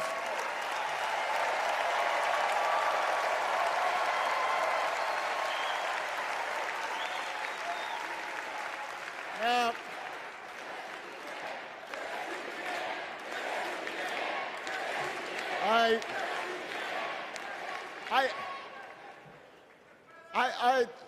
I know these ideas can feel pretty naive right now.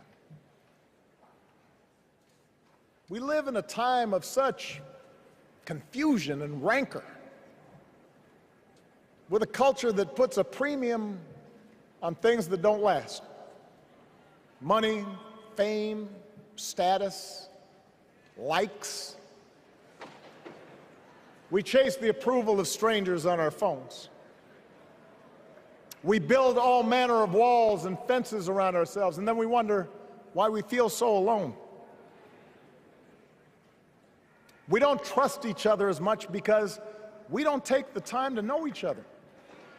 And in that space between us, politicians and algorithms teach us to caricature each other and troll each other and fear each other.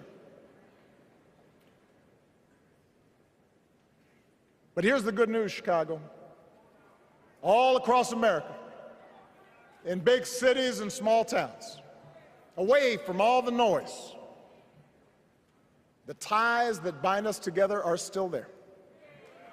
We still coach Little League and look out for our elderly neighbors.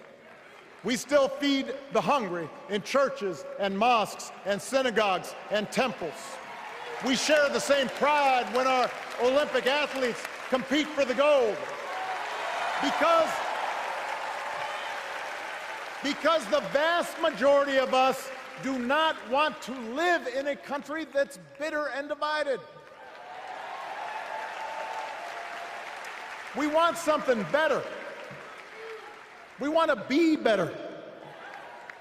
And the joy and the excitement that we're seeing around this campaign tells us we're not alone. You know, I've spent a lot of time thinking about these past few months because, as Michelle mentioned, this summer we lost her mom, Ms. Marion Robinson. And I don't know that anybody has ever loved their mother-in-law any more than I love mine. Mostly it's because she was funny and wise and the least pretentious person I knew. That, and she always defended me with Michelle when I messed up. I'd hide behind her.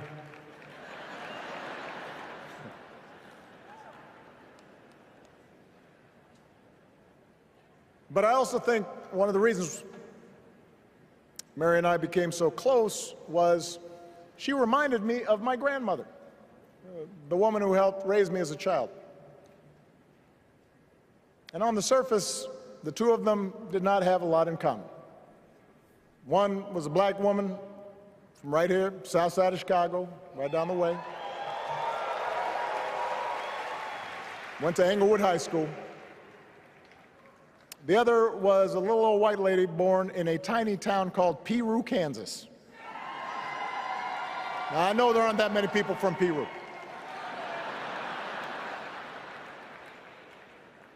And yet they shared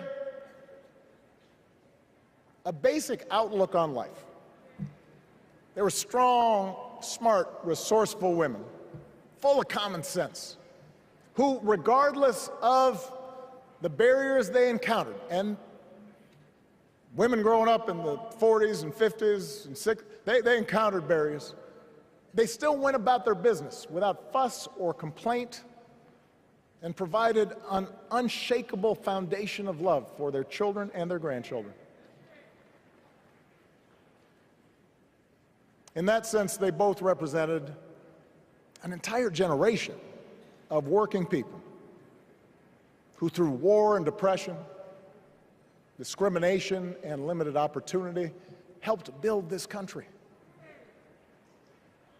A lot of them toiled every day at jobs that were often too small for them and didn't pay a lot. They willingly went without just to keep a roof over their families' heads, just to give their children something better.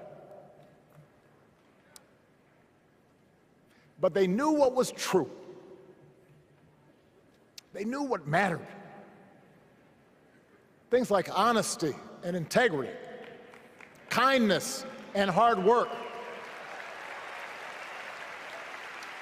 They weren't impressed with braggarts or bullies.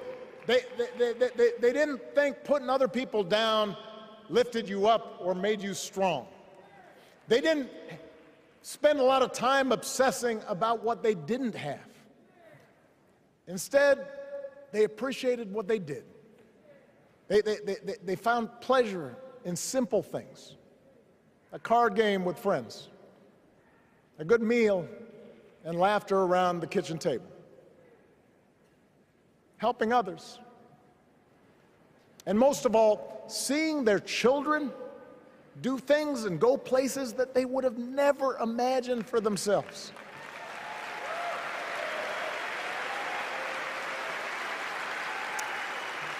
Whether you are a Democrat or a Republican or somewhere in between, we have all had people like that in our lives. People like Kamala's parents, who crossed oceans because they believed in the promise of America. People like Tim's parents, who taught him about the importance of service. Good, hard-working people who weren't famous or powerful, but who managed in countless ways to leave this country just a little bit better than they found it. As much as any policy or program, I believe that's what we yearn for. A return to an America where we work together and look out for each other. A restoration of what Lincoln called, on the eve of Civil War, our bonds of affection. An America that taps what he called the better angels of our nature. That is what this election is about. And I believe that's why, if we each do our part over the next 77 days, if we knock on doors, if we make phone calls, if we talk to our friends, if we listen to our neighbors, if we work like we've never worked before, if we hold firm to our convictions, we will elect Kamala Harris as the next President of the United States, and Tim Walz as the next Vice President of the United States. We will elect leaders up and down the ballot who will fight for the hopeful, forward-looking America we all believe in, and together we too will build a country that is more secure and more just, more equal, and more free. So let's get to work. God bless you. And God bless the United States of America.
Please stand if you are able for this evening's benediction, offered by Bishop Samuel L. Green Sr. and His Eminence Archbishop Alpidophoros of the Greek Orthodox Archdiocese of America.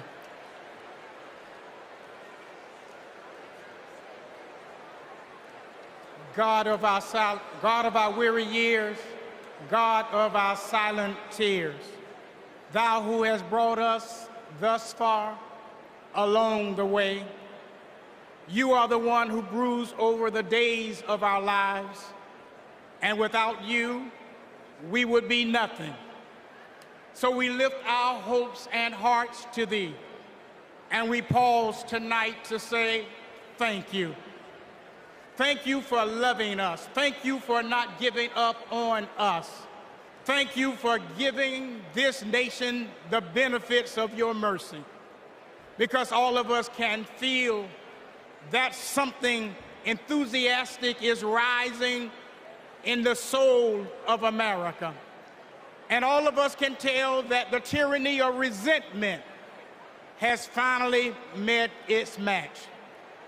The candidacy of Kamala Harris has ignited an era of joy across America. Tonight, we thank You that even in the darkest of our pessimistic nights, love has not failed us, and hope has stood its ground. We who gather do so with audacity to believe that there will be compassion in America. So God, deliver us from racism. Deliver us from sexism. Deliver us from evil, and keep us forever in the path we pray. Amen.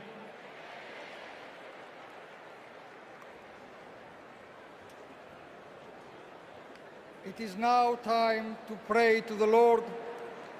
Let us pray to the Lord.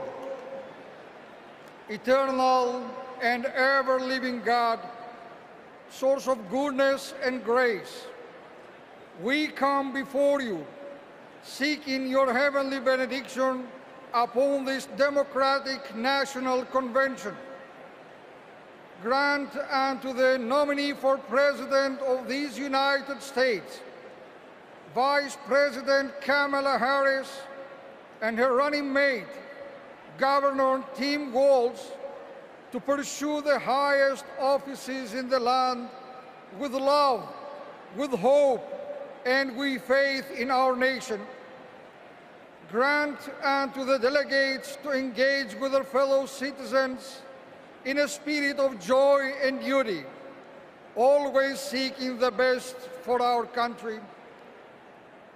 We also ask special blessings upon President Joseph Biden, First Lady Jill Biden, and their family, for he has given a lifetime of service and of sacrifice to the American people, and has stood with nobility and integrity upon the international stage to lead in the best traditions of the United States. Finally, we ask that You protect and defend the armed forces who protect and defend us, so that in peace and security we may offer to You, the one true God, the praise that is in Your due. Amen.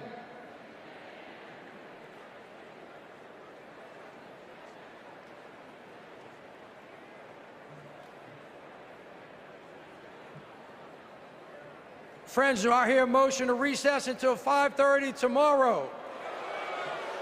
Do I hear a second? All those in favor, please say aye.